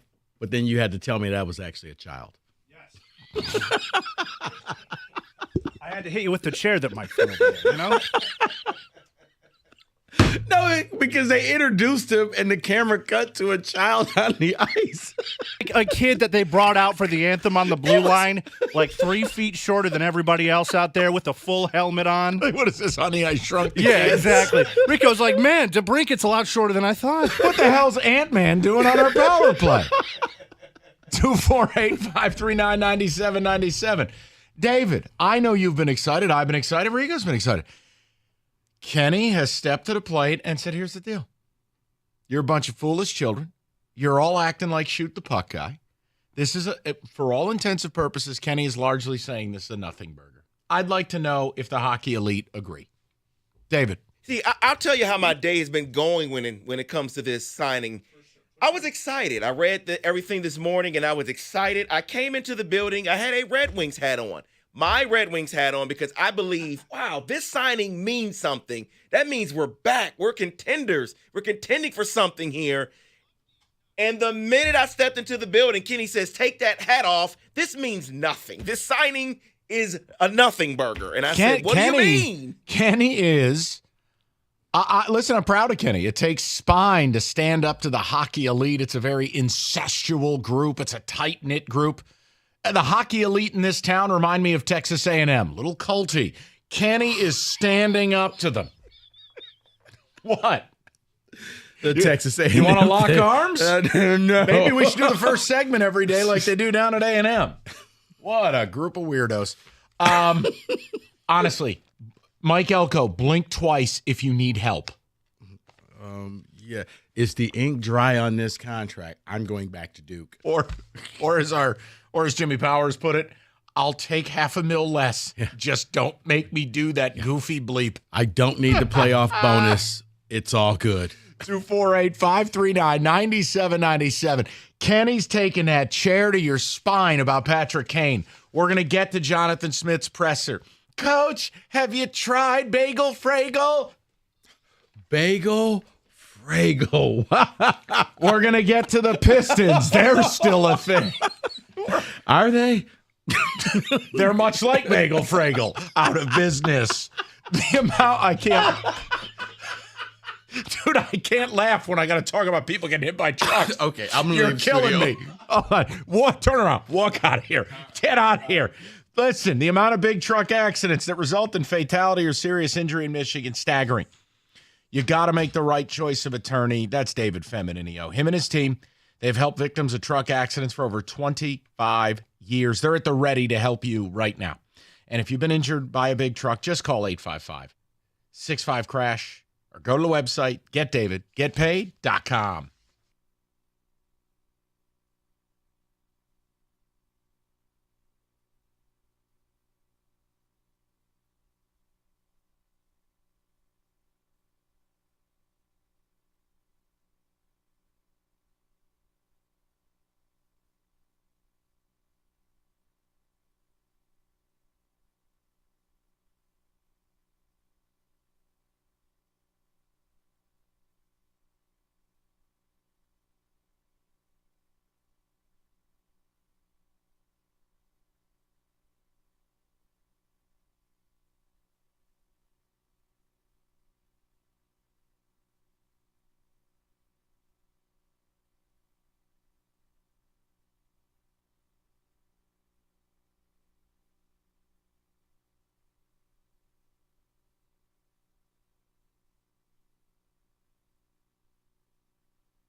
Hold on a minute.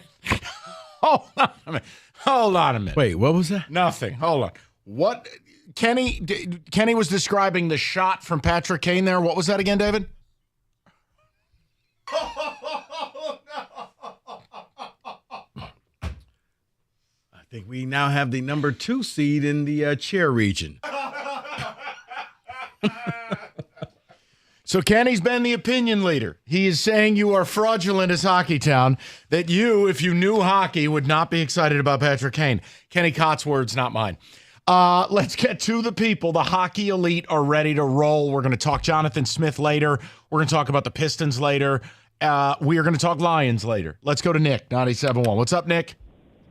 Hey, first off, that hip resurfacing, his hip is probably in better condition than it has been in 5 years. So I'm all for it. I think it'll be a great addition, whether we buy him for 1 year or 3 years, whatever. It's a great addition, man. So when you hear someone like Kenny say people are too excited, what is your takeaway? I was surprised Kenny was not a huge fan of the move. What's not exciting about it? It's a star. Hey, he's a star. He's kicked our butts over the years. And he may just, if anything, he's going to score more goals than he did the last couple of years. I can almost guarantee it. I got $1 on it. All right. All right. Why would anyone not like it? Kenny?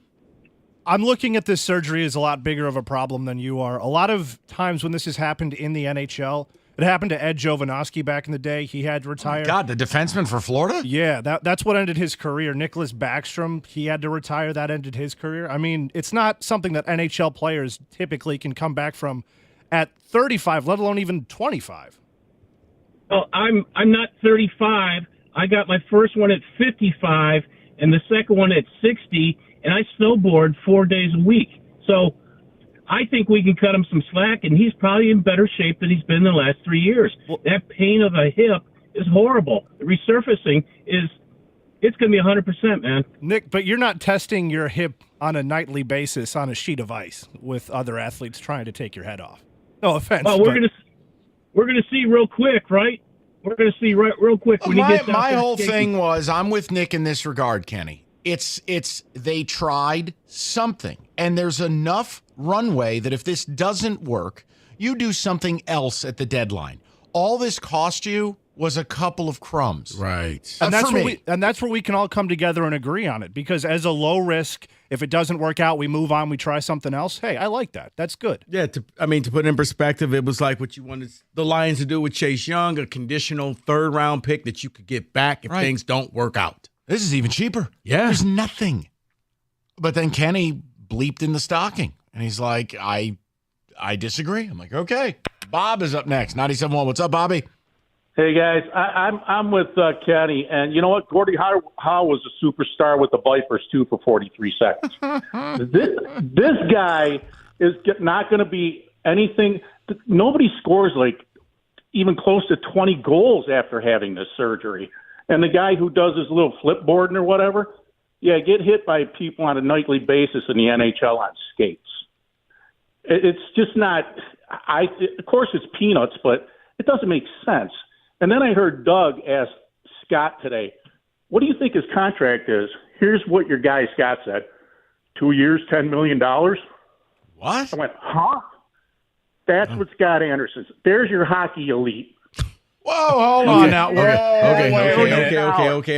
All right. Hold on. Now, I didn't hear it. Let's all calm down. I heard it. Bob, we have Kenny. We're dealing at a different contractual level. I don't know. Maybe the contract wasn't announced. I would have been livid if they signed a 35-year-old with a Golden Girls hip to a 2-year deal. I would have exploded.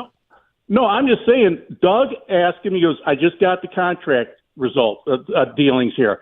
What do you think he signed for? So he was speculating. Gotcha. Scott is straight as could be. He goes, 2 years, $10 million? I go, huh? If they signed him to 2 at 10, I would have fired Eiserman. Well, he won a Marconi with you, so I don't know. All right, take it easy. Boy, I tell you, Bob, Gator's not on Bob's Christmas card list. Bob chose violence. He chose violence this afternoon. Damn. But you know what? Here was Bob, and he saw Gator. Yeah, to the spine. I mean, Bob has had enough. And as Rico put it, he's chosen violence. Let's go to Chuck, 97.1. Chuck, what's going on, buddy? Hey, to me, the signing isn't as big as what it's saying. For the first time, Yzerman believes they have a chance at the 8th spot. He's been the one that, has been honest, and we just haven't listened to what he said. Last year, when we were coming on it, he thought they were a fraud, and they turned out to be a fraud against Ottawa. He's going to let this team have a chance to go to the playoff, to try to win the playoff spot, so these young players get experience on it. That's signing to me. Can I say something? And Chuck, you can laugh in my face, or Kenny, if you think this is just a sports radio hockey neophyte thing, call me out on it. I'm totally okay. But I've always said you do need a little bit of grizzled vet on any team that is trying to win for the first time. And I'm not telling you that Patrick Kane shows up, like Gladiator, but like it does help that this is a guy with Stanley Cups, dozens of playoff runs. Is that wrong of me to go, you know what, on that level alone, no. I like him as a resource.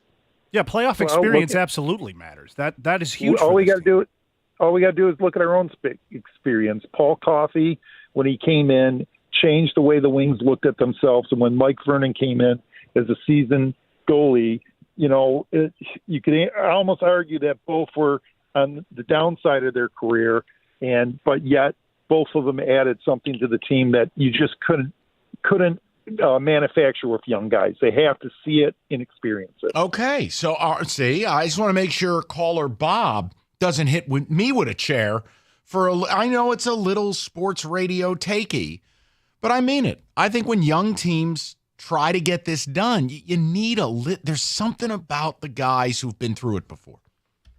And again, Kenny, I'm not sitting here saying he's going to show up and notch 20 goals. I'm not. I can't do that. And nobody's going to ask him to. But if he's on the second line, Kenny. Second line, but his skill set right now is playmaking. He's still a very good, presuming he's healthy.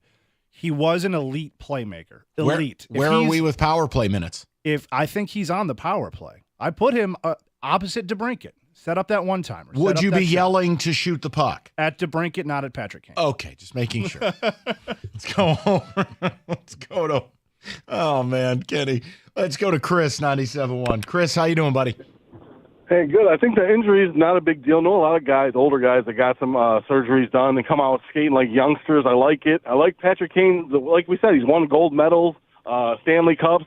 And, another thing, too, is Patrick Kane – we got the All-American team with the Red Wings now. We've had Hull, Patrick Kane, and Modano. So now we have the big three, and maybe one day we'll get Austin Matthews and tie it all in, have the greatest American team ever.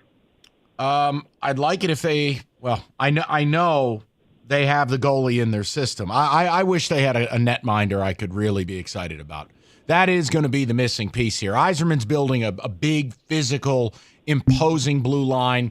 They've got a team with a lot of two-way players. The missing piece, they need to get the kid they drafted a couple of years ago, but it takes time. Right. But the goaltending is what scares me. And the good thing that the Red Wings have going for them now is they have a lot more cap space going into the deadline than most other teams in the NHL. So if you really wanted to fill that trade this deadline. year, trade deadline. Here we go. It's possible. I'm not saying you do it, but it's possible. Kenny Cott exclusive. They're trading for Hobby Bulin. Let's do it. Nikolai Hobby-Bulin reset. I didn't see that today. I didn't see Texas A&M Colt today either, so we're even. Woo! Go get Ole the goalie while you're at it. Well, let's go, huh? Jean-Sebastien Giguère has been rumored to the Wings. Getting jiggy with it. We're back in 05. No, I like that they did something. Yeah. I know that sounds really ridiculous, but I mean it. Like, I like that they are efforting, even if it's a move you think makes you 3-4 points better. You do it. Because here's the thing. If it doesn't work out, he's 35, you shrug your shoulders and say, you know what, we tried. We did something. But you said 3-4 points better. Isn't at the end of the year, that might be the difference between being in the 8th seed and being nowhere. When you need to get to the mid-90s Yeah. Like if I can take this team from 91 points to 95, might be the difference between no playoffs and playoffs. All year long, our projections have been mid-90s. We've been on pace for mid-high 90s. If this pace continues, you add Patrick Kane. If he does get you those extra 3-4 points, it's absolutely worth the 2.75. Are two non-hockey guys getting the hockey guy turned around here? I liked it. I'm not in love with it like everybody else. Pretty But much. I like it. Here's the audio of you at the start of the show. I never said that. Here's the audio. Here's the audio of you right now. We have turned you around. I never hated it in the first place. I don't know. I walked in and Kenny, I like this. Get out. F you, beard. Get out. Shoot the puck. This is why we don't watch hockey together. This is why I don't invite you to games. Right. My. All right, football season. Imagine driving the length of a football field, 55 miles an hour blindfolded. It would take 4.6 seconds. That is how long it takes somebody to respond to a text while driving. Look around. We've seen it. Distracted driving is an immense problem. You're at risk. You're on the road. I tell you this because you need life insurance for a myriad of reasons, but that's one. Call Mike Purpura, National Benefit Plans. He'll take care of you ASAP, 877-734-2200. Shops over 70 different life insurance carriers nationwide. He guarantees you the best possible rate. And in the event of that tragedy, your family is covered. Call Mike Purpura now, 877-734-2200, or just go on the web to nbphealth.com. Remember, National Benefit Plans wants to be your health and life insurance agency for a lifetime.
All right, we're going to get to the calls, round out the hockey discussion. Wings signed Patrick Kane. We were kind of excited for it. Not that he's Patrick Kane of 7 or 8 years ago, but veteran presence, put him on the power play, nice connection with DeBrincat. We were good. Kenny bleeped in the punch bowl. Basically just saying, you people are nuts. The Golden Girls have better hips. This is a problem. And that's where we're at. B. Arthur. Right. Estelle Getty. David, Ticket Text, what does the hockey elite have to say? Kane in 2023 is kind of like Wendell Clark or Mark Howe in 1994. Not earth-shattering like in 97 with all the signings. That is from Paul in Shelby. John in Auburn Hills says, the Kane signing is good for the Wings. It is a low-risk signing. If he does well, then great. If he's a bust, then you can get rid of him because you don't lose that much One at money. 2.75. You have immense cap space headed into the deadline. I just don't see a downside here. James and Okamos, this one's just for Kenny. He should relate to this one. Patrick Kane joining the Wings is like Sting joining NWO. It's kind of cool, but why? Would need to look that reference up. Yeah, it's a pretty good reference to wrestling there. All right. Why is Daddy Kenny being so mean? He's basically saying we are all stupid, and so is his savior, Stevie Y. Uh-oh. Oh. How do you answer to that, Kenneth? I like the signing. I'm not obsessed with the signing. It was not a knock on Steve Yzerman. Okay, good. Calm, rational take. Let's go to Brad, 97.1. What's up, Brad? Hey, boys. How's it going? Good, Bradley. What's on your mind?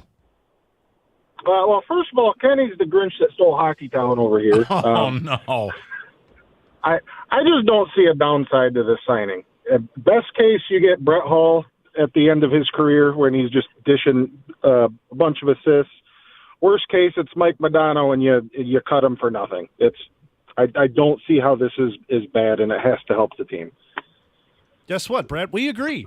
There is nothing that you said there that I disagree with. Kenny's attack was on, well, particularly his coworkers. I think that's really where Kenny's anger resides. We had full lines of people disagreeing with me at one point. I'm just saying the passion for Patrick Kane being here was a little much. I like the signing. I don't disagree with anything you've said, Brett. I think Kenny likes it if you keep the optimism in check. I think that is where we've arrived at. And I'm good with it, Brad. That's fair. I don't think anybody thinks this is 2009 Patrick Kane. Well, Kenny disagrees. It's a solid addition. Kenny, it's okay to, as the guy who screens calls for Doug and Scott, Kenny's claim is there were plenty of people who thought this was a video game. That's fair. It's okay to celebrate competency, and that's something we don't get often. So. That's correct. Appreciate it, Brad. Well, Tremendous. According to the caller, Gator thought it was 2009. Can we leave it alone? Okay. Can we leave it alone? Let's move on. Come on, this is not who's. Can we leave right, it? This ain't is not who said said it. Thank you very much. I'm sorry, it's Tuesday. I'm sorry, my bad. Just not being fair. Let's go to Joe, 97.1. Whoa, Joe, I need you to turn the radio down. Turn the radio down. Let's try it again. Joe. There he is. What's up, Joe? Mike? Hey, Mike, how you doing? Sorry about that, brother. That's okay, brother. What's going on? Not much. Hey, man, I was just talking about, I was talking with Kenny. I look at it like this, man. Like you said, Mike, you're taking a flyer, right? A couple million.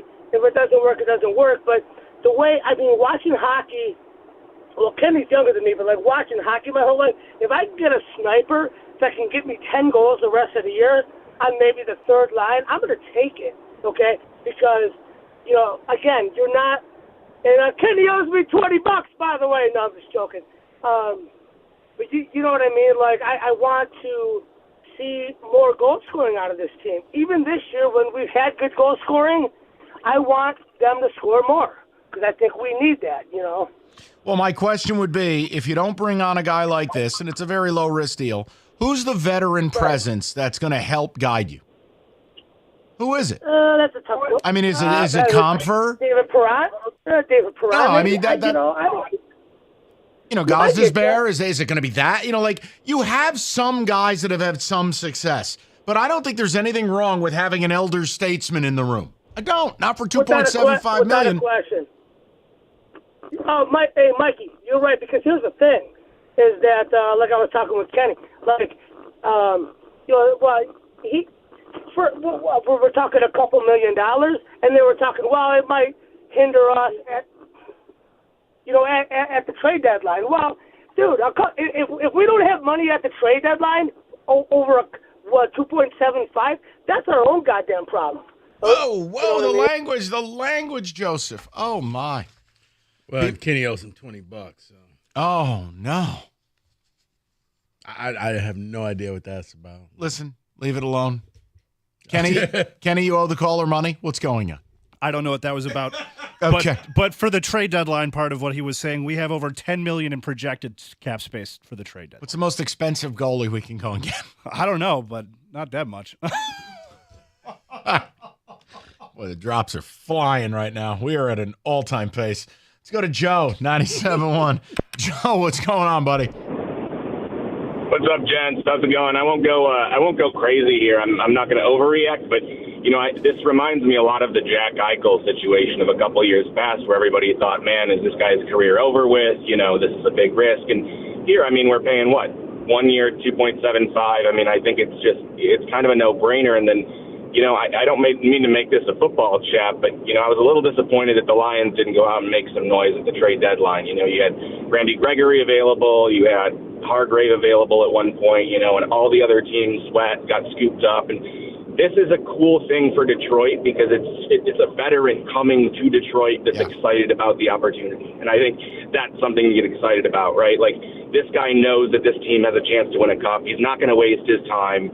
He's coming here to do one thing, and I think he sees that opportunity, and that's exciting for me. So I'll let you guys take it from there. And Joe, it's a great reference. And look, I got made fun of. I wanted Eichel. I know he's got Legos in his neck. I understand. You did. But since he's gone to Vegas, guess what? He's a point-a-game guy. It's just I wanted to risk it for the biscuit. This is so much lower risk than Eichel. So much cheaper. It's low risk and it's cheaper. By the way, Jack Eichel was like 25 when they did that surgery, not 35 near the twilight of his career. But you were, and Joe, I'll let you go because I don't want you to think I'm yelling at you. Kenny, you were like, Michael, he has Duplos for a spine. I'm like, but we stink. We have to try things. Mistakes were made. It's okay. Mistakes were made. He's been a point a game, right? Right. No, yeah, he's been terrific. He's been fantastic. The secret is get the hell out of Buffalo. Worst city in America. That's correct. That is absolutely correct. I feel like Buffalo should be made fun of more than Detroit. Buffalo's infinitely more miserable than Detroit. Really? It's a horrific place.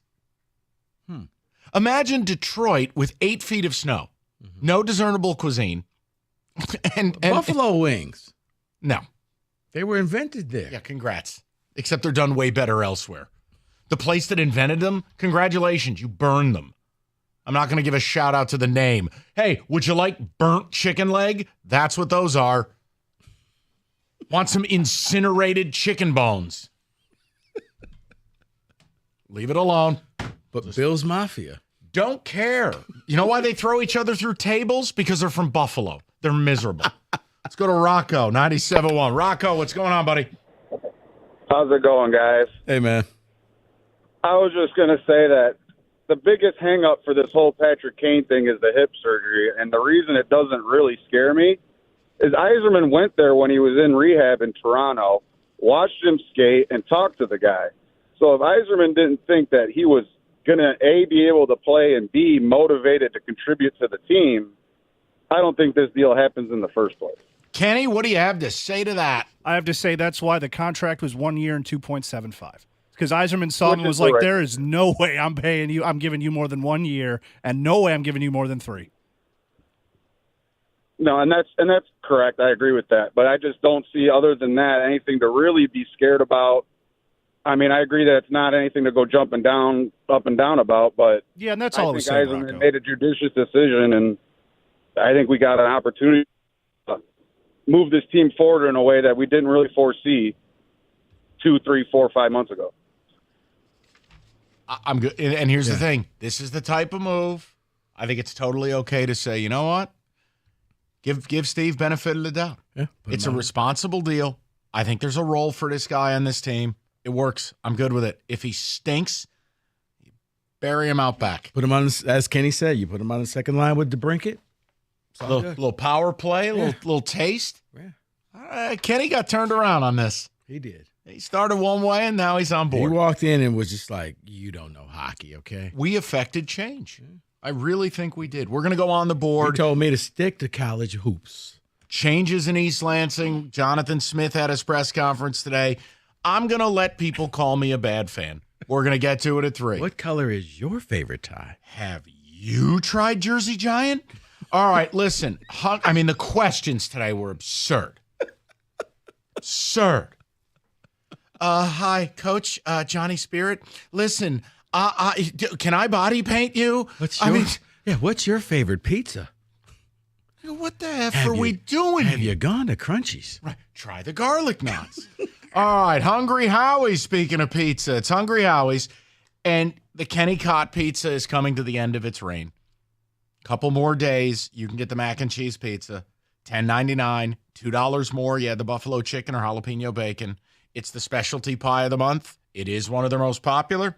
If you're a traditionalist like me, you're going to veer to the right and try some of the regular stuff. The mix and match menu, $6.99 any night of the week. Pair up the classics, $6.99, dinner's on the table in 30 minutes. The offer doesn't last forever. A couple of more days on that mac and cheese pizza. Limited time only, so head over to Hungry Howie's and get yours today.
Top of the hour, a.k.a. 10 minutes. I don't know why I just said top of the hour. We'll get to Michigan State's new head coach, and I'm going to give you my expectations.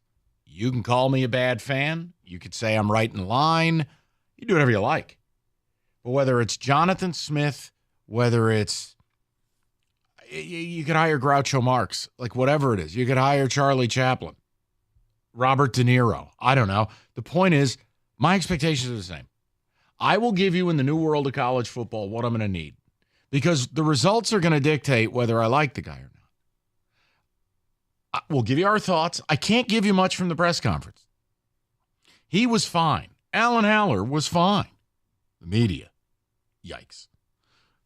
Coach, go green. Okay, then. We'll get to it top of the hour. David, some of the ticket texts. You know I'm right. You were teaching a class today. Would you ever teach your students to behave in that manner? I actually called a couple students in and said, we're going to watch this again, and this is what I just told you not to do. Ever. David, ticket text. Kenny is a fool. Tell him to go back to Georgia and leave hockey to us in Hockey Town. Okay, there's one issue. Kenny's not from Georgia. He's from Lake Orion. Right. There's a difference. Kane will give leadership and Stanley Cup experience JCNAP. Ooh, going to the Stanley Cup. Okay. Kenny is a downer. It's a no risk, all the reward. If he's bad, it's a 1-year deal. No big deal. Kane had 57 points in 73 games last year. Kenny just hates him for being a Black Hawk. I don't think that's the case. I don't think so either. I don't think so. Guys, the Patrick Kane signing is a win-win. The way I look at it is making the Chicago fans cringe because their prized possession is coming to the city that they hate. That is well worth it. You know what's funny? You look at the rebuilds, and hockey to me is an even harder sport to rebuild than the NBA. But the Pistons and Wings started the rebuild at the same time. The Pistons, well, they're something. And here are the Wings adding Patrick Kane to what looks like a playoff run. We took Marvin Bagley. James Wiseman. To the medulla oblongata. Let's go on the board, shall we?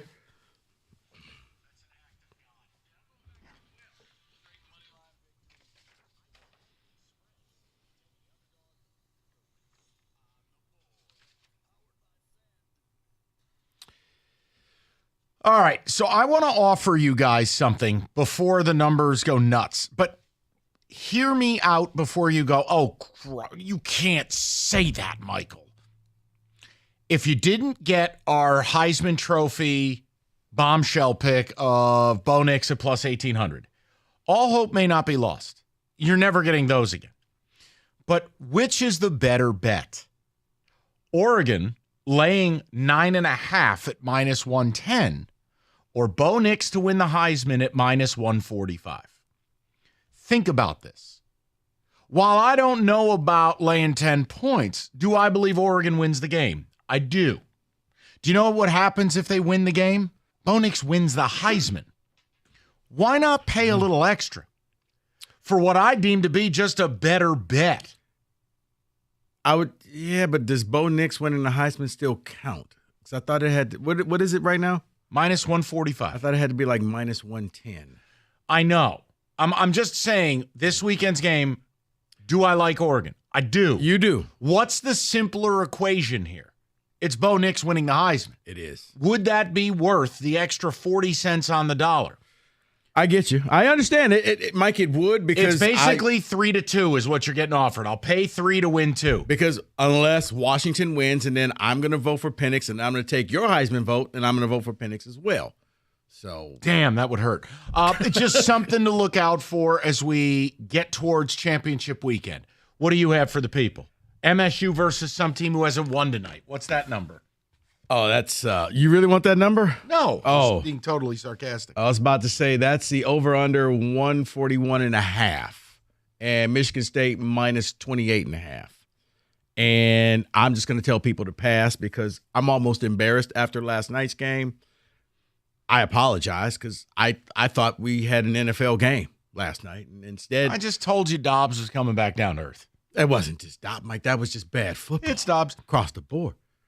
Yeah, that Fields didn't look that great either. Dobbs. But okay. You just hate everybody. Dobbs. But you know what? If you're gonna go that far, you know what? I'll save this bet. I got a Oregon-Washington parlay. I'll save that for Friday. That's fine. That number is moving towards 10, so if you've got something, you better give it now. Well, it's the over 66.5, along with a Dunze and Bo Nix anytime touchdown, plus 380. God, that's not awful creative. You love your player props. I think those are interesting. All right. Yeah, I think this is going to be just a shootout of a game. Kenny, let's mind meld. I think I know what you're doing tonight. Do you know which 2 games I'm picking? I think I know one of them. Okay, go ahead. We're going to go to one of my favorite places. We're going to go to the desert. We're going to go to Scottsdale. We're going to take the Coyotes plus 110 against the Lightning on a back-to-back. Not on your life. God! Not in the high school gym? On your life. Come on, live from Arizona State University. I don't know. There's not that many games tonight. You couldn't mind meld on one of the 2 I picked? No, I thought that was it. I thought it was Paradise Valley High. No, I'm looking at Florida going to Toronto plus 118. Toronto's off to a weird, kind of bad on and off, hot again, cold again start. Nobody told the Oilers that the season started either. My God. So I'm taking the Golden Knights plus 126 as well. What is the Oilers' problem? Goaltending. That's it. That's just the bottom line. The top one of their problems. They have a couple more, but, I mean, Connor McDavid just has a bad attitude almost, it looks like. He looks sour on the bench now. Post game, he doesn't look good at all. His body language. Let me ask you a question. Yeah. Is there a world, because I know you'd have to fold the franchise. I know where you're going with But this. is there a world where history repeats that the same organization that dealt Wayne Gretzky will have to deal Connor McDavid here? It's not out of the realm of possibility. I mean, they can't afford to keep both him and Draisaitl. That's just not in the cards. And Draisaitl, it's the same deal. Yeah, 100%. It doesn't look right, but goaltending is at the top of it. They need to make changes. Ken. All right. Mr. Holland. Let it go. He's not here to hurt you anymore. Let it go. All right. David, what do you have? Mr. Holland. There is nothing of interest to me tonight. So Come I am on. taking the night off. I'm sorry. After yesterday's Pistons game, I don't even want to do NBA at all. I don't want to look at it right now. I told David, you I not was at to least do it. Yeah, I was at least hoping that it would be an Iowa women's game that I could take. Yeah, I don't Clark see no 3-pointers. But You're going to have to figure out, and I don't think any of us have the answer now, but you got to figure out whatever night you think the Pistons are going to win, you're going to get paid for that opinion. They will not be favored between now and New Year's. That was their only game they'll be favored. It was playing the god-awful Wiz. You want a game tonight, I'll give you one. All right, people, I said plus 2.5 last night. What about the Miami Heat getting 4.5 against the Bucks? There's issues with Adrian Griffin, the head coach. I've seen him and Giannis get into it multiple times. The Dame Lillard fit with Giannis, it's not there. They missed Drew Holiday. They missed the defense. What about the Heat at home, gritty, tough? You're getting the 4.5 points. Would you consider Miami tonight with Jimmy Butler's hairdo? I would, Mike, but I've learned just from you and listening to Cash the Ticket, I don't know who's going to play. I don't know who's going to show up. The NBA is an experience. The NBA is the equivalent of just leaving your back door wide open and just saying, you know what, if you want to steal my TV, go ahead and take it. Got it. All right, let's get to it. We got a new coach in East Lansing. We'll give you our initial thoughts, and then you need to tell me if my expectations are crackheaded. Away we go.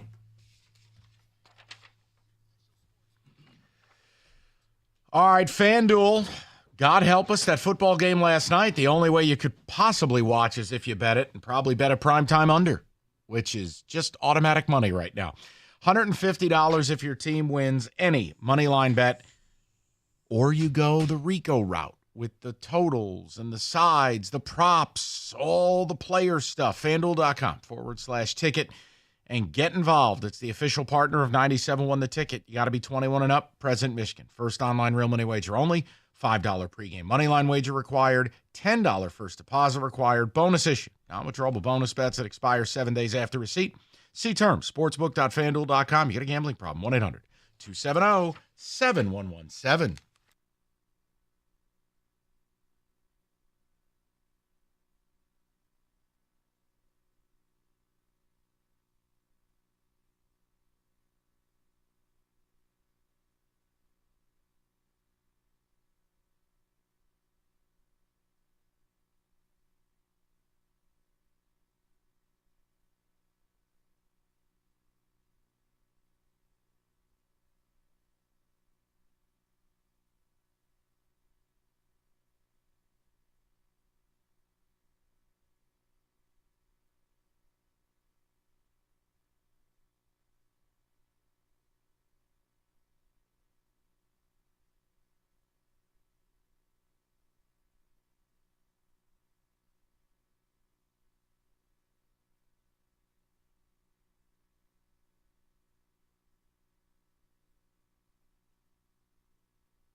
Brought to you by Mother Waddles. New Michigan State head coach Jonathan Smith was officially introduced this afternoon. The former Oregon State coach was asked about his vision for the program.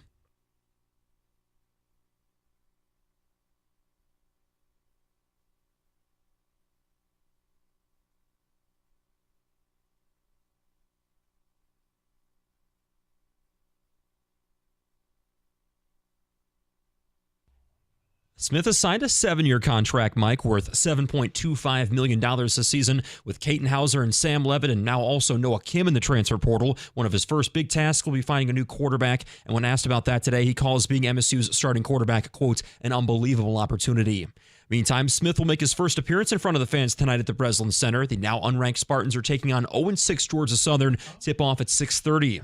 A former enemy is now brought in to try and help the Red Wings make the playoffs for the first time since 2016. Detroit has signed Patrick Kane to a 1-year, $2.75 million contract. The 35-year-old, coming off hip surgery, had 21 goals last season between Chicago and New York. The Wings have won 3 in a row and are third in the Atlantic Division. And the Wolverines have been named, 3 of them have been named to the All-Big Ten first-team defense. That's Will Johnson, Mikey Sainristil, and Mason Graham all getting those honors. Michigan also, they'll learn its new college football playoff ranking tonight. The Wolverines 23.5-point favorites over Iowa in the Big Ten title game. At the Ticket Update Desk, I'm Luke Sloan. For more, go to 97.1 The Ticket or Odyssey.com.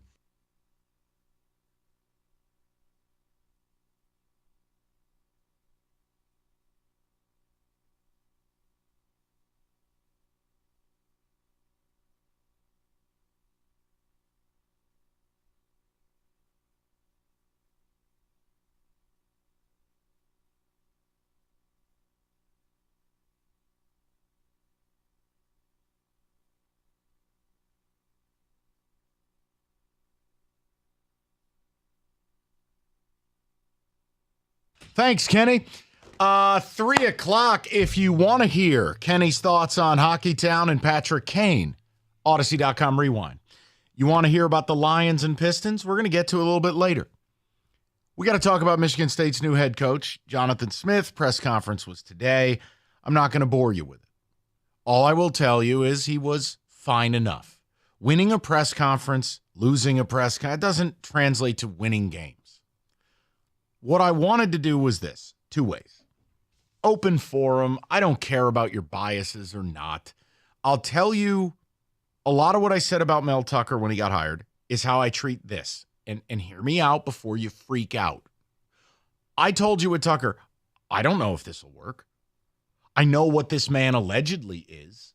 Big-time recruiter and an energy guy. He's going to modernize the brand, but will it work? I don't know. You can go back to those shows. Do I feel better about Jonathan Smith than Mel Tucker? Yes. Why? It's credibility. It's not the hope that he could do it at the Power 5 level. It's that he has done it. Now, that doesn't come without concerns. And my concerns are not a negative. So if any weak-minded Spartan fans want to run and cry, please don't. Please hear what I'm saying. No one likes Oregon State football more than me. I've watched more of it than anybody. Hey. Show him your sweatshirt. Oh, Benny the Beaver? Yeah. It's also my most comfortable sweatshirt. But yes, I genuinely, I really do like Jonathan Smith. A week ago today, while you were sunning your buns on vacation, I told people my belief Jonathan Smith would be the next head coach. Yeah, oh, great. You got it right. Who cares? The point I'm making is he fit. The play style fits. Physical football, pound the rock, take your shots. There's elements where watching Oregon State feels a little bit not with the specific players, but schematically to Rico's privileged team. 49ers. There's going to be creativity, pre-snap candy. It's good. Here's my thing. Need to see what the staff ends up looking like. As we sit here today, I have no idea who the defensive coordinator is. I don't know if we're getting Trent Bray. He's a fellow OSU alum. Might end up back at OSU as the head coach. I want Trent Bray. He's in the running. He's good. Yeah. So here's my question. Twofold. A, do you view this the way Rico and I do? This is a really good hire. It's a good hire on paper, which is all we have today. I've seen plenty of good hires on paper go bad. And then you see hires you didn't like work. This on paper makes sense. It's really hard to hire a Power 5 coach. Now, if you're Notre Dame, if you're Michigan, if you're USC, if you're Florida State, easier. But you're Michigan State, who's been a bit of a clown car the last couple of years, not easy. So I may get upset a little bit where I don't view things the way Alan Haller does with other non-revenue sports. I can tip my cap and tell you I think Alan Haller did an A-plus job here. There were no leaks, no Fraggle Rock Board of Trustees, no BS. And they chose the coach they wanted. They didn't get rejected by 3 or 4 people. They interviewed 12 people. 12. Mm-hmm. And they got the guy they wanted. Now, if I knew it would work, I wouldn't work here. I would just be poolside in Vegas. So let's get to now choice 2. You guys can tell me if you think it's a good hire. Here are my expectations. And I say this with a straight face. And Rico knows what's coming. I don't change where I'm at. What's up, buddy? I said the chair. No. That'll be the first time he passes up points and fakes a field goal on 4th and 7. I really want him to run a short shot jet sweep for his very first play. And point up to the crowd and say, that's for you, Mikey. The team comes out in Nike Pro Combat F Mike jerseys. Here's the deal. The new Big Ten, I think there's positives and negatives. You know what one of the positives is if you're a Michigan State fan? You're not in the Big Ten East anymore. You're not going to play Michigan, Ohio State, Penn State every year. Mm-mm. Well, what about the new teams? What about them? They'll be there, but you're going to really not like what I have to say. I don't consider playing Washington every year an auto loss. I don't consider playing UCLA every year an auto loss. And while Oregon's a freight train, you know who's not? And you know who I think's in some trouble when they join the Big Ten? USC. So I don't fear that. I actually think the new Big Ten could help State get out of the Big Ten East. Now, why do I say it? I say it because the expectations for me never change. With this 12-team playoff, he better be in this thing every other year. You go, well, how can you say that? Easy, because I've seen it done at Michigan State. If you go 10-2, you're getting in. Mm-hmm. If you go 9-3 with a wicked schedule, you got a shot. But I need a kind of every other year I'm in the mix for it. And I got to be in Indy once every 4. If we're not here to win championships and we're not here to make the playoff, what are we here to do? You know, guys, I didn't change college football. They've made it so the only thing that matters is getting in the top 12, winning a conference championship. So my question would be, if you're not going to do those things, why am I paying you $7.25 million a year? Oh, Sparty. Here's the deal. If you're going to pay your guy top 15 money, if you're going to spend, you got top 15 revenue and top 20, then you have to aspire to those things. Now, I'm not saying every other year he's gone. I'm saying over the aggregate of the 7 years, if MSU hasn't made the playoff 3 times, he failed. Mm-hmm. So am I a bad fan? Here's a chance for every Spartan who's got the spine of a jellyfish and complains about me. Go ahead. The piñata's up in the air and I'm filled with Tootsie Rolls. Take a swing. Because if your expectations aren't where mine are, then your head is up your wazoo. Because I don't know what we're doing, Rico. That's what this has turned into. You're not in the top 12, you weren't playing. You're not relevant. It's not the relevant. NFL. If you didn't make the playoffs, you didn't play. Right. You didn't play, except for in college, you don't get to go into the draft, and you don't automatically get the best player on your team the next season. As a matter of fact, it's going to be harder for you to recruit. It's going to be harder for you to get transfers to come there. If you're a playoff team consistently, yes, now you can go out and sell your team to a lot more players, because I don't have to just go to Georgia or Bama or Michigan or certain teams that constantly make the playoffs.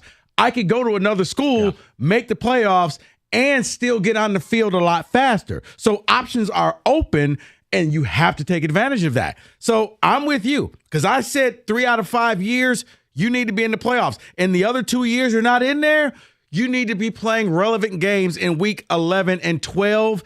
that could possibly get you into the playoffs, that you're playing the whole, okay, we got to wait to see what the college football playoff committee says about us on Tuesday night.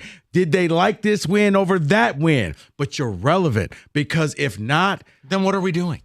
7-5 means congratulations, you're Rutgers, you're Indiana. And you might as well join the MAC. Here's the other thing. The 12-team playoff, I think you could see many years where 4 Big Ten teams get in. I think you'd see 4 from the SEC, 4 from the Big Ten, and the other has-been conferences split up the other 4. Mm-hmm. You think that's a hot take? There's a phone number. You can argue me. You'll lose. The point is, those are the expectations. Are we bad fans? Go ahead, Spartan Nation. I don't care. And listen, if piddly Michigan fans want to get involved, go ahead. We could hire Bill Belichick. You'd tell me he's too old. We could hire Lincoln Riley. You'd say he doesn't have a defense. Man. Nothing we do is going to matter to you people. So it's an A and B conversation. See yourself out of it. Right. This is one where, all right, let's take 2 segments and talk about this. Are Rico and I unrealistic? Are we delusional? I didn't change college football. This 12-team playoff demands you're either playing for that or you're dead. You're correct. And also, Mike, on a total side note, I think maybe you'll get your wish at Spartan Stadium. Did you see the wrap around Ford Field? Did you see what it looked like? They had the green. Oh, really? Around, yeah. Be nice if I were Jonathan Smith and I walked in that place, I'd go, can someone get a can of paint, please? No, I was too busy watching Angelo Gross play a human dreidel, just spinning around. He was like a human top. Here's my other expectation. Here's my other expectation. It was unbelievable. My other expectation of Jonathan Smith and this staff, I never, ever, ever want to see when you play 4 ranked teams, the combined score is 170-10. You will be relevant. You may not win the game, but you know what? It was a hard-fought battle. They won by a field goal. They won by a touchdown. Not the game is over and you're already in your car by halftime.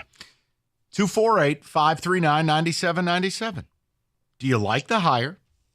And are your expectations in line with ours? Are they different? If so, how? Look, you don't get to complain we don't talk about the Spartans if you don't call in and play ball. Otherwise, I could fill the lines with the Red Wings again. I could fill the lines with the Pistons. I could fill the lines. I could create a topic about Michigan. I was about to say, heck, Michigan showed up yesterday. They were here all day long. And they deserved it. They deserved the 4 hours. Bet. Or I'll go Lions.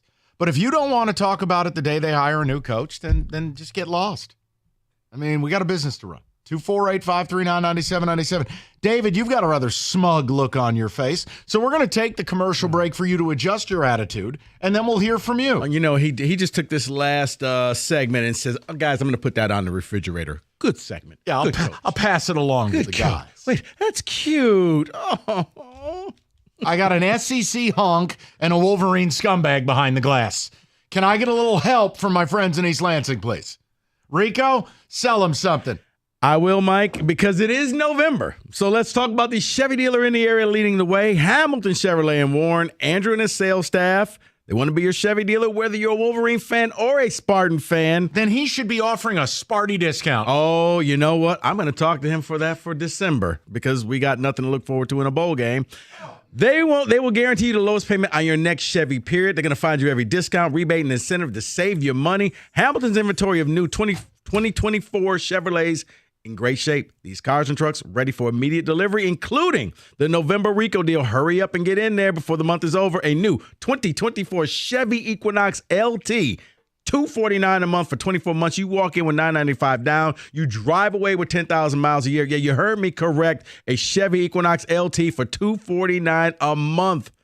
You know what I say? The best deals are found at 14 Mile and Mound. You stop in and see my guys in Hamilton Chevrolet. You tell them Rico sent you. Make Hamilton Chevrolet your Chevy dealer. Visit HamiltonChevy.com. Chevrolet, find new roads.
Hi there, everybody. America's favorite place to watch football, Stadium Swim, located Circa Resort and Casino. A couple of months, be out there for March Madness. Get your tickets now. Get your trip booked. 6 pools, 3 different levels. Perfect view of the largest outdoor sports book on the globe. Stadium Swim. Book that spot today at circalasvegas.com.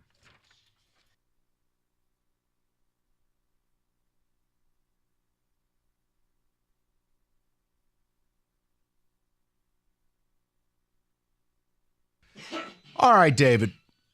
We can get some ticket texts. We'll get to the callers.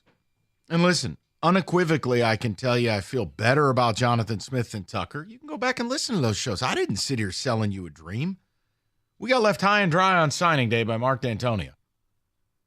I was willing to give it a shot. What choice do you have when you hire a new coach? You going to boycott your program? No, you're not. But I'm not going to sit here telling you we've hired Bill Belichick. Do I want it to work? You're damn right I do. Do I think he's a good coach? 100%. I love what he's done at Oregon State. But now you were an Oregon State person before anybody else was. Now, I don't think you're getting Trent Bray, which means you got to hire a defensive coordinator.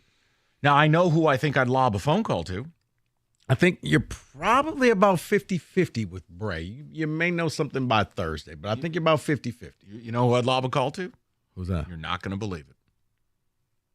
Would you call Mike Tressel? D'Antonio could broker it. He could. Jonathan Smith had dinner with D'Antonio. My point is Tressel knows the school, coach there. Tucker demoted him. You bring him back, you make him the highest paid DC in the Big Ten, and you give him an assistant coach, associate head coach title. He's doing the same damn thing at Wisconsin. What the hell's the difference? Right. I guess I'm looking at it, is Tressel going to move the needle? Is Tressel's defense that great? Because you get to start over. It was more just familiarity, Midwest ties, knows the school. Surround yourself with people that understand what you're up against. But it was just an idea. It's because I've heard Tressel. I've heard Leonard. Oh, Jim Leonard? Yeah, I've heard Leonard is another name that Bloom's kind of off the rose with him. What happened to him? Thank you. I don't know what happened. He did not get the Wisconsin job, and then all of a sudden he went the whole way of Matt Campbell. He just went to the old coach's home. It was weird. David, ticket text. What do we got? Not unrealistic at all. State needs to be in contention every year. No more Mickey Mouse 4 to 5 years or wins a year.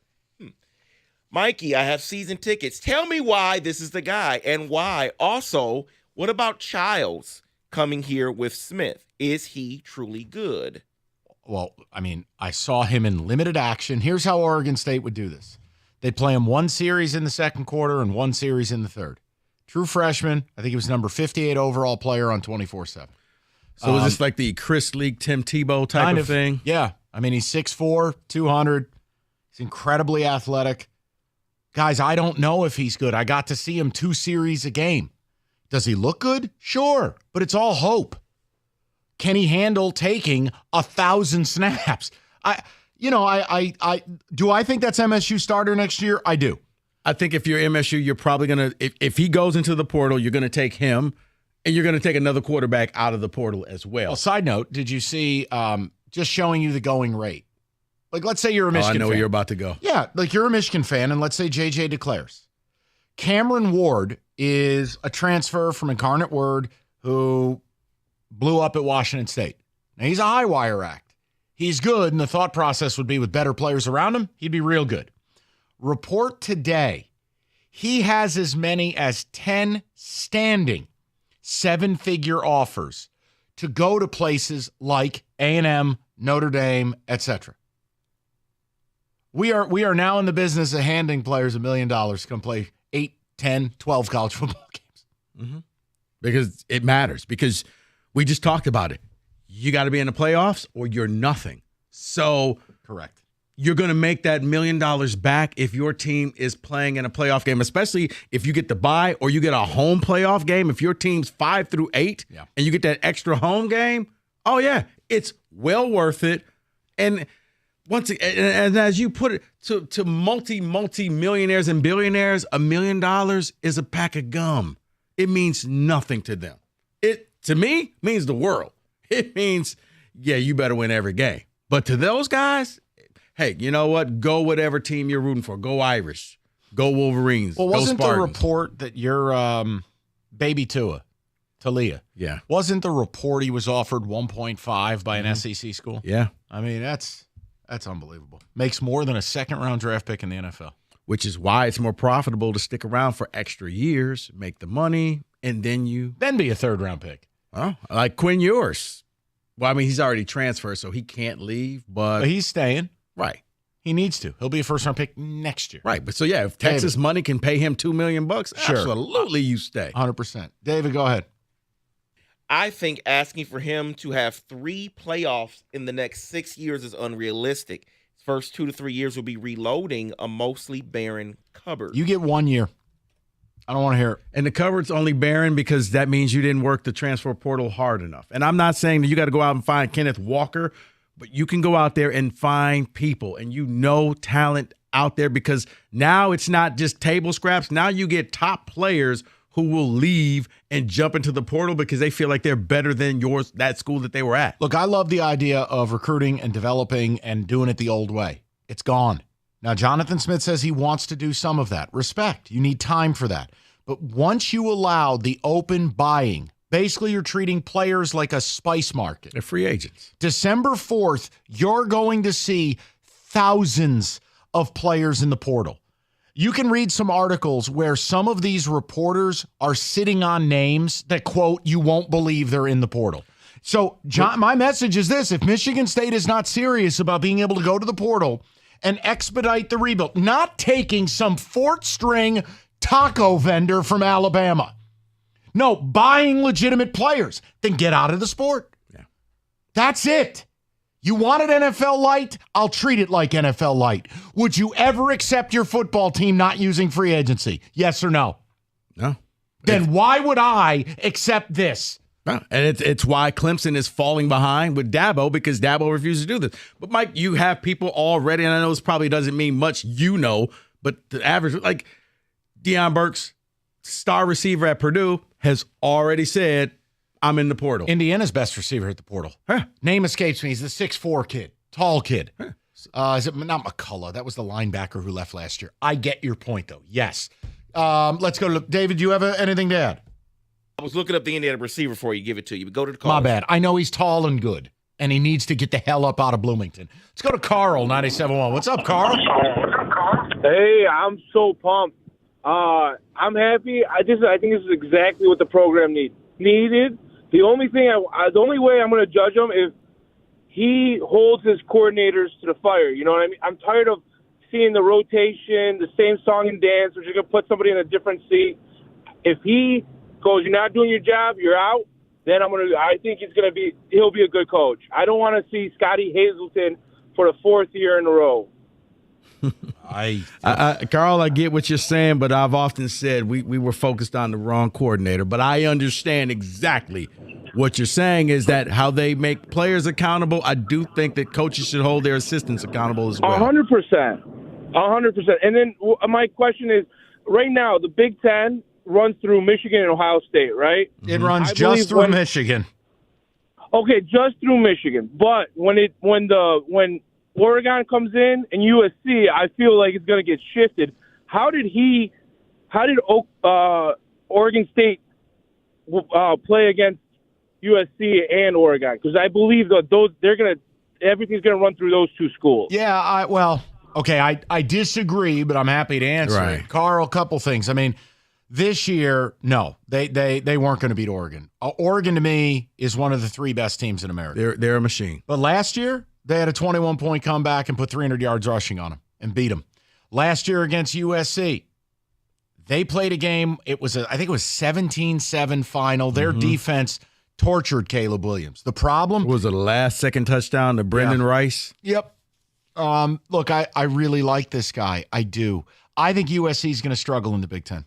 Lincoln Riley's not built for this. I think USC is just going to struggle, period. Dan Lanning will be fine because Dan Lanning is building an SEC-style program. Physical up front, dominant on both lines of scrimmage.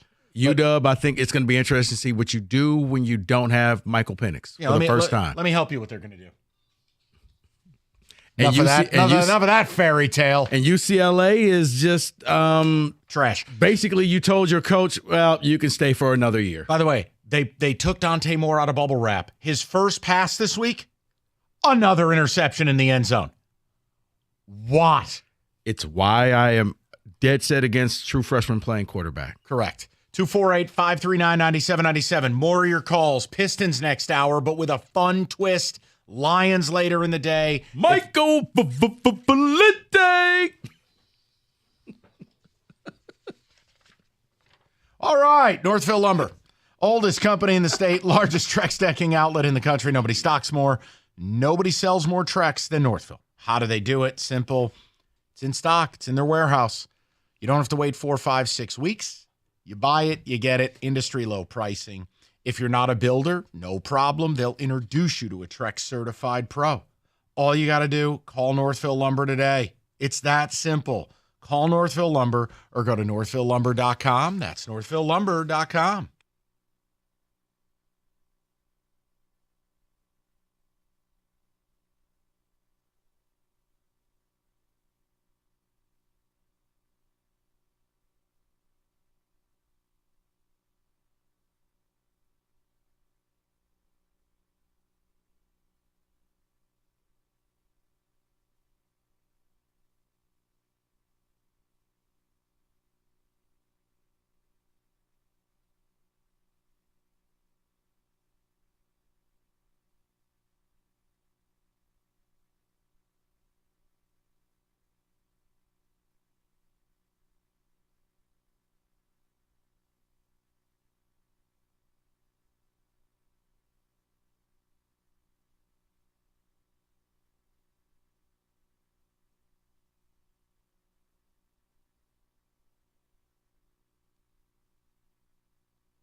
A former rival will now try and help the Red Wings make the playoffs for the first time since 2016. Detroit has signed Patrick Kane to a one-year, $2.75 million deal. The 35-year-old coming off hip surgery had 21 goals last season between the Blackhawks and Rangers. The Wings, they've won 3 in a row and are third in the Atlantic Division. New Michigan State football coach Jonathan Smith will make his first appearance in front of the fans tonight. The now unranked Spartans are taking on 0-6 Georgia Southern at the Breslin Center. Tip-off at 6:30. 3 Wolverines have been named all Big Ten first-team defense. Will Johnson, Mikey Sainristil, and Mason Graham get those honors. Michigan will also learn its new college football playoff ranking tonight. The Wolverines 23.5-point favorites over Iowa in the Big Ten title game. And the Pistons have yet another chance to snap their franchise record 14-game losing streak tomorrow night. They play LeBron and the Lakers at Little Caesars Arena. That 14-game slide tied for the worst losing streak in team history, matching skids in the 1993-94 and 2021-22 seasons. I'm Luke Sloan. More at 4 o'clock or at 971theticket.com.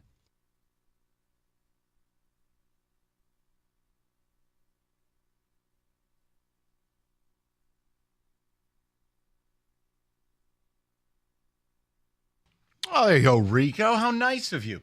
We're going to have some fun with a horrible situation. Rico is our expert prop bet line maker. We got to have a conversation about your Pistons. A week ago today, I went nuts for 12 minutes. Just took them apart. And by the way, at any point, is that clown owner going to talk?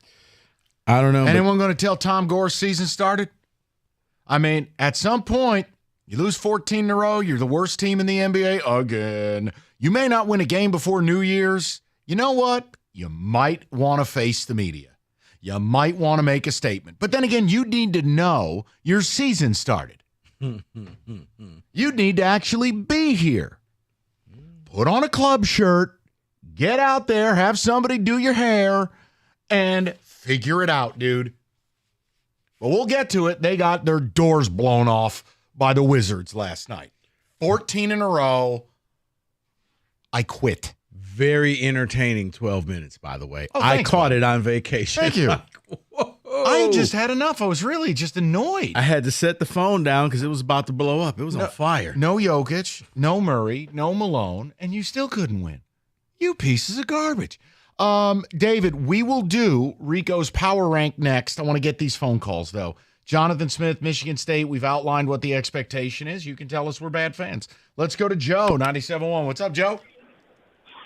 Hi, how are you? Good, Joe. Hey. What's going on?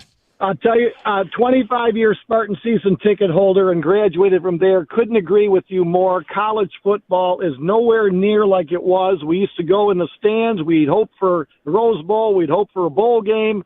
Once we went to the tournament, the rest of that stuff didn't matter anymore. And I agree. I don't know that I'm going back next year. We are not going to be top 12 eligible. And what's the point? You know, I love the NFL, and I love how they do things. An idea, I don't know if any of this is factual. You win the national championship in college, you lose 3 scholarships. You have 3 less.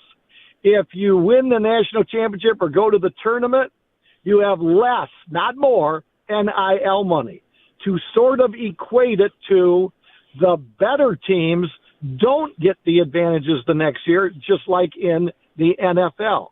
I would rather see more teams have a chance to have a meaningful season, to have games that mean something, than to, well, are we going to get to 6-6 and go to a bowl game that nobody's ever heard of? So that's my 2 cents worth. College football is not the same, and frankly, it never will be the same. These Spartans, you saw them play this year. Yeah, they lost a couple close games, but so what? All the games are close. So if they're not going to be in the hunt, there isn't much excitement in going 6-6 and going to a bowl game. No, and believe me, Joe, I'm with you. And see, I think, Joe, you're going to be sadly hurt because college football is never going to go back to the way you want it to be. I get what you're saying about trying to punish the good teams, but the good teams will be like, why are you punishing us? Do better, win more games. Yeah, Joe, I'm with you on a principle level. I just have to figure out whether I can be bothered with the new wave of college football. And look, Jonathan Smith, it's not his fault the game has changed, but you're right. You know, there used to be a time where if your down year was 8-4, but 2 of the losses were in the non-con, and you ended up in like the Citrus Bowl. you felt okay about it. Now, there's nothing. Did I make the playoff? Yeah. Did I not? And if I didn't, there's no point. And I'll tell you what, I mean, Joe, I'm all for player movement, but what I'm not all for is what's going on right now in the sport, which is watch December 4th. Watch what's going to happen. It's going to be absolute chaos. And I'm sorry, that doesn't do anything for me. And don't worry, I'm not worried about players off a 4-8 team leaving. I really don't care who leaves Michigan State. The point I'm making is the sport itself gets hurt. Yeah, it becomes NFL free agency, where all of a sudden at the stroke of midnight, now you're going to see offers going out. How much can you pay for this guy? Now, if you're going to do that, then I do think that maybe you need some type of a salary cap. So, okay, well, you have $5 million you can go out and spend on NIL packages. Let's go to Ryan, 97.1. What's up, Ryan? How you doing, gentlemen? Good, Ryan. What's up? Hey, man. I'm with you guys 100%. The new coaching hire. I feel like my concern is I don't know if and I could be wrong, but I want to see if he understands the severity of the rival. That's, my concern, which, I signed that dotted line. You got to know, but I guess that's one of my big concerns. Sure. Is him understanding. That's got to be it. Yeah, and I mean, the only thing I could tell you, he's always coached in games that have had these rivalries, whether it's Washington State when he was the OC, whether it's Oregon and Oregon State. But, yeah, he doesn't know this rivalry. And he'll figure it out real quick because if you don't win that game, you're not going to be the coach at Michigan State. That's just how it works. No, I agree 100%, and that's where I'm at. And I got a question for you, Enrico. Yeah. I'm obviously a Spartan fan. My girlfriend is a U of M fan, graduated from there. And I'm seriously considering looking to get some Rose Bowl tickets, and I've been looking at prices, and I'm looking at like $350 right now, and I think it's probably nosebleeds, but I've never been there. I wanted to go, and State was there, couldn't go, but I'm looking at $300 for a flight. It's not terrible. So what do you guys think? I mean, is that I would book the flights now because come Sunday, as soon as the games and the dust settle, all the airline flights go up. Tickets, I mean, I'm sorry, your first game has to be watching the Wolverines play, but Ryan, I was going to ask a question, and I hope I think we're friends here. I know where you're going with this. Is there any consideration to ending the relationship and just spinning the wheel again and not being with a Wolverine? Would that be possible? Let me put it this way: I got a bun in the oven right now. All right, well, you're effed. Okay, buy the airline tickets. Yeah. Now you have to fight for the soul of that child, Ryan. Ryan, child support's not that bad. It's tough. It's tough because I want to go. I want to experience it. You know what I mean? And do it. In all seriousness, do it. It doesn't matter. Michigan's playing. It's a magical place. I would assume the networks would want them there. But I would make sure I would get refundable plane tickets now. Because if you wait, that same $350 round trip is going to be $700 or more. Okay. But that's where I'm at. That's go for sure. All right, Ryan. All right, guys, appreciate it. All right. Yeah, you got it. I tell you. I tried to give him the ultimate out, and then he came over the top. He hit you with the two-piece combo. I mean, it's not hard. You can get him a fake ID in Mexico. He could start over. Start a whole new life. The first thing Kenny said in here is dump her. Get rid of her. I mean, is child support that bad? David? Oh, stop it. You got extra kids. I don't have any extra kids. That's not what you said. I didn't realize we had Antonio Cromartie. Oh, you may not have been here that day. No, I can't count is what I can't count. David literally said he had 8 kids. And I'm not exaggerating. I was like, he's like, yeah, I'm going to have twins. That'll give me 8. And I'm like, wait, these numbers don't add up. You have extra kids. What that is. It's like Caz-Tech education. Listen, I mean, you can't design a 100-yard football field. Can you really be counted? Design it. All right. Hey, listen, all customers. No sweat, same game parlay. Thursday Night Football coming up. And it's a good one. Cowboys, Seahawks. Bonus bets back if you don't win. The NFL same game parlays. Great way to combine your bets. Get a chance at a bigger payday. And listen, these primetime games, the under is hitting it like a 70% clip. It hit again last night. build your own, choose one of the popular SGPs. It's FanDuel.com/ticket. Don't miss out on your opportunity. It's FanDuel, official sports betting partner of the NFL, and 97.1 The Ticket. 21 and up, refund issued, non-withdrawable bonus bets that expire 7 days after receipt. Max refund $5 unless otherwise specified. Restrictions apply. See terms. Sportsbook.fanduel.com. You got a gambling problem? 1-800-270-7117.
Tonight, the College Football Playoff Committee will give you their top 10 and where the teams will fall. You don't have to wait that far. I'm going to give you the real top 10 and where they should be.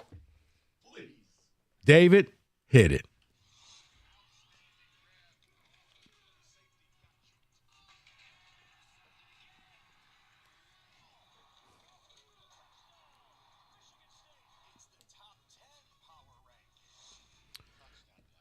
You know, I wonder what's the over-under for next year before we abandon the Big Ten and switch over to the top 10. Actually, with the new Big Ten, it'll be a lot more fun. I know. It'll be okay. So.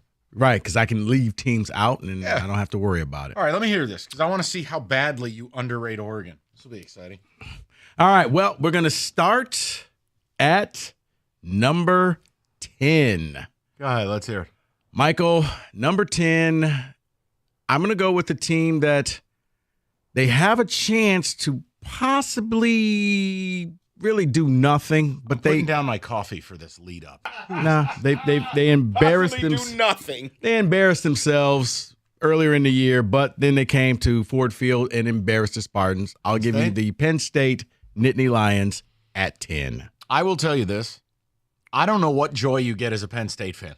You'll win 9 or 10 games every year, but you never beat Michigan. You never beat OSU. You never win the Big Ten. You never go to the playoff. What's the point? Oh, but our stadium's big. No one cares. But our helmets have wings. Yeah, great. They're 10th. You know what they would do if they got into the 12-team playoff? Get their doors blown off because James Franklin is dumb as a brick. Yeah. Go ahead. 9. At 9, fresh off of their victory against Arkansas, University of Missouri. Missouri sitting there at 9. Really good SEC team, except for the only problem is you play in the same conference as Georgia and Alabama and and LSU. But if Missouri was in the Big Ten, they would be playing Michigan in the championship game. You know what's cool about Missouri? And I mean, again, I'm not sitting here telling you they're playoff good. Leading rusher in the SEC, 3 legitimate NFL receivers, and they win the line of scrimmage, both sides of the ball. They got a linebacker who reminds me a lot of your guy, Nick Bolton. Hopper or Hooper, number 8 on their defense. I mean, just sideline to sideline, Enrico scouting report, quote, this dude just kills people, close quote. And he still Dude, does. Missouri's just really good. And you wish there was a 12-team playoff because I don't think anybody would want to run into them and Schrader. Super physical. Drinkwitz did a really nice job this year. No, they are. And this next team, Mike, they needed a 4th and 37 to win the game over their rivals, but I'm going to give you the University of Alabama at 8. Wow, that's a horrible take. Do you want to reconsider that? No. 8. David? I wouldn't have them at 8. I would have them more probably 6. But let me see what you have in 8? front of them. Yeah, 8 is a lot. Well, there are other teams ahead of them. Okay, and you know what? Let's be honest. You struggled the entire game. You probably should have lost. It's the Iron Bowl. Throw the records out. Okay. I've seen worse Auburn teams beat better Bama teams. That rivalry just hits different. All right. Well, then you know what? I'm going to let you two argue because at number 7, it doesn't just mean more because they're not in the SEC, but it was a rivalry game. The Ohio State University. I'm not over Bama though. Yeah, I disagree because Ryan Day is a coward, and I don't think he should be ranked in the top 10 anymore. But you've always said you can't just punish a team because they lose a game. And I can way out. when you settle for a 53-yard field goal and you allow Kyle McCord to be your quarterback. Mistakes were made. I'm fine with this because in the end, neither of them. Look, Bama, if they beat Georgia, Bama's in. Correct. So that's my one issue with you putting them at 8. Now, if you're telling me on a neutral field you would take Ohio State to beat Bama, I'm not going to make fun of that take because Ohio State against anyone not Michigan, they're a different team. Right. So I'm not mad. And here's the thing. Yeah. Alabama can jump, as you know, in this poll, you can jump higher or lower in 1 week. Well, there's only one way you're going to make me mad. So we'll see if you decide to go that route. Well, then I'll give you at number 6. At number 6, they will be playing in their conference championship game this weekend, University of Texas. Oh, okay. I'm not mad at that. No, not mad at that at all. Listen, I don't.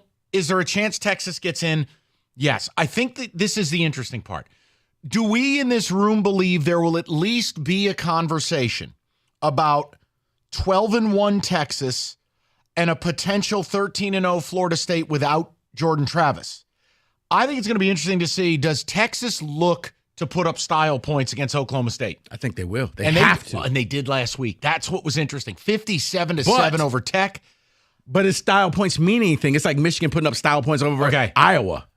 They're ranked. Costa hates that I feel this way. I would not put Florida State in, no matter the result. You don't have Jordan Travis and Bobby Studenbaker or Rodenbacher or whatever his name is. You're not a playoff team. I talked to a couple of people who do power rankings. Do you know what the spread would be if Florida State gets in? They would be minimum 16-point underdogs against anyone else in the top 5 if they show up with Bobby Studebaker at QB. So they are TCU of last year? Worse. TCU was only 7-point dog to Michigan. 16. Yeah. You cannot put them in. Okay. See, and I have no problem with that. Back in the day, I thought that's how it would be with bowl selections. Oh, they lost their guy. They're not the same. I don't want them here. Hey, if the committee in college basketball could do it to Cincinnati when Kenyon Martin broke his leg, I'm sorry, Florida State. You won the worst Power 5 conference, and you lost your All-American quarterback. Since we're talking Florida State, that's who comes in at number 5. Florida State, yeah, they're undefeated. Would they be favored over Ohio State? Would they be favored? No. Would they be favored over Bama? No. Would they be favored over Texas? No. Then you shouldn't have them ahead of them. This is a power rank, Rico. And it's my power rank, and they are ahead of them. They have not lost, so I cannot punish them for right now. They're doing what they're doing. They're winning the teams they're supposed to. It'll all end. It's going to against Louisville. Yeah. At number 4. Don't do it. Let's head out to the Pac-12. It better be that team with a stupid dog. Let's head out to the Pac-12. They will be playing in the Pac-12 championship game in a rematch against the University of Oregon. I got Washington. Thank God. At 4. You're the most beautiful man on earth. I want to let you know that you've just become sexier by the syllable. Thank you for casting aside your bias. Washington is a rightful 9.5-point dog because they're garbage. And they've been getting lucky for a month. No. You don't get lucky for a month. Yes, That's you do. just called being good. Whatever. Okay? But Washington, they're winning games, but they're not pretty. Hey, you think Penix will be able to watch the game this week? Or will he be too emotionally moved? Can you cut his mic off, please? Thank you. You know what? I changed that. Oregon comes in at 10. You can't. Oregon's at 10. Stop. Okay? You've upset me. I'd rather see Louisville. Oregon's coming in at 10. No. I got Oregon at 3 because Oregon's playing just lights out football. They did lose to Washington. And I thought about flipping them because that game should mean something. But my goodness, Oregon's on fire right now. So I'm putting Oregon at 3. It's because you're a real man. At 2, David, you're counting. What are you counting? Who's 4? Washington. Okay, all right. Is that Kaz Tech education coming through again? No, he was like, where'd you put Michigan at? Michigan's at 2. I'm waiting. David, can you count to 10? I'm waiting. My God. I'm waiting. Michigan is at 2. They're at 2. They went out there. They handled their business. They took the Big Ten over Ohio State. They crushed Ryan Day's and the Buckeyes' hopes and dreams. They left poor little Maserati turned into a Hyundai. And he was just a very sad person at the end of the game. The University of Michigan at 2. And at 1, it's Georgia Bulldogs. Georgia is getting hot at the right time. Kenny, I know you're feeling confident. You hated me all throughout this top 10 thing because I didn't have them there, but they weren't playing this style of football the way that they are playing right now. Well, you finally eventually reasoned up a little bit and put us where we belong, Well, and I appreciate that, They Rico. started playing football, and they woke up. They were sleepwalking. They were there all along. Thank you. No, they were sleepwalking, but now they're there. So we beat the number 2 team in the country, and we're not number 1 on your board? No. I think it's body of work. I think it's Georgia in the SEC. I mean, they are a week removed from depancing Tennessee in Knoxville. Well, David, here's what I'll say. If Bama takes care of Georgia and you handle your business, maybe you're sitting at 1 next David, week. what's the problem? I'm asking the question. Anyone, that Michigan anytime, anywhere. It's Michigan versus everybody. Yeah, but right now, my playoffs would be Georgia versus UW and Oregon versus Michigan. Let's roll. So that's your excellent. That's your top 10. You're listening to the Valeni Show with Rico, 97.1.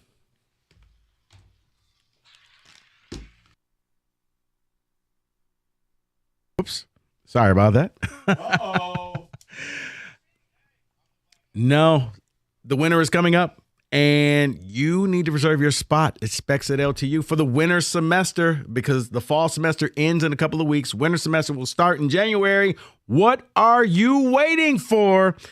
I need you to head over to the website. Be curious and visit that website, ltu.edu/specs, to learn more about the broadcast media arts, digital media arts, and graphics communications program through Specs at LTU. What does that mean? You want to get into radio, TV, graphic design, Specs at LTU can help you make that career change. You're going to be learning from people who work in the industry like yours truly right here in Southfield on the campus of Lawrence Tech. You're going to learn from day one in the labs of what it takes to make it in your respective businesses and your respective majors. But winter is coming soon, so you need to hurry up. So once again, what are you waiting for? Be curious. Visit the website, ltu.edu/specs, to learn more. Then make magic by enrolling in Specs at LTU certificate program today.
I'm Luke Sloan, everybody. I'm a loud talker. No, I'm not. I personally thought I was an average talker. Hall Financial, we're brought to you by them. They think I'm a very average talker. Michigan State, hey, they officially introduced new head coach Jonathan Smith this afternoon. Coming over from Oregon State, he's very excited about the challenge of rebuilding the Spartans. I'm a quiet walker, apparently. Apparently I've been sneaking up on people in this building. They said I should wear a bell like a reindeer. Santa Claus.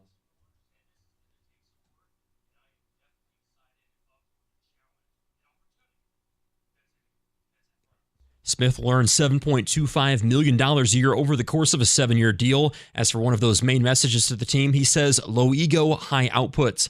Meantime, Smith will make his first public appearance in front of the fans tonight at the Breslin Center. Now unranked Michigan State taking on winless Georgia Southern. Tip-off at 6:30. And a former rival will now try to help the Red Wings make the playoffs for the first time since 2016. Detroit has signed Patrick Kane to a 1-year, $2.75 million deal. The 35-year-old, coming off hip surgery, had 21 goals last season between the Blackhawks and Rangers. The Wings have won 3 in a row and are now third in the Atlantic Division. At the Ticket Update Desk, I'm Luke Sloan. For more, go to 97.1 The Ticket or Odyssey.com.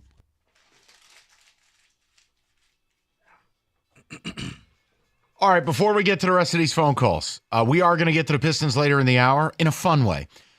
Kenny, can I ask you a question real quick? Because you certainly have more insight than I do.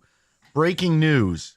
Corey Perry, Blackhawks, has been placed on unconditional waivers, and they plan to terminate his contract for what is being termed as a workplace violation? Yeah, there's a situation in Chicago. Nobody's really sure what it is. There's a bunch of online speculation that I don't think would be responsible to get into. Yeah, let's not do that. We're not going to do that. But, yeah, something internal in Chicago. TMZ, go ahead, wrong. Kenny. The people want to know. Kenny reporting. No, I'm not. I would never report this. So okay. You can look it up Patrick if you want. Kane's You'll find garbage, and here's the other news. But, I mean, Kenny, obviously, Bedard aside, because he's the unicorn and the messiah of Chicago hockey, I mean, Corey Perry's one of their best assets. And now you're getting nothing. 100%. I don't know what happened, but it seems like Bedard may have been involved somehow. Oh, boy. That is what it seems like. Kenny, I'll go off air to hear the rest of this because, boy, you sound like you've got a lot more to say. Is he the Delonte West of the NHL? Oh, all right. He's homeless? No, not that. Oh, no, go further back. You know. Whoa, no. I was about to say, yeah. Nope. Okay, you've said it all. Leave it alone. Mm-hmm. Kenny, I'll be back there in about 8 minutes. Thanks. Think Space Jams. Yeah, okay. Unbelievable. David, a few of the ticket texts, and then we'll get to the rest of these callers regarding Jonathan Smith, Michigan State. We've set the bar. It's simple. Rico and I are actually like-minded on this. The sport has changed. If you don't make the 12-team playoff, then I don't know why you played. It's like the NFL. With Jonathan Smith coming to town, MSU's got to be in that top 12 playoff on a regular basis. Does that mean every other year? Does it mean 2 in a row, but then there's a 2-year gap? Guys, it's all about the aggregate. The point I'm making is if you don't get MSU to a point where you're winning 10 games a year on a semi-regular basis, i.e. 10-2 would get you into the playoff, then what are you doing? Yeah. Why are you playing? Why are you spending NIL money? Why are you paying a coach 7.25? Yeah, 9-3 will get you in the running. And if you really think about it, 3 games are gimme games. So that means you just need to win. Yeah, 6-3 for the rest of the season. And you can think, oh, Sparty spin. I think it's a benefit that the Big Ten is getting rid of divisions. Why? Dude, the Big Ten East, you're playing Michigan, Ohio State, and Penn State every year? Yeah, I'll pass on that. Oh, well, what about USC? What about them? USC and Oklahoma are the 2 schools that are going to suffer the most from conference realignment. I think USC's in a heap of trouble. That pretty boy stuff, that whole bit where there's zero physicality, that ain't going to work here. Mm-mm. And Oklahoma, just wait. Oklahoma thought they wanted to go to the deep end of the swimming pool, and then they realized they forgot their flotation device. I think they are going to have a real issue in the SEC. Texas will not. Sark has built an SEC program. Good. You got to be good up front. Yeah, but see, I don't think Texas is going to flourish. You know what? I didn't say flourish. I said Oklahoma is going to end up at the bottom of the pool. I think Oklahoma will end up being Nebraska in the Big Ten, and I think Texas will end up being Penn State in the Big Ten. I could live with that. Where I only told you Texas was back this year. I told you you're going to win. No. But I'm just saying, I think that it'll be Penn State where they're going to put up numbers, but when they play the big boys, they're going to get their hopes and dreams crushed. Fair. David. Haller should have never been allowed to make any hire, should have waited until a president was named. What was the president going to do? Well, this person says whoever the new president is going to question every part of this deal. Why do you say that? And they pretty much already have the president. They just haven't officially named the person, but coming from Carolina. MSU did not overpay. This isn't some crazy deal. What?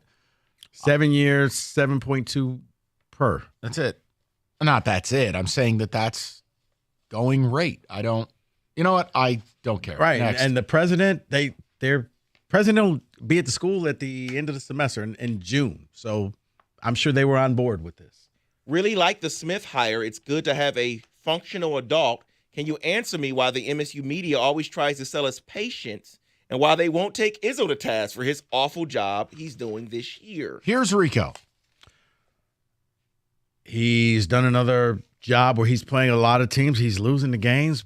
But in college basketball, you really only care about March. And I'm going to take it a different direction. There is no MSU media. There's just a bunch of people there who don't want to be covering MSU, and it's pretty clear by their coverage. Okay? There is no MSU media. I don't know what covers MSU. Oh, okay. Yeah, we did take it a different way. Yeah, I'm going a different direction. As far as Izzo, it's like, hey, Coach, did you have a green tie before you came here? Hi, D'Antonio. Hi, Mike. Hey, can I get a go green? Coach, did you try Bagel Fragel? It's just so ridiculous. Ask about NIL. Ask about how many of your former players. I don't care. Ask anything. Right. Ask a question that he has to say, guys, I can't answer that right now. That means you ask something, well, I don't know. Can I talk about? No, all right, I'll keep that. Did you get a green tie? No, I had to go buy one, and my wife helped me tie it. That was the first question. We're not making this That's up. the biggest benefit Michigan has. They own the media. The media exists to be their PR department. They're just happy to be there. We got a dissertation on why he now loves chicken. You're right. We did. We got a dissertation, not just an answer, but he then broke it down of why it's no longer a scared bird, but it's a strong bird. Alrighty. David, go ahead. Mike and Rico, we have to get back to Indianapolis. We can't go almost 10 years without going to Indy. That's my expectation. Yeah, that's it. And no matter how much I like this guy or how much I respect what he did at Oregon State, none of it matters. You're either going to get it done here or you're not. And I'll be patient next year to a point, but if you think I'm going to accept anything less than 7 or 8 wins, you're crazy. College football's the NFL. You can turn this quick. And 8-4, Rico just nailed it. That means you went 5-4 against teams with functioning limbs. Mm-hmm. That's not an accomplishment. Yeah. Starting in year 3, now I'm starting to look towards Indy. I look at the steps. Step 1, year 1, you don't go 170-10 against ranked teams. That was an embarrassment. You got blanked twice. You should be able to compete with anybody that you play. You may not beat them, but you got to show up. But you got to do Competence something. is what you want to see against those teams. I mean, I would make that the code to get into the Duffy. 170-10. Every day you're going to remember how bad you were. Smith built a program where he was not the big boy on the block with Oregon down the road. He developed lower-ranked NFL players and recruited against USC, Oregon, UCLA, etc. I don't think he will be scared against Michigan, Ohio State, Notre Dame, and Penn State in this area. Jim in Sterling Heights. Let me say, I want to tell you something that Rico has said, and he's right, and State fans don't want to hear it. And other people will laugh at it, but he's right. If you have designs on being a consistent winner and being a consistent playoff team, you have to have top 20 classes. If you can't draw a top 20 class to Michigan State, you shouldn't be the head coach. And look, I'm not telling you you're ever going to get 5 5-star players like OSU has this year or 3 like Georgia has. But, man, if you can't get 1 every other year, when I see Missouri getting 5-star talent, I'm sorry. It is your job. It is incumbent. Because think about this. When this team was good in the heyday, that's right. D'Antonio was able to keep the top talent in the local area and get them to come to Michigan State. They actually had a couple 5-star players. So, a couple. So when I look at this, now you're going to get diversity because he doesn't have a ton of Midwest experience, but he's got West Coast experience. He's got coaches in there who recruit Florida. You can bring somebody in to get the Midwest. Look, you need the NIL money players. Too. The NIL has changed the game. Yeah. You want to get players? Spend. And if MSU's not going to spend, we go right back to the flow chart. You are not serious people. And now here's where, and I would like to know his philosophy on NIL, because for me, I would spend NIL money on transfer portal people who I know, you know what? I've seen what you've done, son. Come here and do it. I'll pay you. True freshmen, I pay you the money, and you throw a ton of pick sixes. Yeah, like a great example is like that's where MSU got in trouble with this. I never had a problem with the portal, but you can't bat 10%. And you can't go get some kid who was a backup at Alabama and think all of a sudden you pay to play, man. There's going to be people hitting this portal December 4th where you have game tape on them. Mm-hmm. That dude can play. You spend the money. And if MSU does not have a respectable NIL collective that can at least be in the top half of the Big Ten, then I say to you again, what are we doing here? And you're not going to get everybody, but this is one where you come in there with a shopping list. I got 7 people on the list. Okay, we ended up with 4. All right, let's try and get a 5th one. Sure. But you need to get people who can help you hit this ground running, because next year, that's going to be a portal-heavy team with the people that they got, because they got a small recruiting class coming in, so you're not going to be overwhelmed. I think Nick Marsh will probably be the biggest name that you know of, the wide receiver from Nobody River knows Rouge. his name. Well, that's why I said the wide receiver. No one knows. River. People know who Nick Marsh is. I don't think anyone does. When did you meet Will Smith? Why don't you sell them something? Okay. All right, that I can do.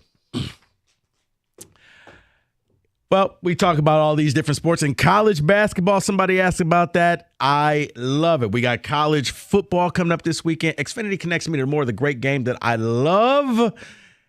And with Xfinity, you get the internet at a great speed that I need at a great price as well. And you also can get the need of hold on, let me try this again. You can get the great speed that you need at a great price with the fastest internet on the largest gig speed network, delivering to more homes than any other network, so you can enjoy all your favorite apps all in one place. I just told Cookies about a show that he should watch on Apple Plus with a flex-free 4K streaming box, all with Xfinity Internet. Xfinity allows me to stream all your favorite shows and all your favorite games without interruptions. It means you get the latest scores right as they happen, latest injury updates, your fantasy stats. Choose from a variety of speeds depending on your needs, including gig speeds up to 1.2 gigabits per second, and enjoy reliable internet on all your devices. To get started, very simple. Call 1-800-XFINITY. Visit Xfinity.com or just simply stop into a local Xfinity store today for more details. Maximum download speed of 940 megabits per second when hardwired via Ethernet. Actual speeds vary and not guaranteed based on Xfinity's fastest available download speeds.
Hi there, everybody. When your furnace goes out, you need reliable service, and you need it right now. Mastercraft Heating, Cooling, Plumbing, and Electrical. They got you covered 24/7.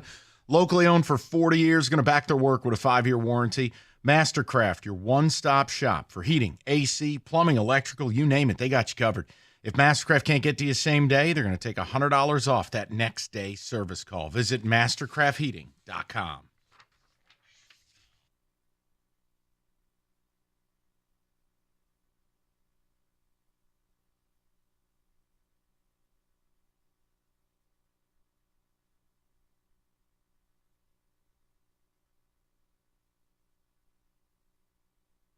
Oh, what a blessed day. We're covering every topic out there. Rico's all bricked up to go meet Jonathan Smith tonight. Cookies taught me that term on the podcast today. Rico. I mean, Rico's dressed like he's got a hot date tonight. Look at him. He's got the dress shirt, little bling bling. All excited. What did tonight. I just walk into? Well, first of all, Kenny told me what Corey Perry may have done. Wow. Wow. No, we were just saying it's like you're about to go on a dating show tonight. Or I taught a class earlier today. No, You teach lots of classes. You've never worn the sexy shirt. That's like David's plum shirt. You know David's getting some that night when he wears the plum dress shirt. You're exactly right. That is a sign. And that only comes out once in a while. It's just a button-down shirt. It's beautiful. Cold out and Big night. Big night. David, or as Cookies likes to say, you're bricked up. I'm bricked up.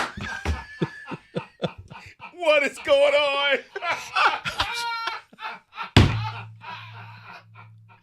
Hearing Cookies explain what that term meant on the pod, it was like Kenny when he did Black History Month. It was unbelievable. Okay. All right. Bricked up. No, just relax. You probably should Google. Here's the point I'm making. This is very exciting. I want to bring this to the table. A week ago today, and I'm not going to get all upset. I'm not. We're going to have fun with this. I was upset for about 12 minutes on the Pistons.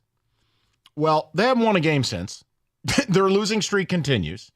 And I meant what I said. If you didn't win last night against the Wizards, who are arguably the worst team in basketball with you, I don't know where the wins are. Now, you'll win a game somewhere. It's the NBA. Teams don't care. They sit people. Weird things happen. But I can't sit here telling you what game you're going to win before New Year's. And you go, well, Mike, how can you say it? Simple. Here's who you're playing. And I'll go, well, you're like, well, why is this a topic? Easy. Because Mr. Rico Beard over here, he's going to set the over-under.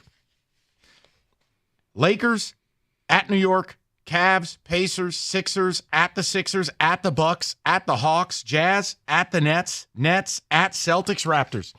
That's you the rest of this year. So I said to the guys pre-show, I want to set a Pistons over-under on wins between now and New Year's Day. You are on a 14-game losing streak. And this goes beyond the fact that your owner is a joke and he owes it to you, the fans, to talk to you. But here's the question. When you call up, you need to go over or under whatever win total Rico predicts, and you need to answer this question for a receipts segment that we will do the week of the new year.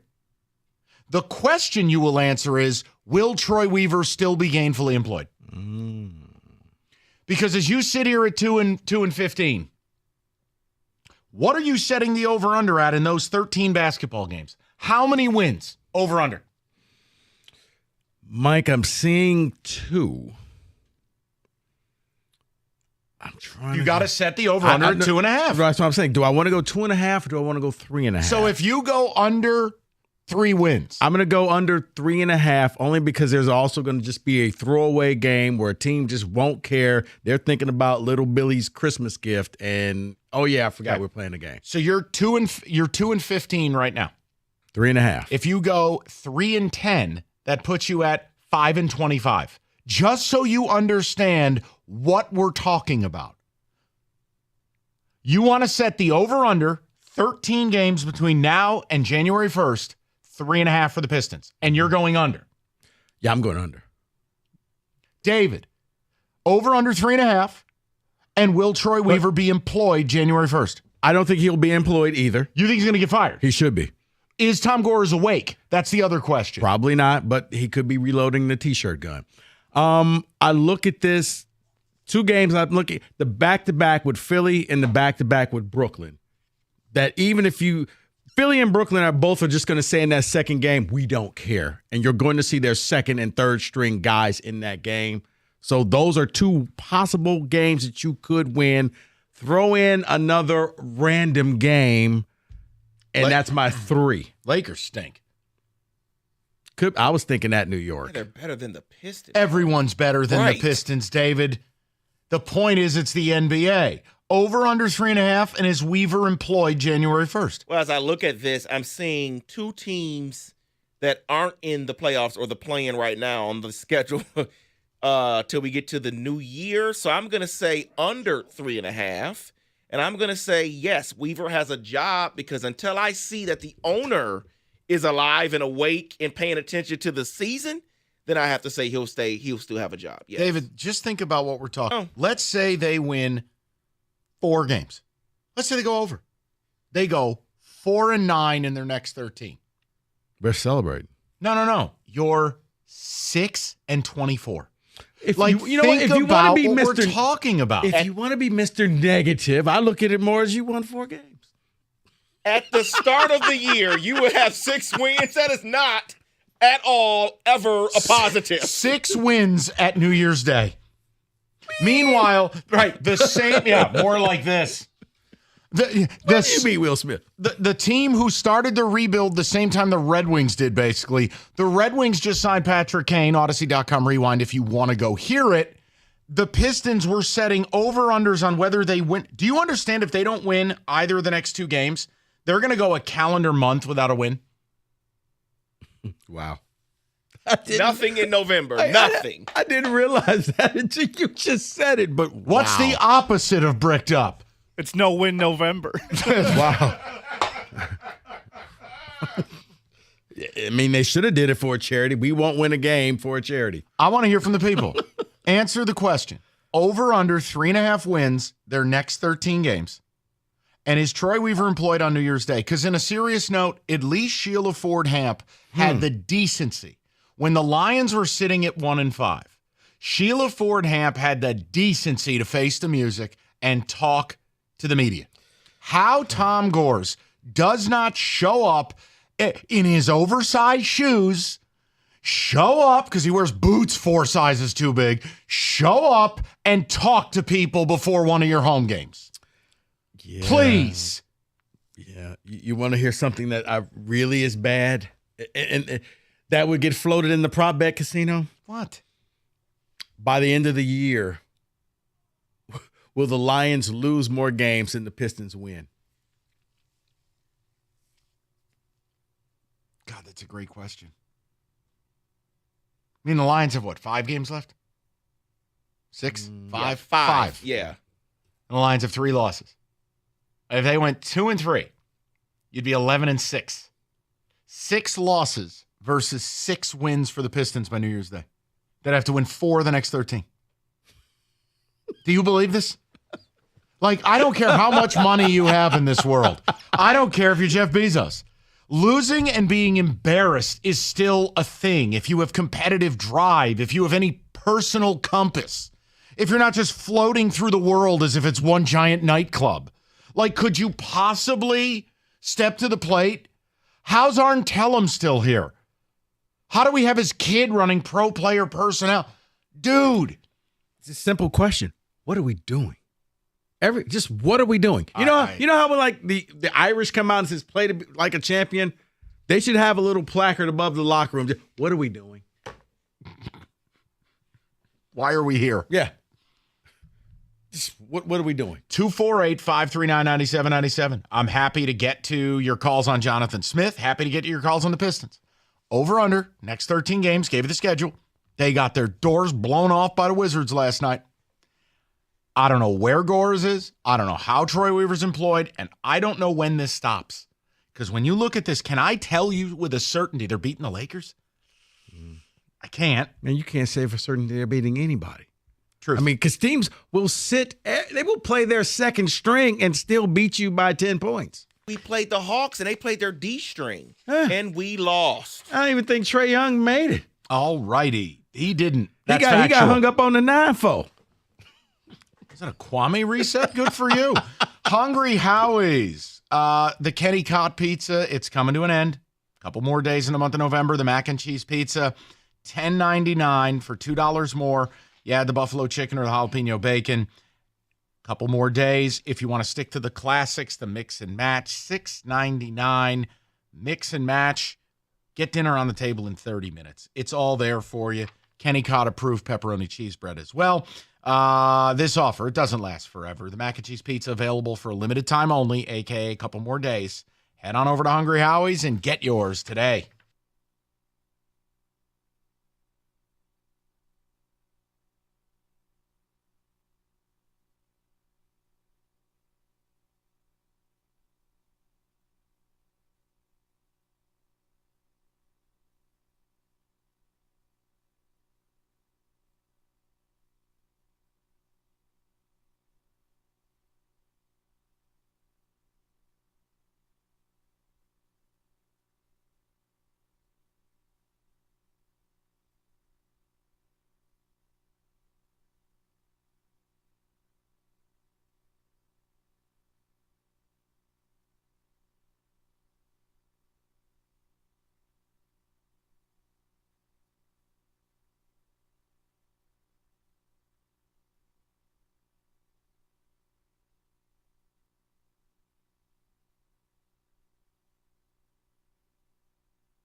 4 more Michigan State football players have entered the transfer portal. They include quarterback Noah Kim, guard Gino Vandemark, and receivers Tyler Henry and Christian Fitzpatrick. Meantime, new Michigan State football coach Jonathan Smith will make his first appearance in front of the fans tonight. The now unranked Spartans are taking on 0-6 Georgia Southern at the Breslin Center with a 6:30 tip-off. The Tigers have officially announced the signing of right-handed starter Kenta Maeda. We now also know more about the contract. The 2-year deal is worth $24 million. Maeda will be paid $14 million in the first year and $10 million in the second. And a former rival will now try to help the Red Wings make the playoffs for the first time since 2016. Detroit has signed Patrick Kane to a 1-year, $2.75 million deal. The 35-year-old coming off hip surgery had 21 goals last season between Chicago and New York. The Wings have won 3 games in a row and are third in the Atlantic Division. I'm Luke Sloan. More at 5 o'clock or at 971theticket.com.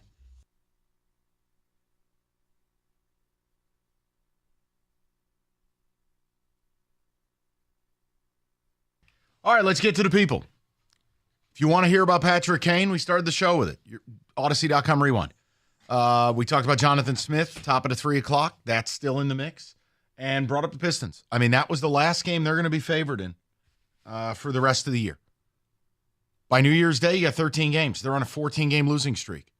Over-under, Rico Beard, our odds maker, has set the over-under at 3.5. I have to take the under. I actually think 2.5 might be more appropriate. It's a harder choice. It is a harder choice. Over. The point is, they sit at 2-15. Even if you won 3 basketball games between now and then, you are 5-25 on New Year's Day. How is Troy Weaver here, and where is Tom Gores to address his customers? It's an embarrassment. It is. It is, bar none, for my money, the worst franchise in all of professional sports. You don't agree? There's a phone number. Call it. Right. At least you can give your fans some type of a concession because they're paying money to come down there and watch this garbage. Give them some Nobody Joe was Bucks. down there last night. Nobody. Nobody should be there. It's an absurdity. Let's go to Antoine, 97.1. What's up, Antoine? Gentlemen, I originally called regarding the Michigan State, but obviously I'm ticked. The barbershops is ticked. The hood is ticked. Little Caesars Arenas is ticked. The state of Michigan is ticked. This is ridiculous. The Pistons is an embarrassment, man. Like, I can't even believe at this point. And I'm looking at the talent on the roster, and I do believe it's there. But it's just a cluster, you know what? And I guess it starts at the top. No, Troy Weaver shouldn't have a job. Do I think he'll have one? Yes, I do. Because I think that our owner is, I don't know. I don't know if he's flying to NASA. I don't know if he's on a submarine down looking at the Titanic. I don't know where this guy is, but he's nowhere to be found, and it's absolutely ridiculous. Tickets are $8. They're not worth that. No. They're not worth my time. You got to pay more. You got to pay more to park than you do to get into the damn arena. Now, Antoine, what did you call about with Michigan State? Listen, Mike, my thing is this. Like, I've heard you say it repeatedly, if you're not going to win that game, you're not going to be Michigan State's coach, the Michigan game. And my question to you I'm a Michigan fan, but my question to you is as a Michigan State fan, let's say he put Jonathan Smith positions your program to be what Penn State is right now, right? Mm-hmm. Which is a top 10 football team, but doesn't beat Ohio State, doesn't beat Michigan, but consistently is winning 10 or so games. Is that not enough? I think it'd be enough at the start, but eventually, by year 4, you know how this game works. I mean, you yourself lived it. Harbaugh was winning damn near 10 games a year, but was 0-5 against Ryan Day. And what happened? Mike, let's think about how the landscape will change when this is a 12-team playoff now. Right. Because what James Franklin would be able to say right now is he's been to the playoffs 3 times right now, because each of the last few years he would have been one of those teams that were ranked in the top 12. No, but Antoine, that's fair. But Penn State's the only fish in town in the state of Pennsylvania. So you don't have to worry about an in-state rival. You don't have to look at your coworkers and your neighbors. That's where the problem comes I'm with in. Rico on this, Antoine. Look, I agree with you. If you're telling me all of a sudden it was this hypothetical where, hey, would you go 0-5 versus Michigan if you made the playoffs all 5 years? Yes, I would. I'd be happy to do that. Yeah. But, Antoine, we live in the real world now where by year 3, if you're angry. And again, I have never sat here and said MSU's got to go 7-3 over a 10-year period. You got to be in the fight. If that means in 10 years you go 4-6 or 5-5, you got to be in the fight. Mm-hmm. In the 1990s, MSU won in 90, 93, 95, and 99. Were those teams good? No. But they still went 4-6. You know, like, you got to be in the mix. No one is ever saying MSU is going to win 7 out of 8 again like Mark did. But you got to be in the fight. Because I'll tell you now, eventually it's going to get old, and when you don't beat your rival, it doesn't matter. You have to have some of those wins. Yeah, because when you lose 3 in a row, ask Buckeye fans, you start to question everything about life. Uh-oh. So, yeah, so it would be nice. You would say, yeah, I'll take those 5 playoff years, but actually by year 3, you would hate it, and you would say, you know what, I question all of these wins we got. They're fugazi. They're not real. And some of you would want this man fired. Go to Jack, 97.1. What's up, Jack? Hey, guys. I want to talk about the hire. I love it. I think it's a good hire. Mike, Enrico, I got to disagree, though, with the coach keeping Harlan Barnett. He is one of the worst coaches I've ever seen. The team looked completely clueless when he was the interim head coach. I think he should be fired. He was the worst secondary coach. If you have Tanner Morgan throwing for 350 yards on you, that's embarrassing. Oh, look, I don't want Harlan anywhere in an on-field capacity. If they want to make him coach emeritus and let him recruit, or I don't know. I'm with you. Jack, I wouldn't care if he was gone. Now, I think for Harlan, you're looking at somebody who they knew that he was set up to fail. He was going to be the fall guy, and we're going to take care of you on the back end. Now, where the back end is and what that position is, I don't know. But I'm with Jack in this regard. This is a man whose secondaries have been no damn good, and that's supposed to be his specialty. I don't need it. But the no-fly zone. Oh, okay. No fly zone is 10 years ago, man. Trey Waynes is living the Yellowstone life. Rico, I love you, man, but Harlan Barnett can't coach. He cannot be the secondary coach. Jack, Jack, I didn't say that he would be. I'm saying I think that because of what he did in stepping into a no-win situation, that somehow they're going to take care of him. Okay. Now, it may not be even on the football field. He may end up just in the athletic department. No, that's fine, Ben. Break him off $500,000 in scratch-offs and tell him to hit the bricks. Yeah, no, I'm with Jack on this. Don't need him anywhere. Go ahead, Jack. And Scotty Hazelton, he better be gone too. Oh, please. They were all fired over the weekend. Okay. Jack, you won't have – I will just leave to Mexico and start a new life if Scotty Hazelton was retained. Yeah. Jack, let him take his $1 million and go to Davenport, the defensive coordinator over there. I'm sure they're hiring. I'm about to say, from what you probably will have one coach off the old staff still there. What, Hawkins? Yeah. Looks like Hawkins may be, but that's not guaranteed yet. 248-539-9797. More of your phone calls coming up. Lots of people want to play the game with the Pistons. We'll do that. Your thoughts on Jonathan Smith as well.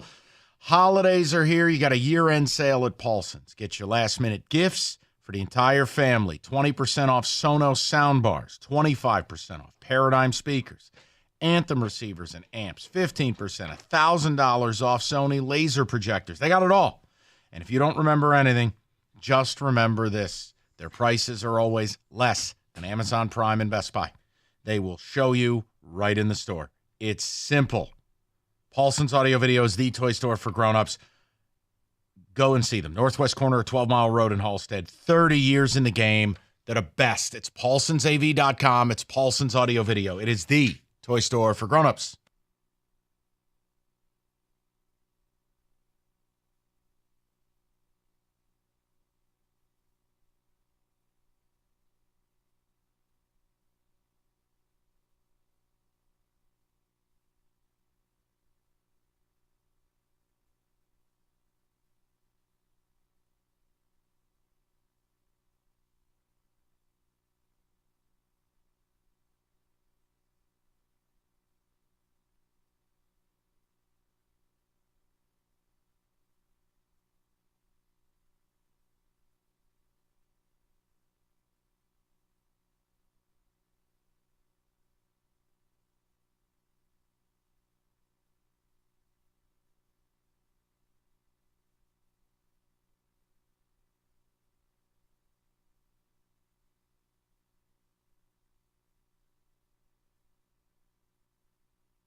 All right, let's get it. David, ticket texts, then back to the phones. Still can't believe what Kenny told me with Corey Perry.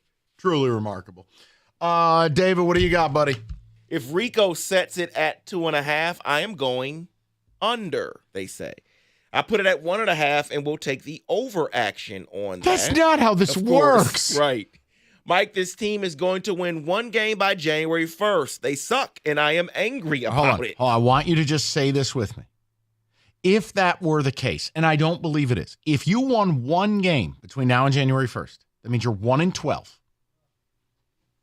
You currently sit at 2-15. Do the math. 3-27 on New Year's Day.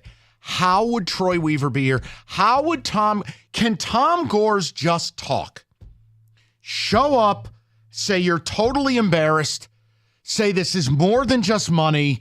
This is just not right.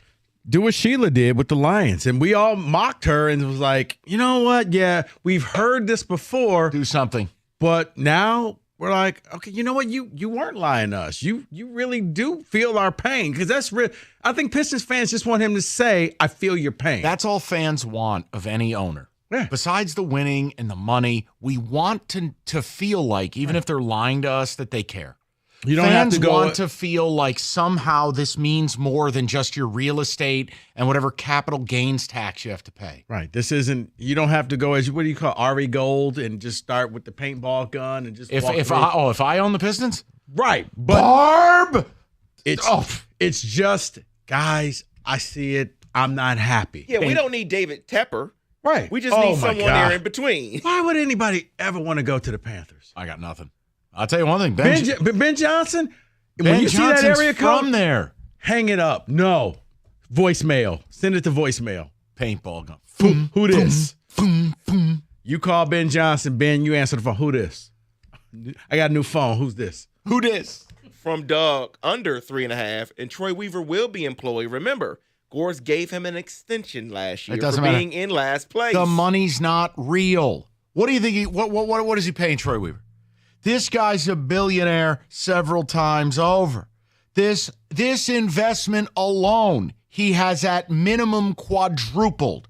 Paid 3 and change, it's worth north of 1.2. The money isn't real. It's not real. You can't use these extensions as a defense mechanism.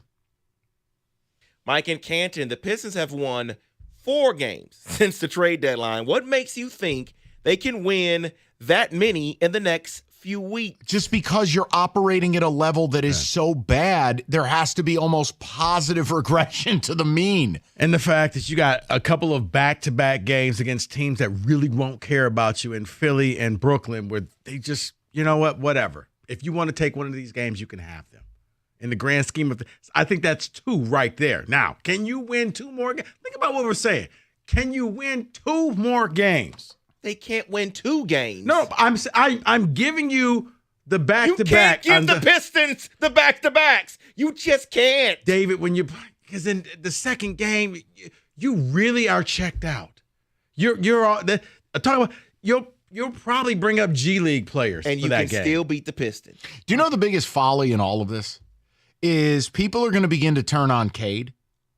And it's not his fault. It's not his fault. I don't want to nerd out, but if you look at expected assist totals, meaning I passed an alleged NBA player the basketball who was open and took a shot.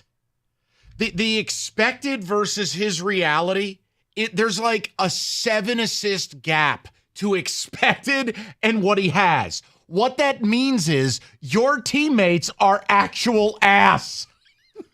They are incapable of making a jump shot at an NBA level. Guys, if you turn on Cade, you may as well fold the franchise.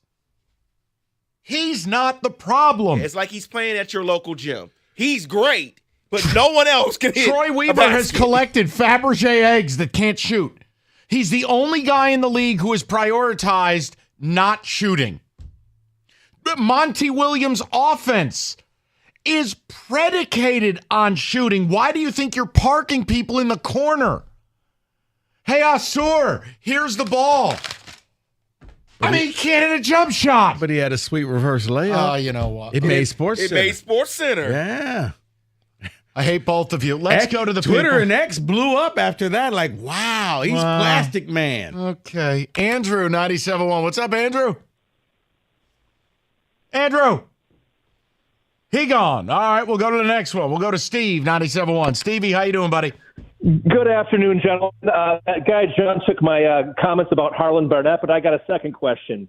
With the portal and Michigan State lost their third quarterback to the transfer portal, I'm really not sad about it.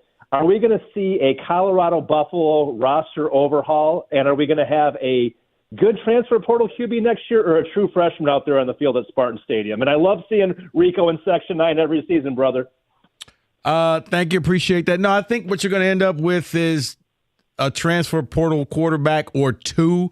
And everybody who went into the portal doesn't mean they're going to stay in the portal. Some may come back. I think some will come back, but they're just weighing out their options. Steve, here's my message to college football fans, and I don't care what school you're at. You can't overreact to this. The portal giveth and taketh away. Yeah. And look, here's my thing. I think a lot of these kids, Steve, they're going to have a rude awakening. Like, I don't know who's all bricked up, as Costa likes to say, about these linemen. Like, oh, man, I got to get me some Geno Vandermark. What? This scheme is not going to work. Wow. I just Googled it. Okay.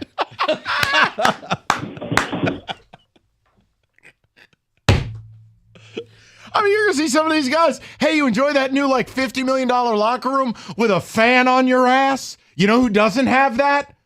Charlotte. Yeah. Like, where do these kids think they're going? Charlotte. Hey, look, I'm Peter Fitzpatrick. Where are you going? Enjoy Miami, Ohio. I think a lot of kids want to be re-recruited, and they want them to come in there and tell me what you're going to do. But I also got to go into the portal just in case I don't like this. Because once the window opens, you got a certain amount of time. And then when it closes, you're stuck. Well, if they're an offensive player, they can go to Arkansas and be coached by Bobby Petrino. He's I absolutely demand, for the sake of college football, he's their new OC. He has to call plays in a neck brace. That's all I need. That's not how it works. Petrino in a neck brace and Petiti giving Harbaugh the trophy Saturday night. Those are the two things I need. That's not how it Yes, it is. You will show up to every game sunburnt in a neck brace. Call it. Look at the neck brace. He's got to be calling right there. Right there. That's bricked up. You can't. They start selling neck braces in the concourse. It's a team store with a swoosh on it. A Nike Petrino neck brace. Woo Pig Suey going across the back. Pro Combat neck brace. A red paint. Yeah, now, let's go Kenny, ahead. I'm not being insulting. You do know the reference to the neck brace, right? Yeah. I know if it doesn't happen after 2015, that Petrino, that press conference, sunburnt neck brace, call the place. You can't do that. Why? Hell, that would be funny. My starting quarterback's going to be in a neck brace week 1. That's funny. Daniel Jones. You guys, because you know what? You're still in a position to draft a quarterback. You're sitting in what, 5th spot right now? No. Yeah. Try again. No, but they showed if you did the draft right now, the Giants would be picking 5th. Perfect. You got a good quarterback. No, we don't. Somebody that Daniel Jones can mentor. You know what? I'm excited the people are excited. I'm excited they want to talk Jonathan Smith. They want to talk Pistons. Patrick Kane stuff is there if you want it. Kenny poo-pooed it. We got him turned around. We got Kenny all excited about Patrick Kane. Yeah, because he came in this morning and was no. We're going to get a little taste on the power play. We're going to get him with DeBrincat. Little second line action, limited minutes. This is good. I'm not mad about it. I'm okay. Corey Perry as well? Well, we don't know what Corey Perry did. But if you're getting your contract terminated, and if it's what Kenny said, I would say stay away, far away. I would need. You know what? I want to take the advice of John Jansen. I want to let it play out. Oh, I thought you were going to say what's your experience. With what a legend, with what Kenny told me, 0. I can tell you factually 0.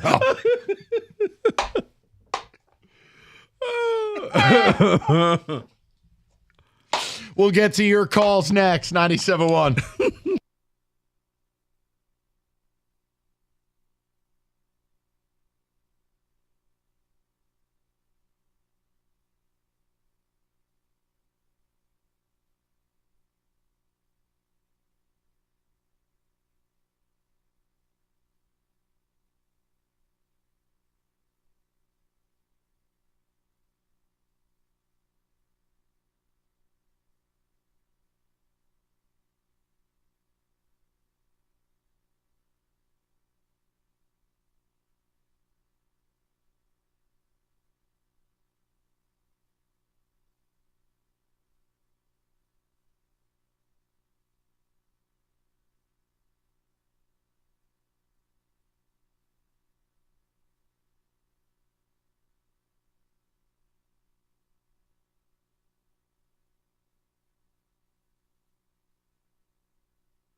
Brought to you by Lady Jane's Haircuts for Men. Open 10 to 8, 7 days a week. Walk in anytime and get your hair game ready. It's wicked awesome.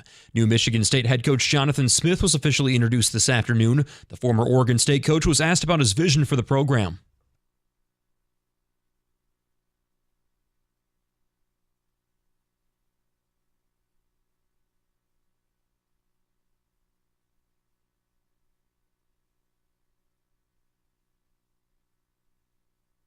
Smith has signed a 7-year contract worth $7.25 million a season with Caton Hauser, Sam Levitt, Noah Kim also in the transfer portal. One of his first big tasks will be finding a new quarterback. He was asked about this afternoon and calls being MSU's starting quarterback a, quote, unbelievable opportunity. Meantime, Smith will have his first public appearance in front of the fans tonight at the Breslin Center. The now unranked Spartans are taking on 0-6 Georgia Southern. Tip-off at 6:30. A former enemy has been brought in to try and help the Red Wings make the playoffs for the first time since 2016. Detroit has signed Patrick Kane to a one-year, $2.75 million contract. The 35-year-old Kane, coming off hip surgery, had 21 goals last season between Chicago and New York. The Wings have won 3 in a row and are third in the Atlantic Division. And 3 Wolverines have been named all Big Ten first-team defense. Will Johnson, Mikey Sainristil, and Mason Graham got those honors. Michigan will also learn its new college football playoff ranking tonight. The Wolverines 23.5-point favorites over Iowa in the Big Ten title game. At the Ticket Update Desk, I'm Luke Sloan. For more, go to 97.1 The Ticket or Odyssey.com.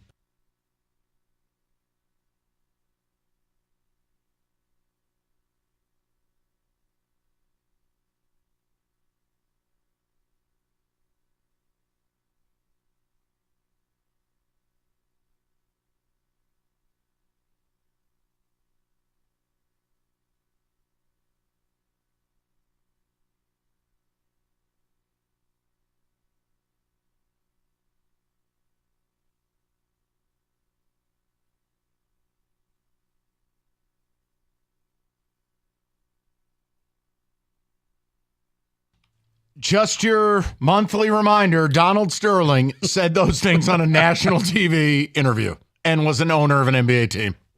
The bar is low to owning an NBA franchise.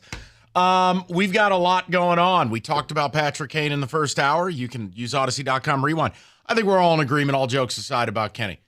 It's a quality signing, experienced. I understand he may have the hips of a golden girl, but you're going to give it a shot. Second line minutes, give him some power play burn. Let's see what's in the tank. And if there's nothing there by the deadline, you wasted $2.75 million. You still got 10 in cap space. But it's a sign Yzerman believes he can move this thing forward. Low risk, possible high reward. That's right. What we're talking about now, you got 2 choices. Jonathan Smith's introductory presser in East Lansing, and it was pretty simple to me. It was embarrassing by the media, but it was just, he's fine enough. I don't care about winning the press conference. For me, it's just, are Rico and I, are our expectations in the new landscape of college football, are we bad fans? For us, if you're not in that top 12 on a consistent basis, what consistent means to you is up to you. But like I would say, hey, 50% of the time, then what are we doing? Like why participate? I do believe 4 Big Ten teams are going to get in a year in the 12-team playoff. So I had said you got to be in there on a consistent basis. And if Jonathan Smith can't get the program to be that, then it doesn't matter that I like him as a coach. It doesn't matter that I like him, what he did at Oregon State. You know, we did a little bit of a deep dive into who he is and why I think it'll translate offensively. Now, news has come out today. You're not getting Trent Bray as defensive coordinator. That's the new head coach of Oregon State. Oh, so that happened? And again, Trent Bray's an alum there too, and they probably, you figure what, Bray was making at best, the defensive coordinator of Oregon State, $1 million. They probably... He wasn't. Okay, then they at least 5x'd his salary. He's got to be making 3.5 or 4 as head coach. Yeah, he was like at 4. Okay, so I ain't mad at Trent Bray. Oh, no, I'm saying, no, he was like making like $400,000 as a coordinator. Then they 10x'd his salary. Yeah. The point I'm making is I need to see who the defensive coordinator is, because if I'm not getting the guy who reshaped what OSU did in the Pac-12 and gave Washington and USC fits, that's a cause for concern. But we'll see. But I want to know where you guys are at. You think Rico and I are bad fans for what our expectations are? And then the Pistons. They lost arguably the last game they'll be favored in before the new year. They got blown out last night. They have lost 14 in a row. 13 games between now and New Year's Day. Won't be favored in any of them. Over under win total, Rico put it at 3.5. I asked you over under, and is Troy Weaver employed on January 1st? You're talking about if they win 3 of their next 13. They are 5-25 on January 1st. How is Weaver employed? And I also brought it up. I'm not telling you it fixes anything. But I just had this conversation with somebody. When you own a team, you have a civic duty. I don't care about your real estate portfolio. I don't care about your capital gains. I don't care that you built an effing park. I don't care. You owe the city.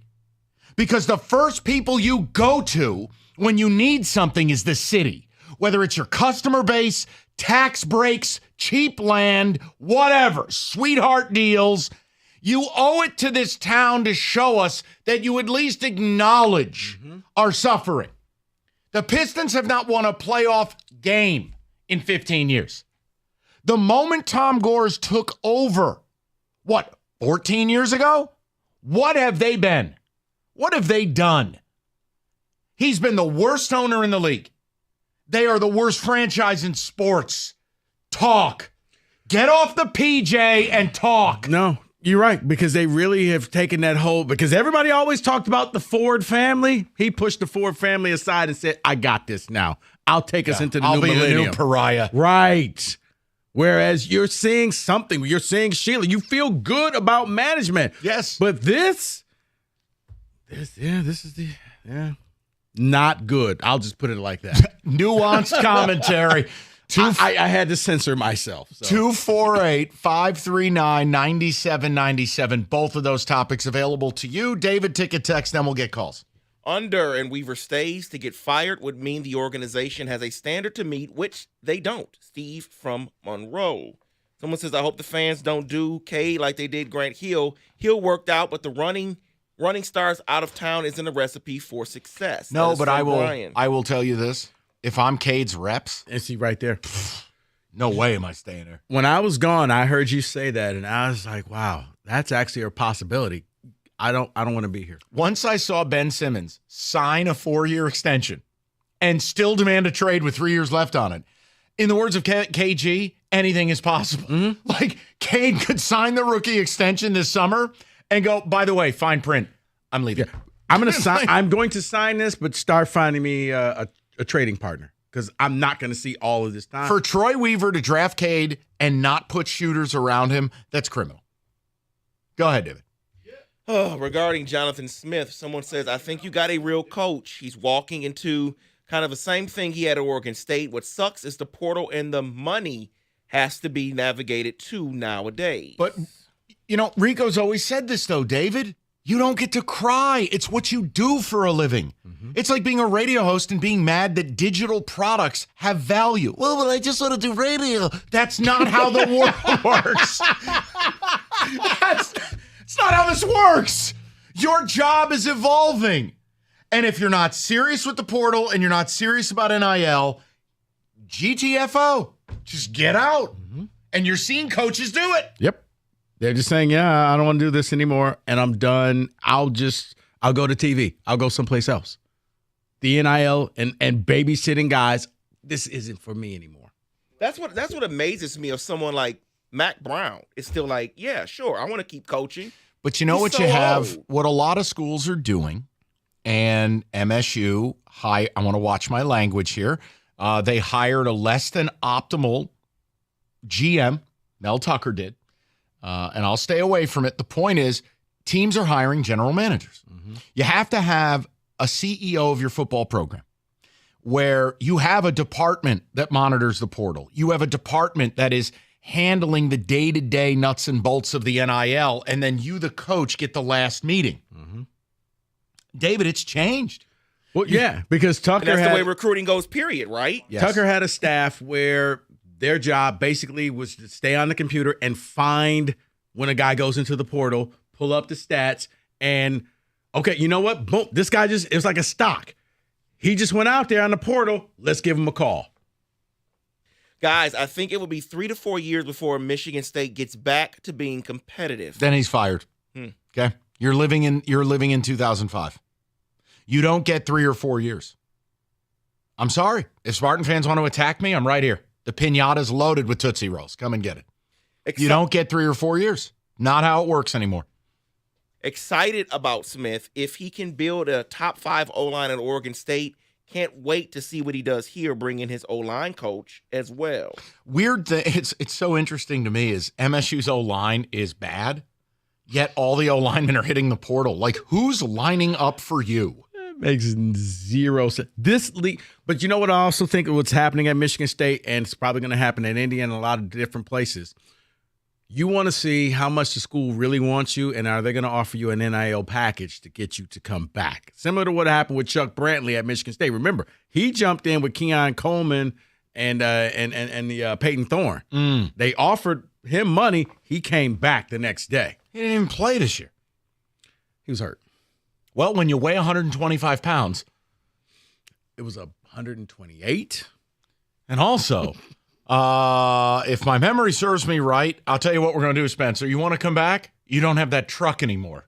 That guy should be driving a radio flyer. It's the worst right tackle of my life. He's driving a $100,000 truck. Trade it in. Here's your tricycle.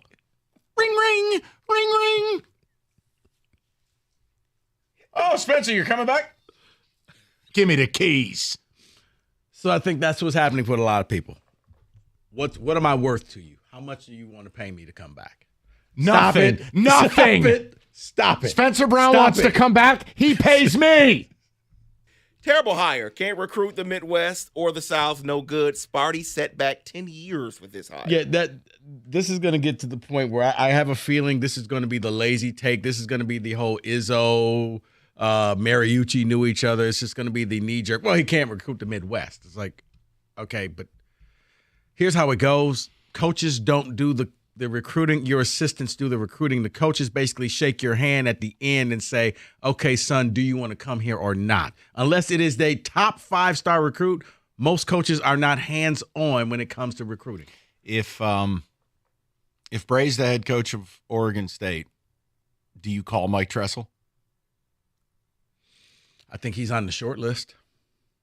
I think you go after him. It's just familiarity with the school, Ohio roots, the Coach D tie. I don't know. It might ingratiate a little bit with some of the boosters. And at least Tressel understands what the hell this could look like. I don't know. I'm just throwing it out there. I mean, I think he would be on the short list. And I think you'll probably have your answer to the DC come Thursday. I think they want to finalize the staff. Oh, breaking news. Nah, we will get to your phone calls next. It's exciting. Holiday season. Serta, their sale, it's on. Holiday parties, shopping, cooking, other people's kids. You know the deal. You got to deal with a lot in the holiday season. Right now, save up to $900 on a new iComfort Eco mattress from Serta or $100 off Serta's Perfect Sleeper. Serta mattresses, been right here in Michigan for over 110 years. It's Serta mattress. Go to Serta.com to find a retailer near you.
All right, to the people. Multiple topics in the hopper. Brian is up next. 97.1. What's up, Brian?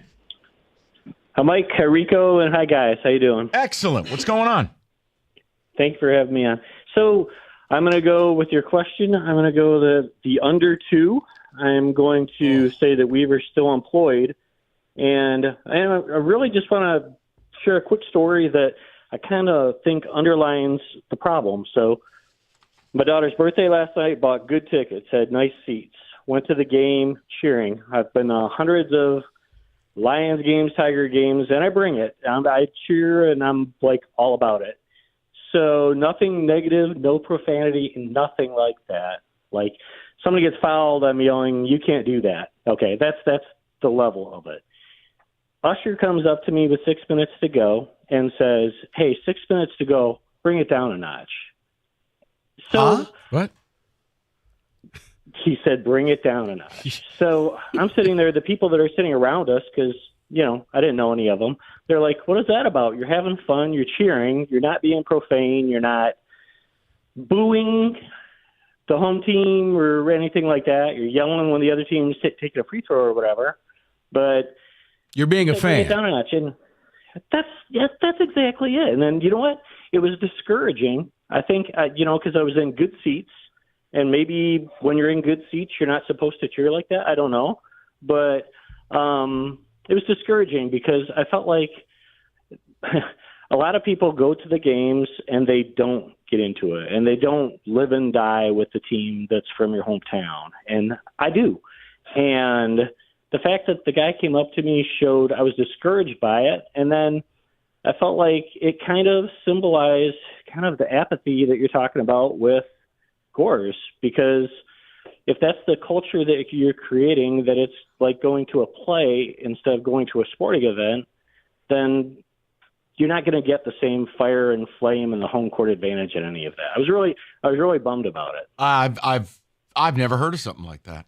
And I mean, Brian, I'm just going to take it at face that you weren't throwing in some spicy language with the other things, but like, not at all. And where were you sitting again? Row number, section 110 and row number 5.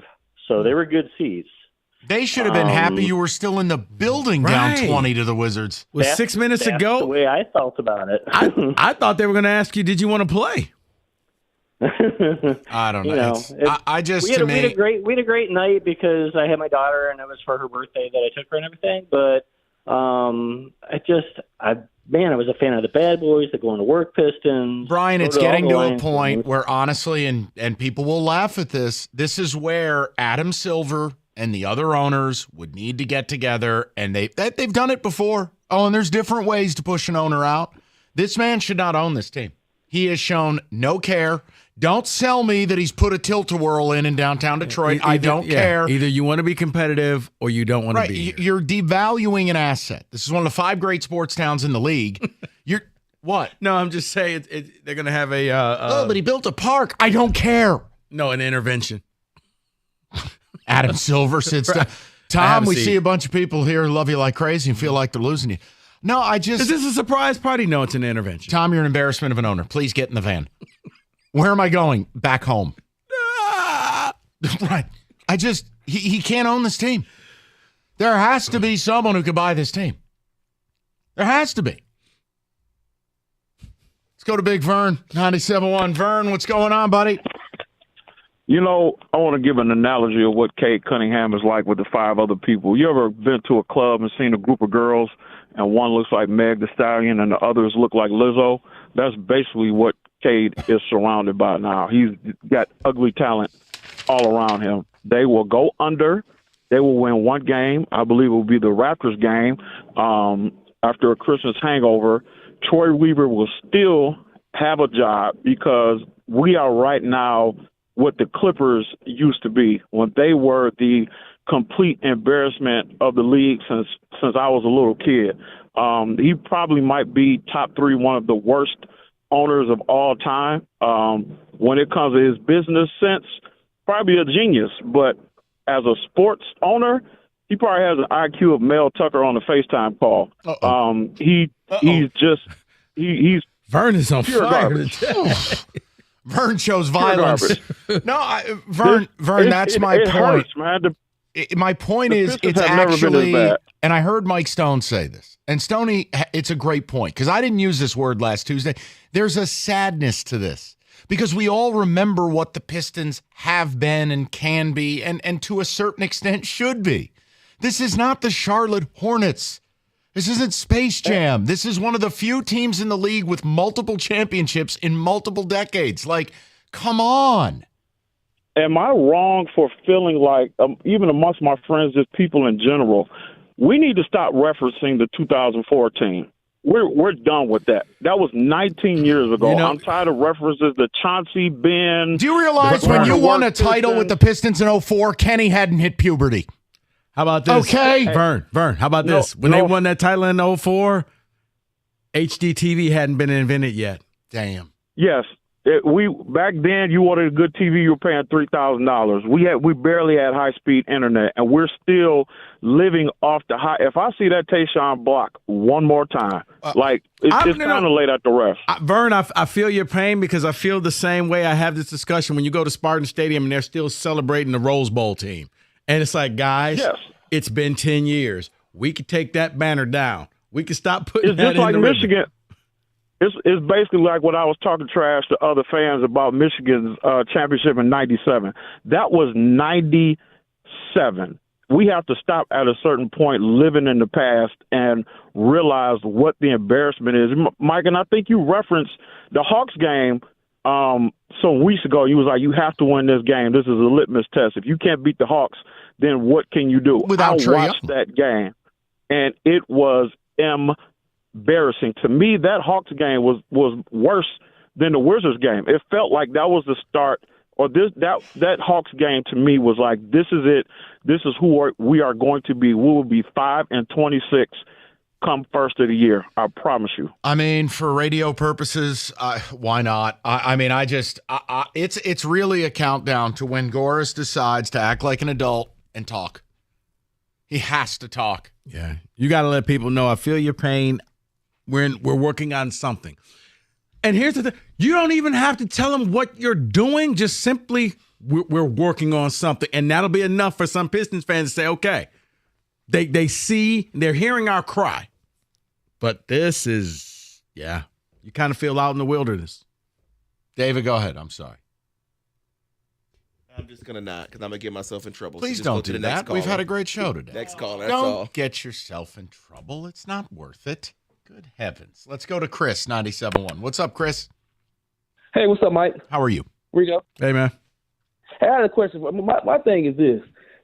How is it that the Magic, Houston, and the Cavaliers, we all was rebuilding at the same time? Yet when you look at the Magic, they look like a well-oiled machine. Look at Houston.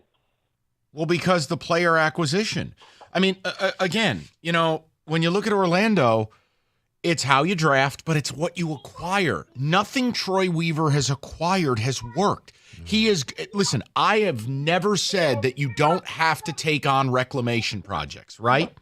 But his reclamation projects don't work. Are currently working at Lowe's. I mean, Jahlil Okafor, Josh Jackson. Like every former number 2 overall pick we have. And they don't play like anything. No, when you look at Orlando, I mean, say what you want, but go up and down the roster. How many of these guys do you wish you had? And it's pretty obvious. Yeah, exactly. And look, in the end, Chris, how long do you get? I mean, this isn't, you can't tell me that the difference between this being respectable and not is a 34-year-old wing who doesn't guard a soul being hurt. Bogdanović should have been traded. I don't even understand why he's here. That's just it. Yeah, you hold on to your pieces way too long. Even the Sadiq Bey trade, that didn't even make, if you're going to trade Sadiq Bey, at least get something way better. You got Wiseman, well, come on. James Wiseman sucks. Jeremy Grant, why are we holding on to these players so long to the value? You've got a collection of bigs who can't shoot. You have no wings, and you got a point guard in Cade who passes the ball to people who shoot like children. And here's the thing. I don't know what to tell you. When it comes to Cade, I think you're going to reach a point where you're going to break him, and he's just not going to care anymore. And it's not a bad thing. One more question for y'all. Do y'all believe? Do y'all think Cade really is that guy? Or do you think the city just is so happy since we got a number 1 pick, since we ain't had one in years? No, Chris. I think that he is, but he will soon stop. He won't have the same passion that he had his rookie year when you keep missing shots. When he feels like I'm the only one out here, it's human nature to just say, you know what, this is just a job. I get paid to do this. I get paid. We've all had those jobs where you just show up. Right. There's no enthusiasm, but you like to check. Right. I mean, I'll give you the saddest news. The minute you give him his rookie extension, he asks out. Mm-hmm. That's the listen, it's a total disaster. Let's get to the power rank. We'll do it next. 97.1. Planet Fitness is the home of the judgment-free zone, and anybody, and I mean anybody, can go in there and feel comfortable and work on their fitness goals. Look, the new year will be starting soon, so why don't you get a jump start? Don't wait till January. Get in there now. You'll experience a new squeaky clean gym with tons of equipment. The full body workout in just 30 minutes on the 30-minute circuit, and all memberships include a fitness training person. If you want them, you get all of this. $1 down, $10 a month with no commitment. And right now, you can get for $1 down and $24.99 a month. You can take advantage of the PF Black Card, and you get everything included. That includes unlimited guest privileges. And you also, after you finish working out, you get unlimited access to tanning and hydro massage and massage chairs and more, plus access to over 2,400 Planet Fitness locations worldwide. Hurry, this is a limited time offer. $1 down, $24.99 a month for the Black Card, or $1 down, $10 a month. No commitment for a regular membership, but you need to hurry. Stop by any of your local Planet Fitnesses or go to www.planetfitness.com.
4 more Spartans have entered the transfer portal. They include quarterback Noah Kim, guard Gino Vandemark, and receivers Tyrell Henry and Christian Fitzpatrick.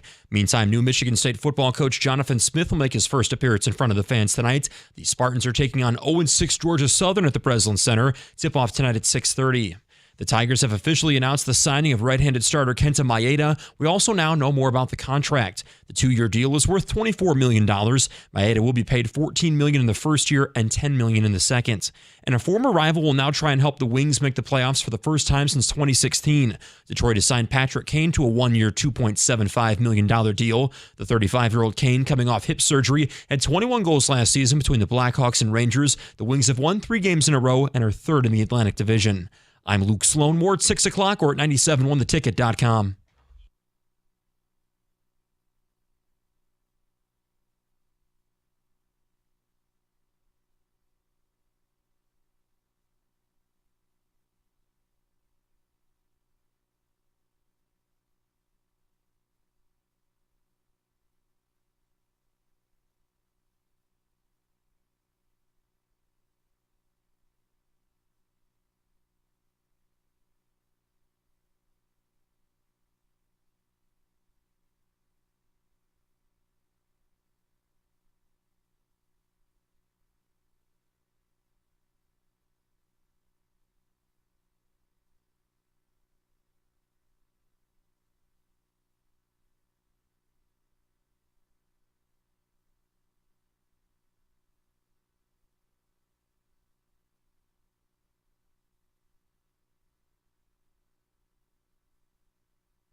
All right, America's favorite place to watch football, Stadium Swim, located at Circa Resort and Casino. Catch all the biggest games at the biggest outdoor sports book on the planet. 6 pools, 3 different levels, perfect view of the massive screens. It's Circa Resort and Casino, downtown Vegas.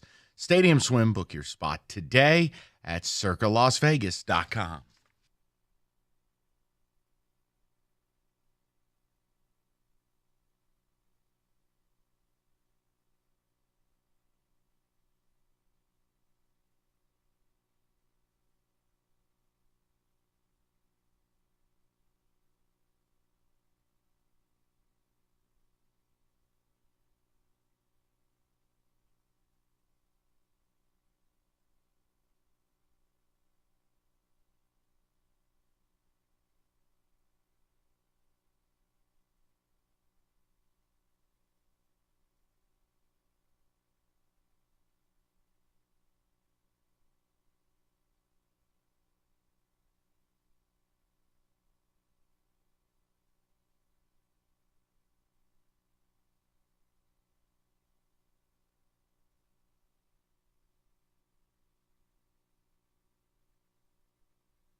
By the way, just a quick note for Michigan's game against Iowa. I cannot be involved in the total. I cannot be involved in laying 24 points. But as a part of Cash the Ticket later this week, we are going to discuss the Iowa team total in the first half. Do you know what it is?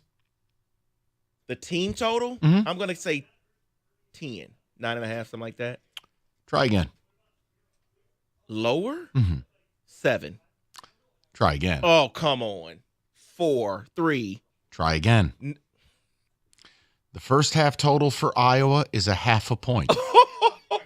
The second half total for Iowa is 0.5 point. Oh, my Lord. You are betting Does Iowa score? I was trying to be respectful, but There's no need. They have a defensive. Wow. They have a defensive end playing quarterback. Deacon Hill looks like he should be a walk-on D end at Georgia. It was so fun to watch. He's like 270. Oh, it was so fun to watch that game against Couple Nebraska. ticket techs. Rieger's about to plug in here. Very exciting. Well, let me give you the drive of the week.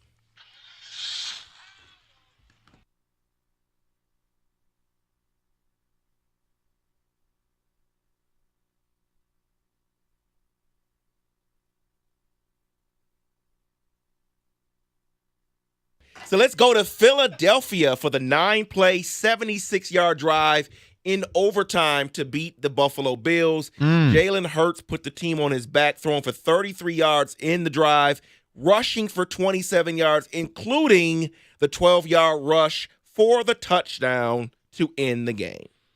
Yeah, that's in the Bills. Just do what the Bills do best. Critical question. You know, I was watching the press conference earlier, and I did not see nor hear the man to my right. And I will tell you that room was really lacking for journalistic integrity. Were you in East Lansing for the press conference? No, I wrote about your coach today. I got ahead of the curve. Wow, Rieger nailed it. Yeah. Rieger placed a bet at FanDuel. Wojo at press conference for Michigan State. Yes was a plus 360. No was minus 1,000. No, hold on. Who was the first columnist to write a column on your head coach in Detroit? My head coach. This guy with two thumbs. What do you think of it? No, I like it. I mean, they avoided the missteps of the past, which was key. And I think Alan Haller really distinguished himself. He did a really good job. He did. There were he no kept it on the low key. Fraggle Rock, BOT. Absolutely. Did you see the assistant pool? How much money it is? Yeah, Quite a bit. A&M is giving Elko $11 million. Jonathan Smith at State has $10.75. But you know what? This is already a good sign because I was just talking a little to the Rieger kid. Tucker, for all his whining, why didn't he take a little less money and pay for assistants? No, Should have pulled a Harbaugh. It's not even that, Bob. The assistant pool Tuck had is 7.5 3-4 years ago. It's what he did with the money. You hired $1 million defensive coordinator who looked like welfare Santa Claus. Chris Kaplovich was supposed to be an amazing O-line coach. They developed nothing. Like it was bad hires. Yeah. I think Smith is I read somebody describe it, a Pac-12 writer or something, that their offense is sort of like a blend physicality like Utah and creativity like Oregon. You know what it is? And that would be a great combination. You want the pro if you can pull it off. And don't get it twisted. The 49ers. Yes, yeah. 100%. Yeah, you can No, pound you don't the have ball. Debo, but it's about pre-snap candy, physicality in the running game, a lot of stretch run, a lot of off-tackle run. Can it work? Sure. But look, talk to me January 1st. This portal, wait till you see December 4th. Yeah. Wait till you see what happens. But at a bare minimum, the philosophy of the offense, that's got to somewhat excite you. Michigan State offensively has been garbage for what? It's not a gimmick. 20 I years? like that. It's not a gimmick. Dude, obviously, I love Oregon State football. It's got to be a fit here. I need to see who the defensive coordinator is. I got to see what this staff looks like. And who your quarterback will be. Is he bringing that guy? Childs? It'll be Aiden Childs. Childs. And I think there's a good chance. I'm not reporting this. Mike Valenti reports. Breaking news. No. I think there's a chance Caden Hauser comes back. Yeah, I could. When he realizes that nobody wants him. No, a lot of people do that though. They I just test think it. you hit the portal and Yeah. you're like, hey, will you give me some bread to come back? That's all this is.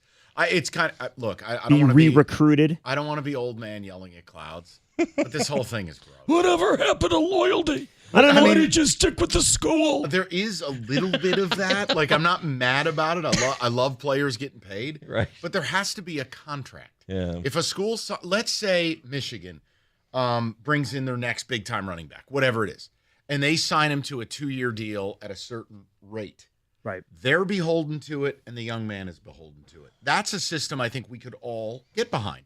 What I can't do is what's happening every year now. This is turning into supermarket sweep. Do you remember that show? Right. It is not supposed to be like the Cam Ward thing.